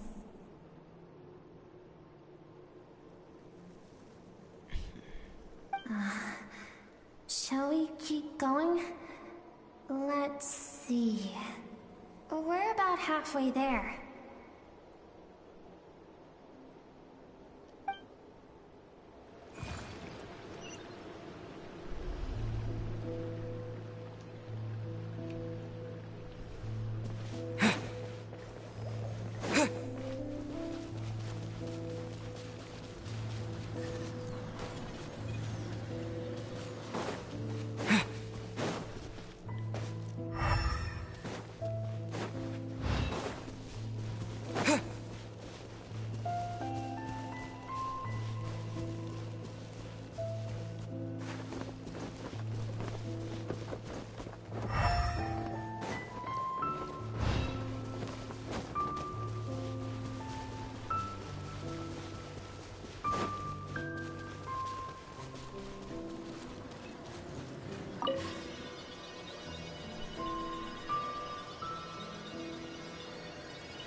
We've made it quite a ways already.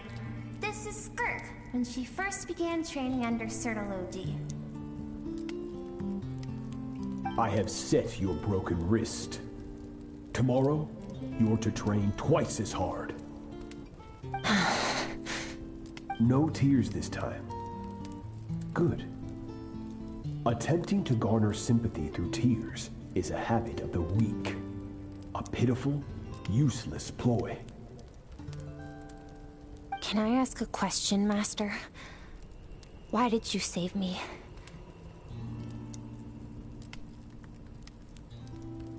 I keep thinking, maybe it would be better if I had died. I wouldn't be haunted by that fire all the time. I wouldn't have to go on like this. I saved you because I have a plan for you.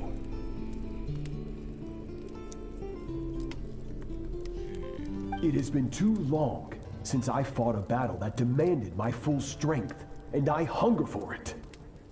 Every so-called genius and prodigy I have faced has crumbled like sand underfoot. Before me, even fate bends the knee. So, I will teach you everything I know. Train you by whatever means necessary, in the hope that one day, you might surprise me.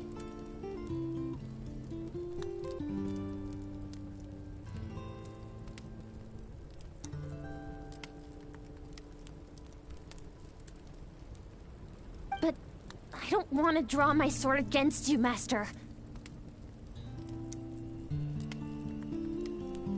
What you want matters little. Among the boundless sea of stars, the cries of the weak are but faint murmurs that disappear into the void. You of all people know that well. Yes, Master. From that day forward, all she knew was grueling training, emptiness, and fatigue. After some time, her talent bloomed, and she gained control over her emotions, like her master. How should I put it?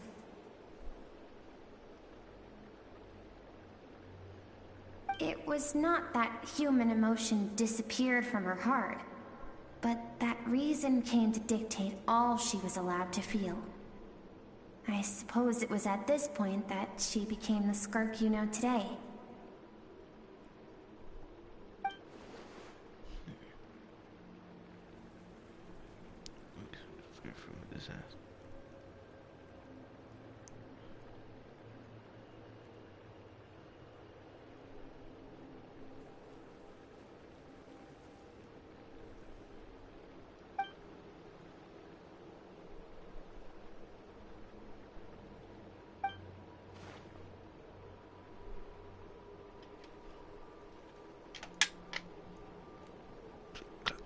Okay, thing fell.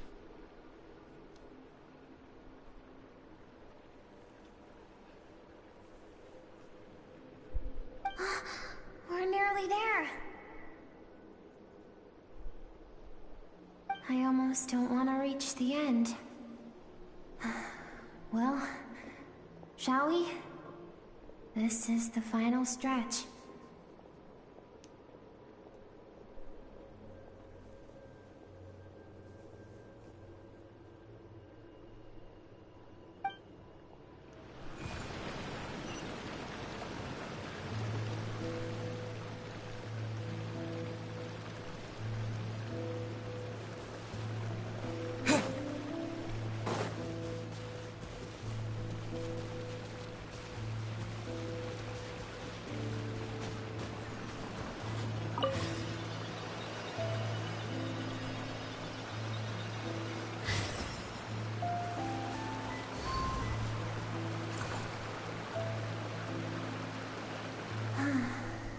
These are Skirk's happiest memories.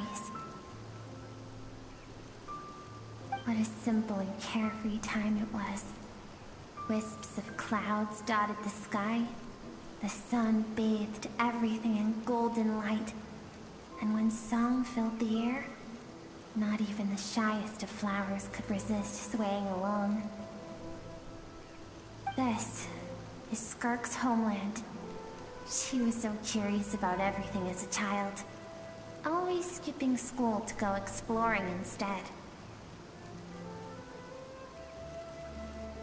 There was so much to discover. The treasures at the bottom of the sea, the secrets beyond the stars, and that merchant ship packed with adults wearing those strange clothes. Yes, the ship. That was the beginning of the end.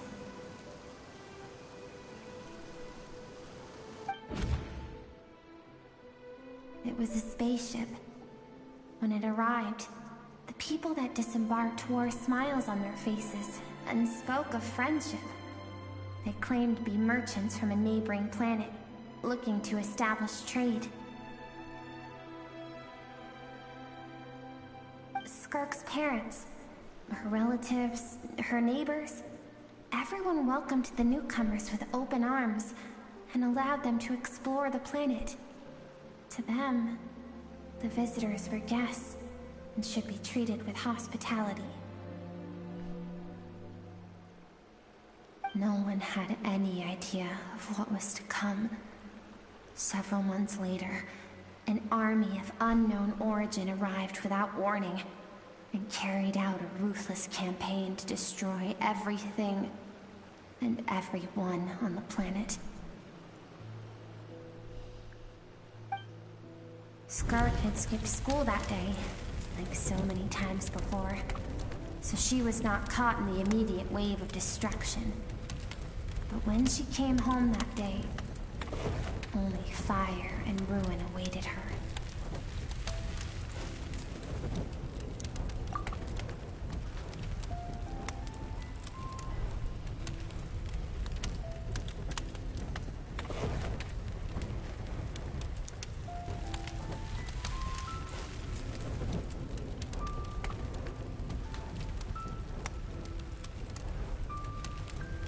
Countless people cried out to her for help. People she knew and loved. Friends and relatives. The little girl who lived next door. The shop owner with the bad leg. The bad-tempered teacher she had made fun of just that morning.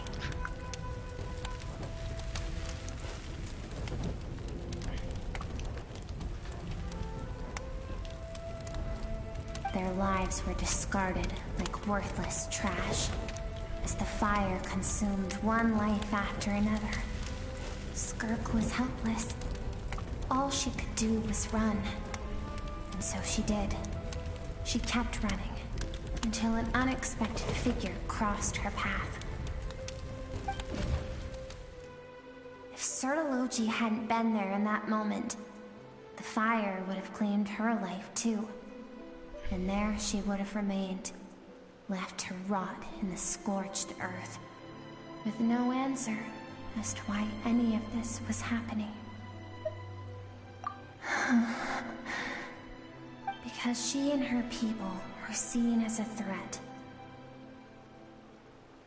As the initial merchant ship explored the planet, they discovered that it hadn't always had the condition to support life. Yet there was evidence of human activity, even during the periods of extreme heat or cold in the past. Further research revealed that, over time, the people of this planet had evolved the ability to adapt to any type of environment or energy source. For that reason, the outsiders viewed them as a potential threat, and decided to eliminate them before the threat could rear its head. And so, the army was called, and the so-called danger was wiped from the face of the planet. Senseless, isn't it? Deemed a threat because of a gift they didn't even know they had. Perhaps it was their own innocence and kindness that doomed them. But in the end, that was lost to the blaze as well. If those with power get to decide good and evil, then all you can trust in is the sword in your hand. And so, before death could claim her, she ran. She ran and never stopped. No one wants to relive their most painful moments. Well, that brings us to the end of the story. This is as far as we can go. Skirka is waiting over there. For both of us. Let's go to her. It's time to fulfill my purpose. And my greatest wish over all these years.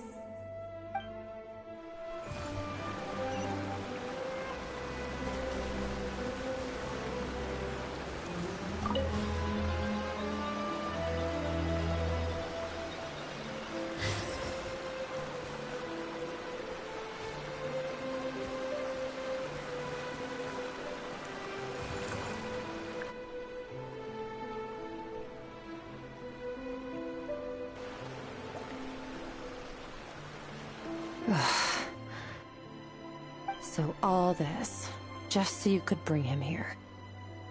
I have things to say to you.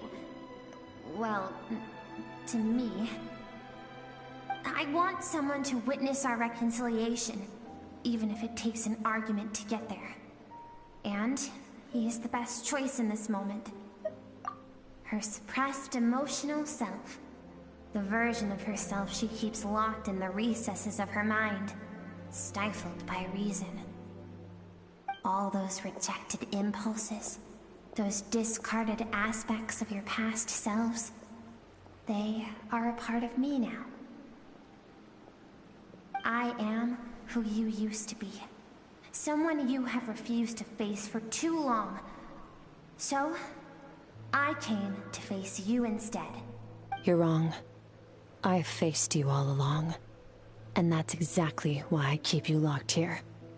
Your existence makes me weak. Moments of joy and longing are when we are most vulnerable.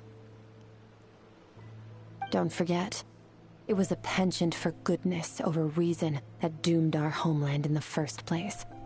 The vastness of the universe renders everything insignificant. Our feelings most of all.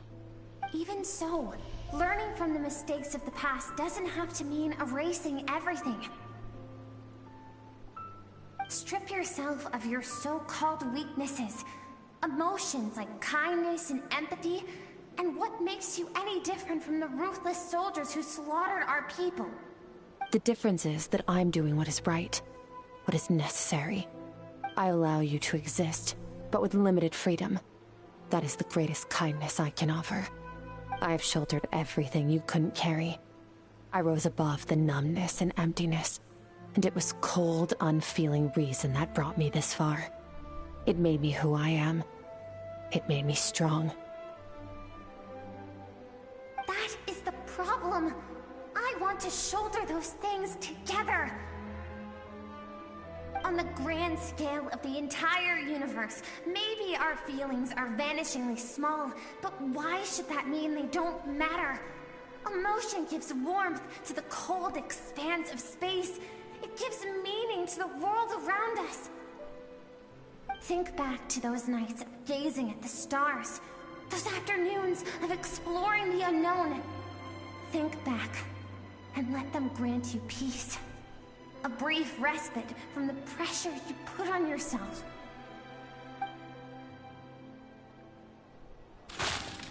That isn't what we need. It's exactly what we need. Aren't you curious about why recovering your strength has taken longer than normal this time? Finally, you get to the important part. That is the only answer I came here to find. Then look around. Look at your inner world. You cast aside your dreams and curiosity, and in doing so, you lost your original motivation. You severed all connection to who you used to be, so you can no longer draw strength from your past. Now, the only things driving you forward are fear and survivor's guilt. But these cannot take you far enough. And so, this river, the source of your strength, grows more polluted by the day. And do you think that means I should seek help from a weak little thing like you? I confess, other than weak. The fact that she in time broke free from her constraints conveys you that proves it. Thank you for saying that. I knew bringing you here would be the right choice. To be honest, I'm not here to argue with you. This isn't about who's right or wrong. And in fact, I agree that in order to make it through the wake of that tragedy, we had to distance ourselves from the pain through reason over emotion. But what is right at one point in time isn't always right forever. I know you will never forget that fire. I know the fact that you were the sole survivor fills you with guilt. And I know that among the voices that haunt you, mine is there too. Because deep down, you know that you didn't turn out to be the person you wanted to be. All those unfulfilled hopes are like knives to the heart. And I don't want you to hurt anymore.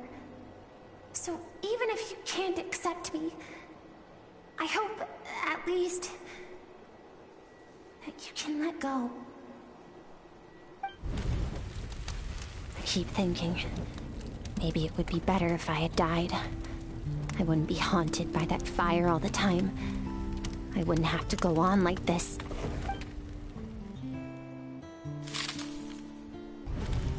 Your dad and I, we're not afraid to stare death in the face, but we need you to survive.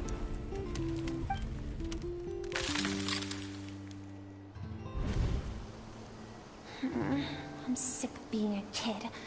There's so many amazing things out there, and I'm ready to see them all.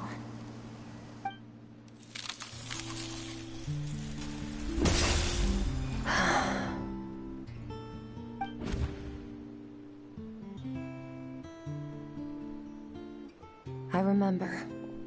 There was a song Mom and Dad always sang when we went out to fetch water. Dancing water. The sand along your path is begging for your song and movement. Will you carry this burden with you on your journey? I am not the dancing water, and you are not the burdensome sand. But if this is your wish, then I will carry you with me until the end.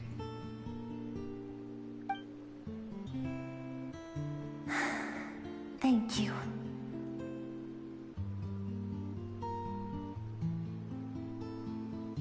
I should be thanking you.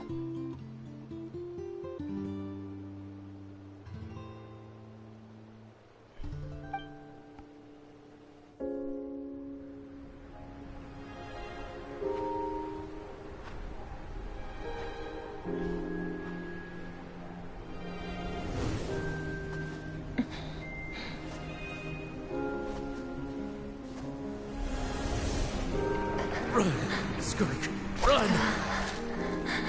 Remember, leave no one alive! Heed my words, Skirk. Let fear take root in your soul. Did you survive? Why was it only you? Skirk, did you become a positive light in this world?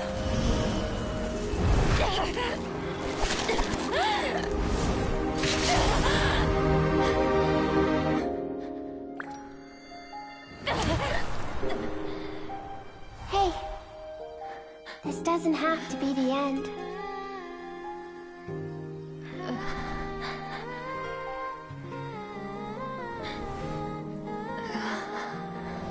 Life is a gift. Don't let darkness claim it.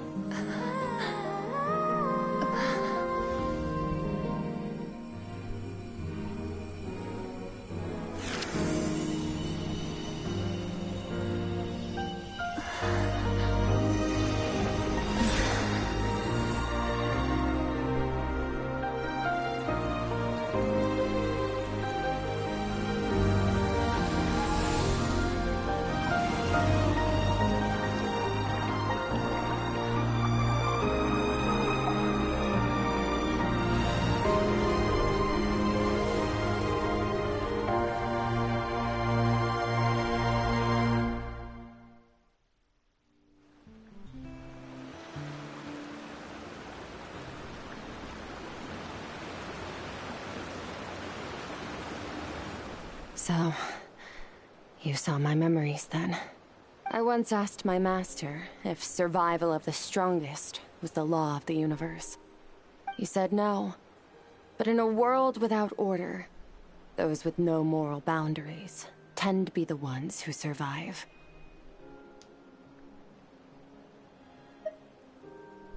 That's why, after hearing his answer, an idea came to mind. An idea that, one day, I would create a new world order. One in which there would never be another tragedy like that fire. One in which power was not the law of the land. But that means I must defeat him. Because my master, Sertologi, is, at the core, a defier of all rules and order. Yes, and not just because of the gap in our abilities, but also because I have no reason to see him as an enemy. Although his decision to train me was not made out of kindness, he did everything a master should. He saved my life, taught me the sword and the principles of strength. And for that, I respect him. I know, and it's not something I want. But Master never goes back on his word. I have to treat everything he says as a promise. He's no longer into that, but he sends me messages through the abyss every now and then. Most of them are simple greetings, or an answer to one of my questions. Every time I hear from him, my heart skips a beat. And I wonder if this is the moment where he'll finally appear before me and tear down everything I've built to pieces. Maybe that means I do live in eternal fear, just like he said. Yes, I respect him, but I'm also afraid of him. And for that reason, the pursuit of strength consumes every moment of my life. I don't know what Master has planned, but I have to be ready. Help me? Why? This isn't your fight. That's what the world wants to see. Everyone has to be willing to fight for it. If we all do our part, then we can make the entire universe a kinder place.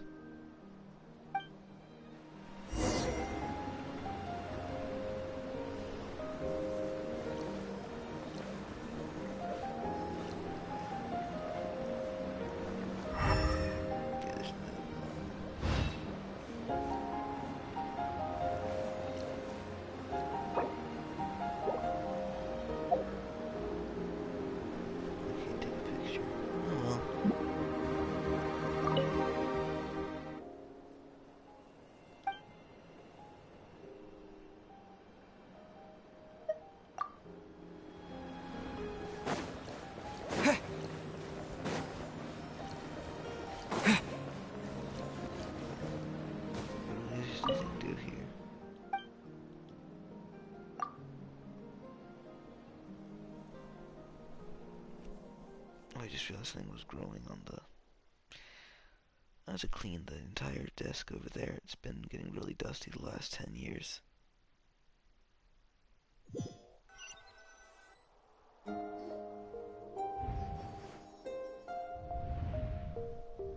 Oh, you're finally awake! I'm not buying Skyrim Tom Howard, sorry. Honestly, Paimon was gone for like 2 seconds and then she comes back and finds you both unconscious? Oh, you scared Paimon half to death. You're both okay, right? What does it look like? Strength's back. Only water from the source can cleanse the rot and filth that flows from the past into the future. I taught you to incorporate the experiences from your journey into how you fight. I suppose what happened today will become an inseparable part of who I am. Okay, so Paimon feels like she's missing some important context. But whatever. Paimon brought back tons of delicious snacks. Let's dig in. All right. It's about time we finished what we started. We're gonna deal with this thief for good, right? This time, I'm not going to tell you to hold back. But having digested even more power in the meantime, he's going to be tougher than before. The good news is, we have no reason to pull our punches this time. So, let's go. Same place as last time.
I just realized I never dusted off that figure for the last 10 years.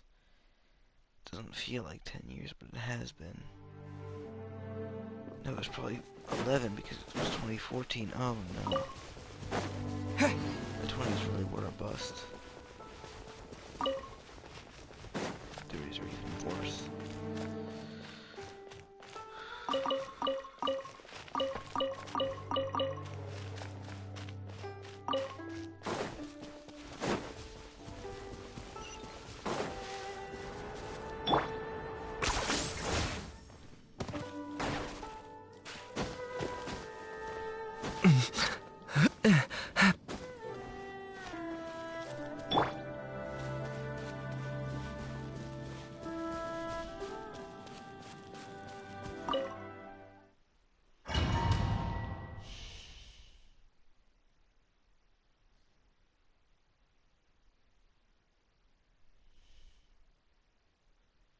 There's mold in them thar hills.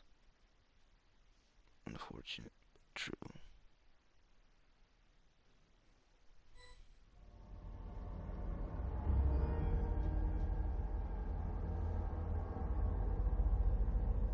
The fog is gone!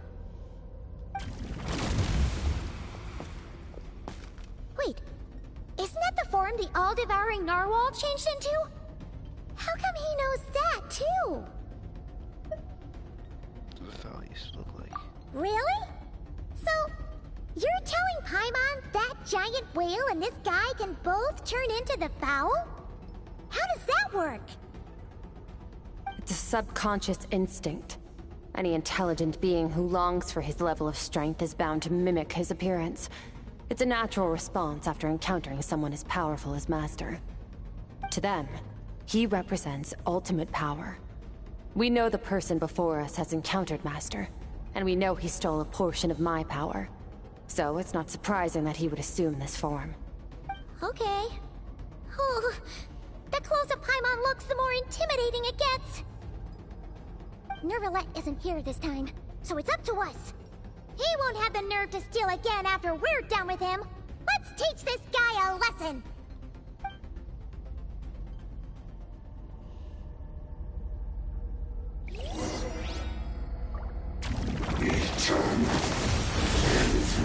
Mine to wield.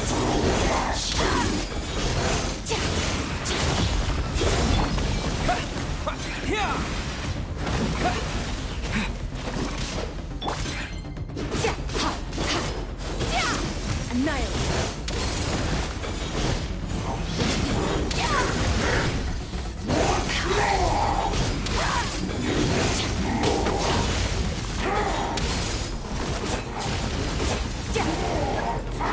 Haven't forgotten your training, I hope.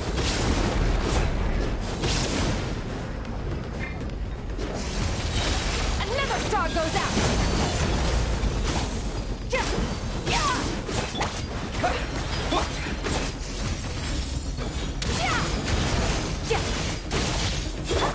Water jet!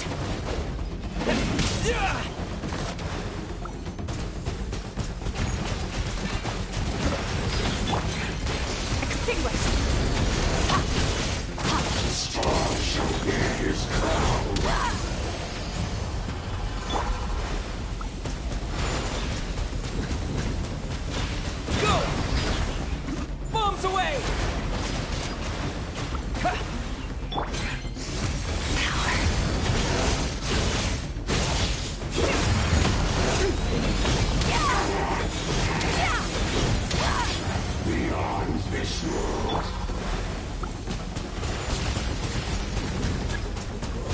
Go!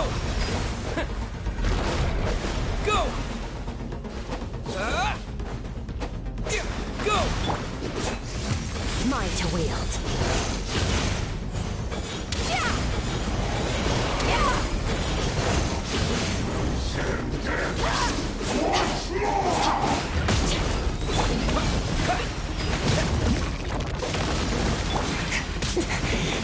Fearless. Paradigm shift.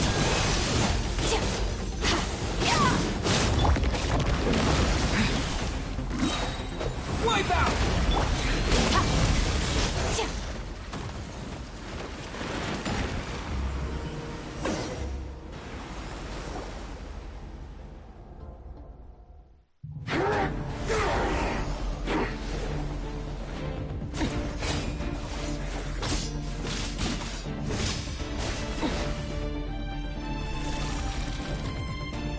Watch out!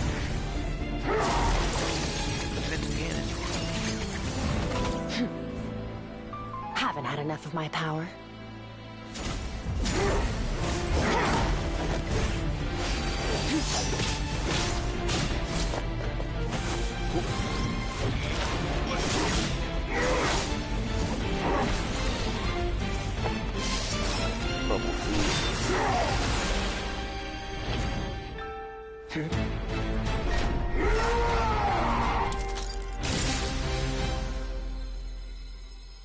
Well then, let's see how much more of this power you can handle.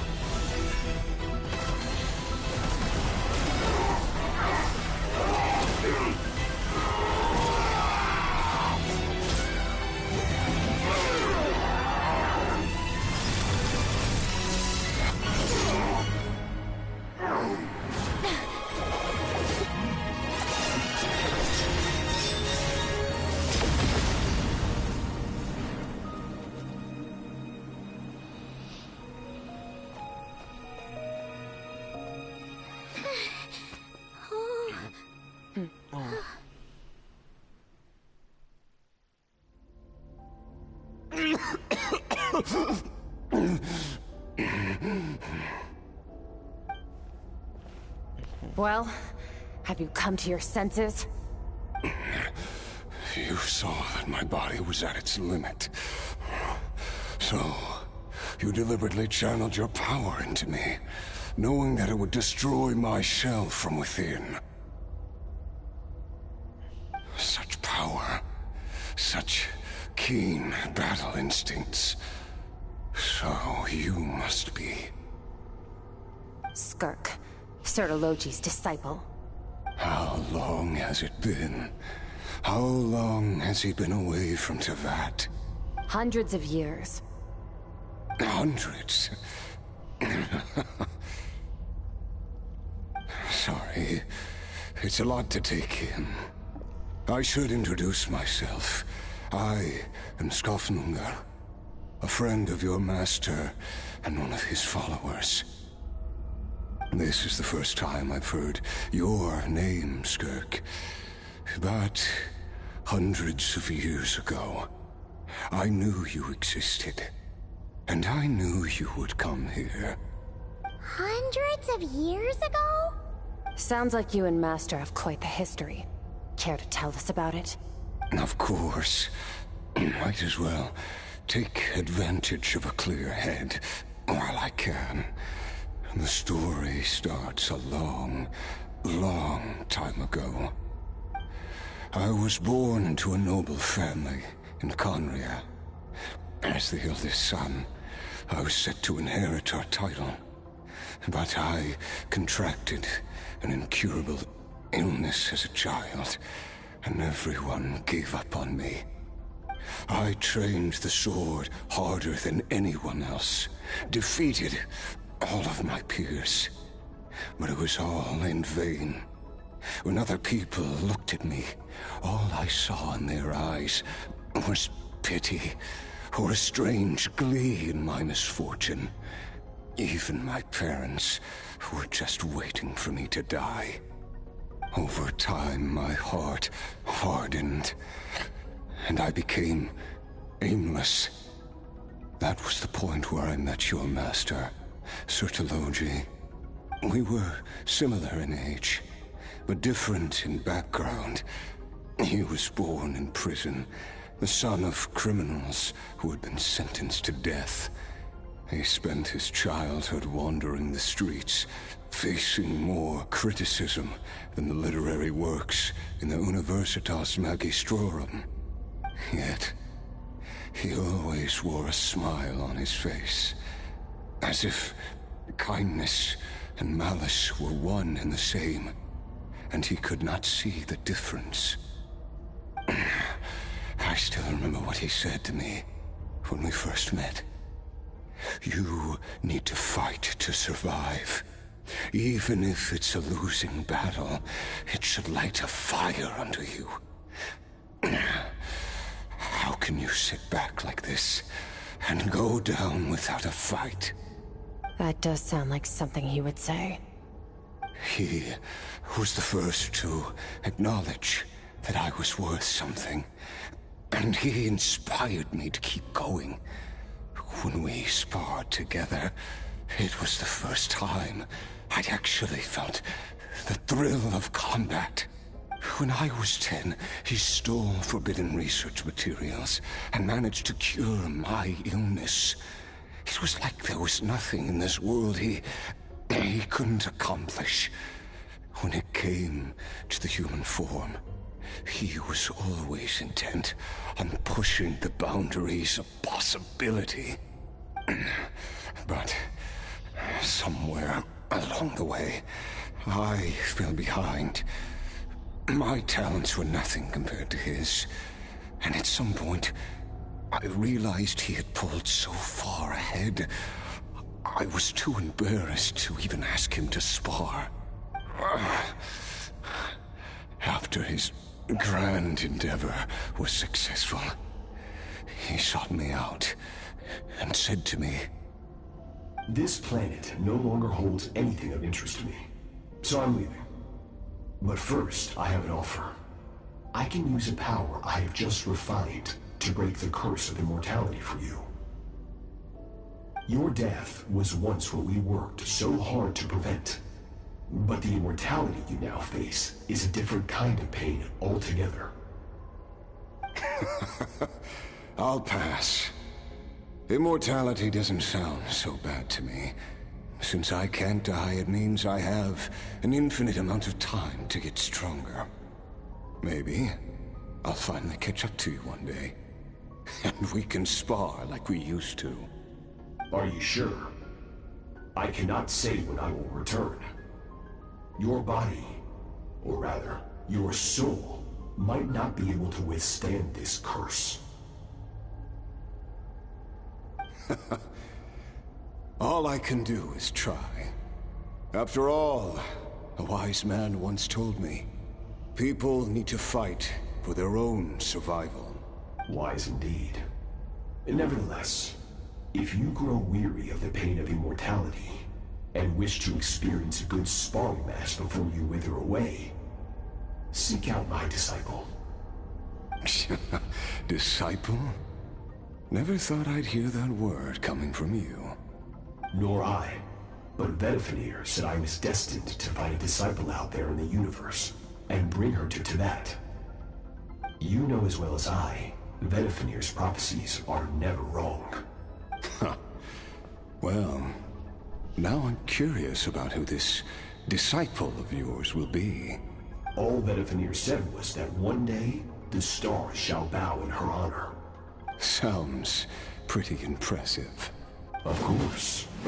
Only the most outstanding people would have the right to become my disciple. Still self-assured as ever, I see. But you're not wrong. I'll be leaving then.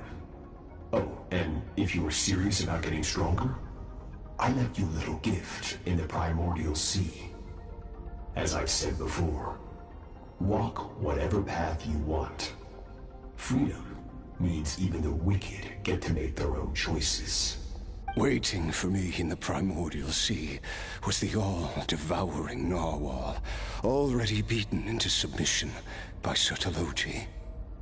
In its weakened state, I was able to cut off part of its flesh and sew it into my own heart. Your heart? That sounds like torture. How did you even survive that? Because, of course, I bear the curse of immortality. So, you used the curse to turn yourself into a vessel for power. Even with that whale's ability, devouring power like that is not something the human body can withstand.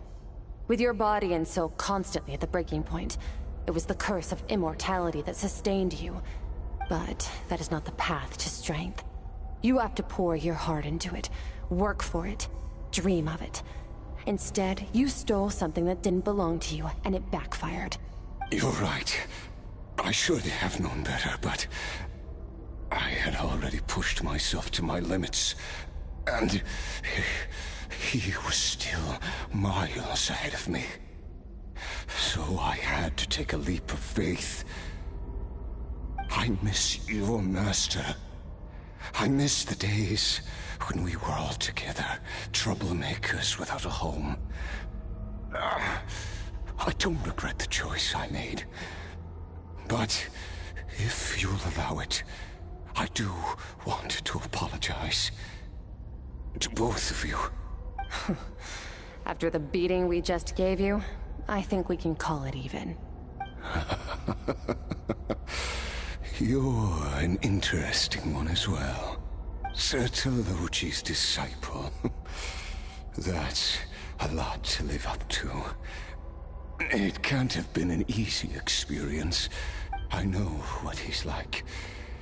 He rules with an iron fist, using despair and fear to force you to catch up to him, all the while standing ever out of reach. We're like mountain climbers in the dark, never knowing how much higher we have to climb, or when we will see the sun again.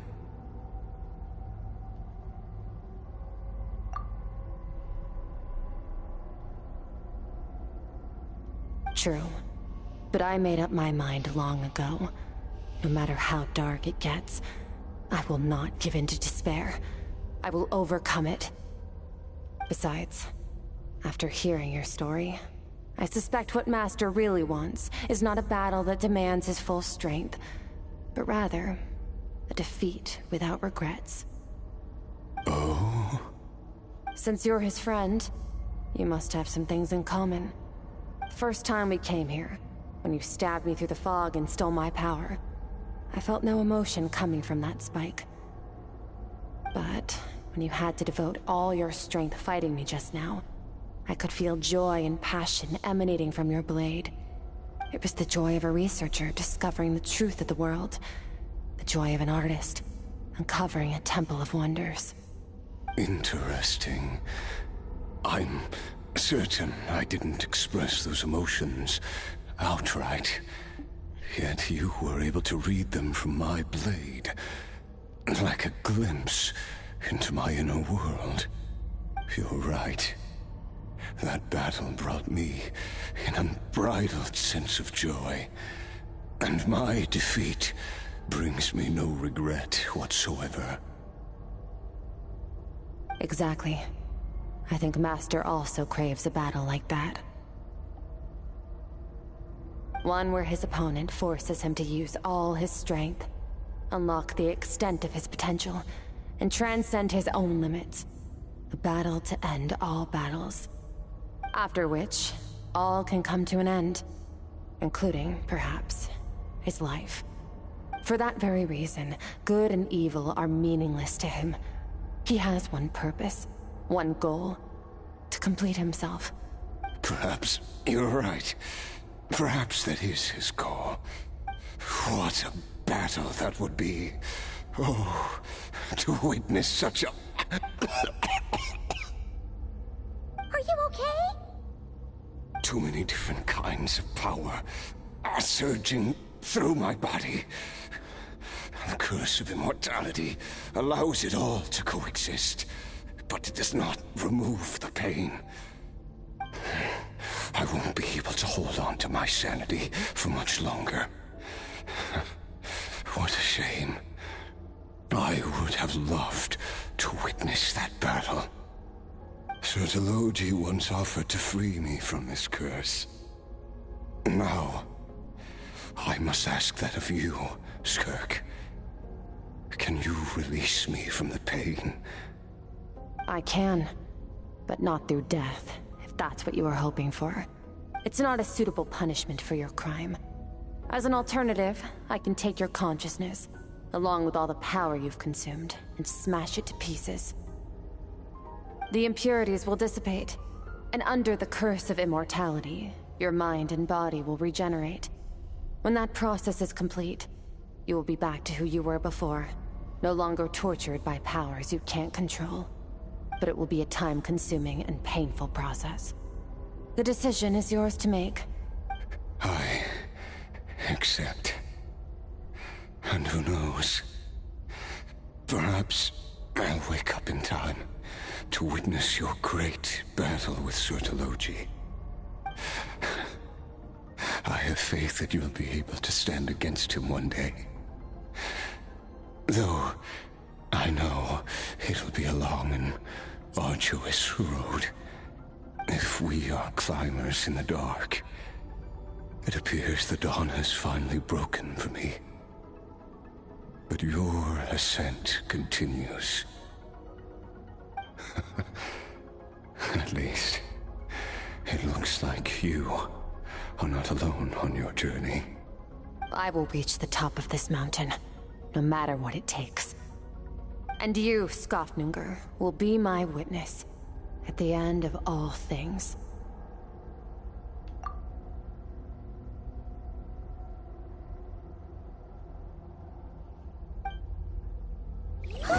That's finally over. Let's get out of here. Huh. At least we don't have to make a mad dash for the exit like last time.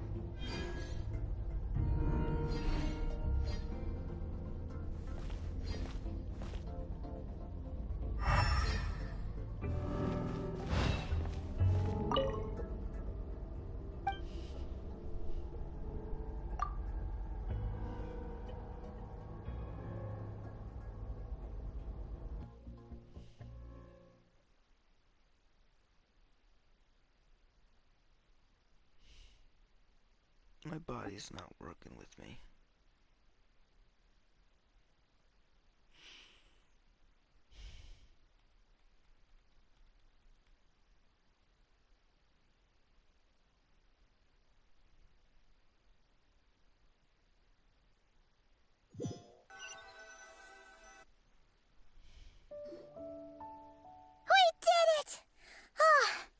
It's only been a few days, but it feels like forever.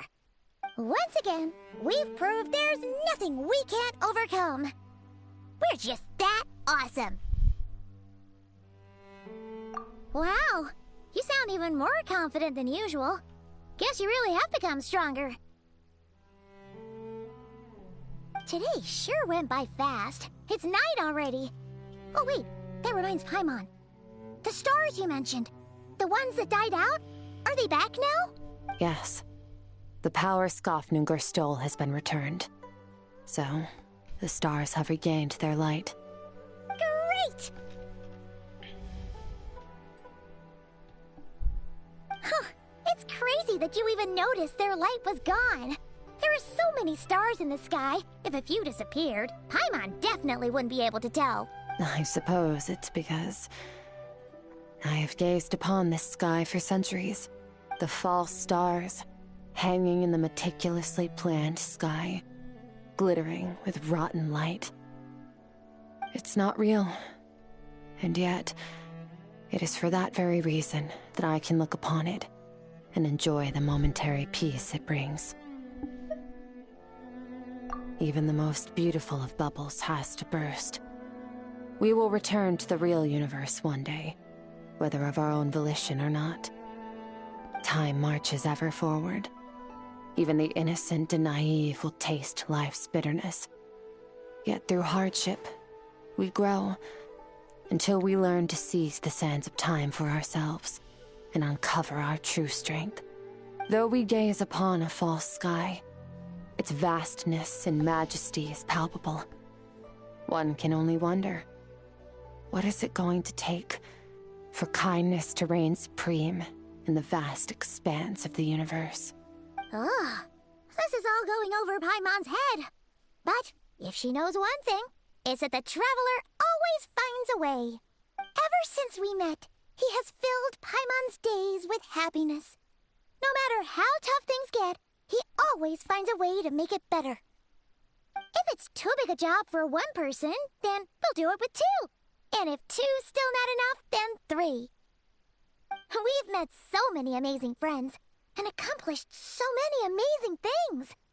As long as we don't give up, we can make any wish come true. I suppose when it comes to you, anything is possible. Well, I should be going. Now that my power is no longer isolated from my emotions, I need more practice to get used to it. I suppose fate will decide. Maybe we'll bump into each other on the street. Or maybe we'll reunite on a different planet entirely. Regardless, reunions and partings are but passing moments. More than anything, I hope that, at the end of this journey, wherever it takes us, we stand in a world reborn. One without war, pain, or forced partings. One where new life can bloom, even where there was once nothing but scorched earth. For this, we must all work to become stronger. If that's what you want to call me, I won't object. Goodbye. Bye!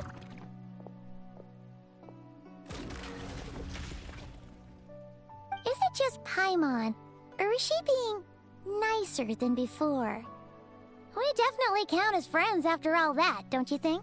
Hey, what do you think about camping here tonight? There's nothing quite like sleeping under the stars. Come tomorrow, we can continue our journey. Oh, and since Paimon treated you to that super nice meal at Wanmin Restaurant, it's about time you returned the favor.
I really gotta get moving.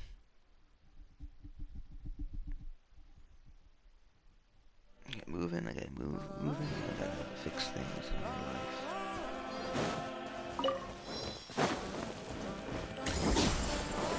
What? Why me? Get back on track.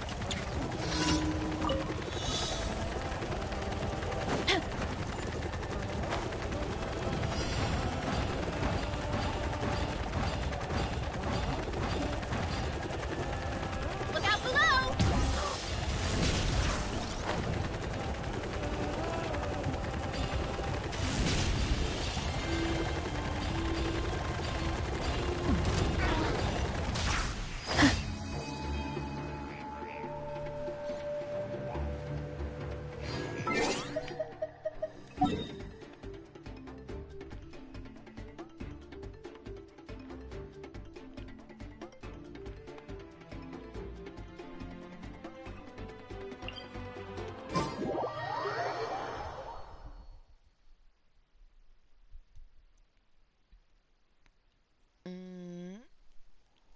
really gotta clean up. I gotta sell things.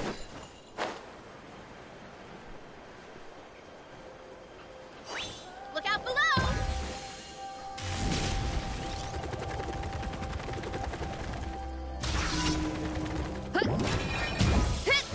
Charge!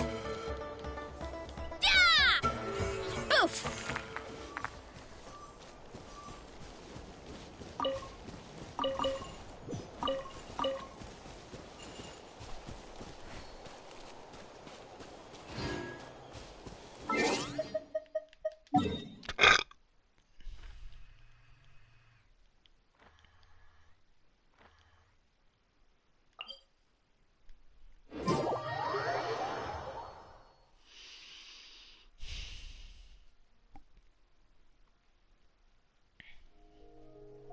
I gotta do that thing later.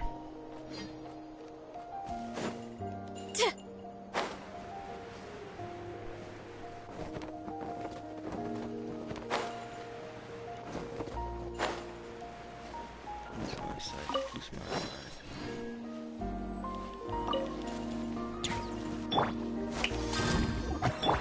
Yeah! Kapow! It's justice o'clock! Yeah! Well, well. Here comes another. Charge! Boost! Heads up! Maximum power!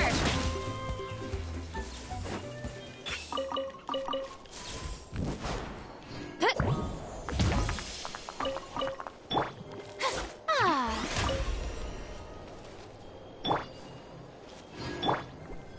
Oh, brilliant!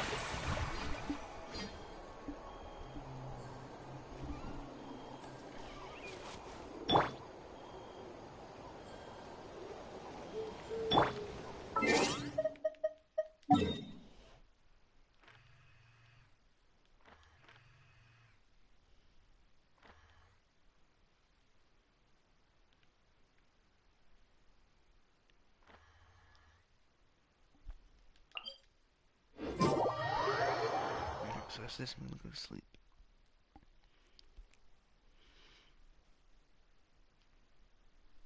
Of course, I gotta brush my teeth first.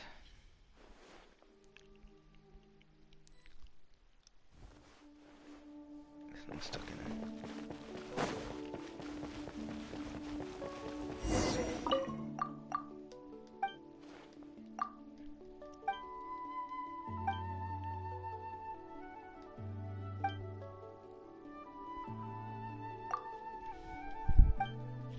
It keeps giving me this sharpshooter hand quest over and over.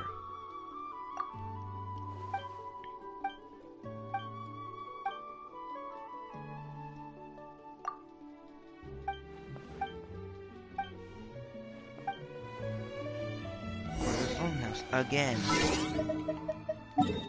Is something I'm doing wrong?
After this, I'm gonna go to sleep. And then after I wake up, oh, there goes my tooth. I'm pretty sure there's things going on underneath it.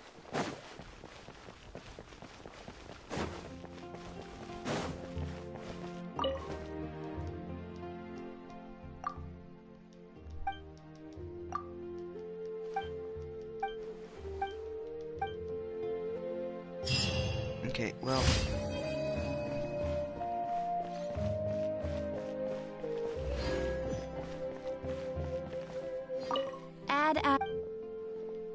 Thank you for Wow.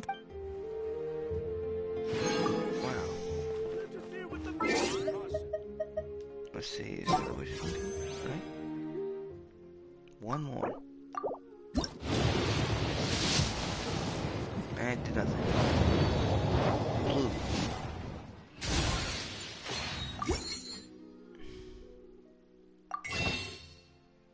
What you gonna do with the blue?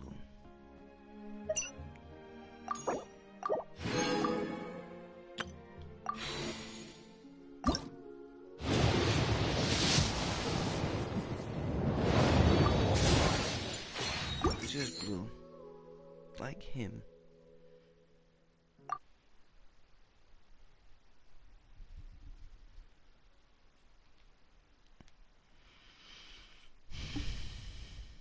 Cannot connect the server. It's a lie. Okay.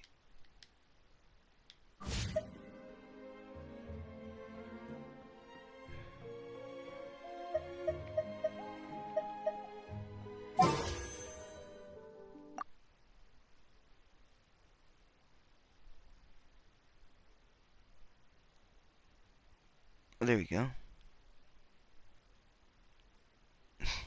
1, 2, 3.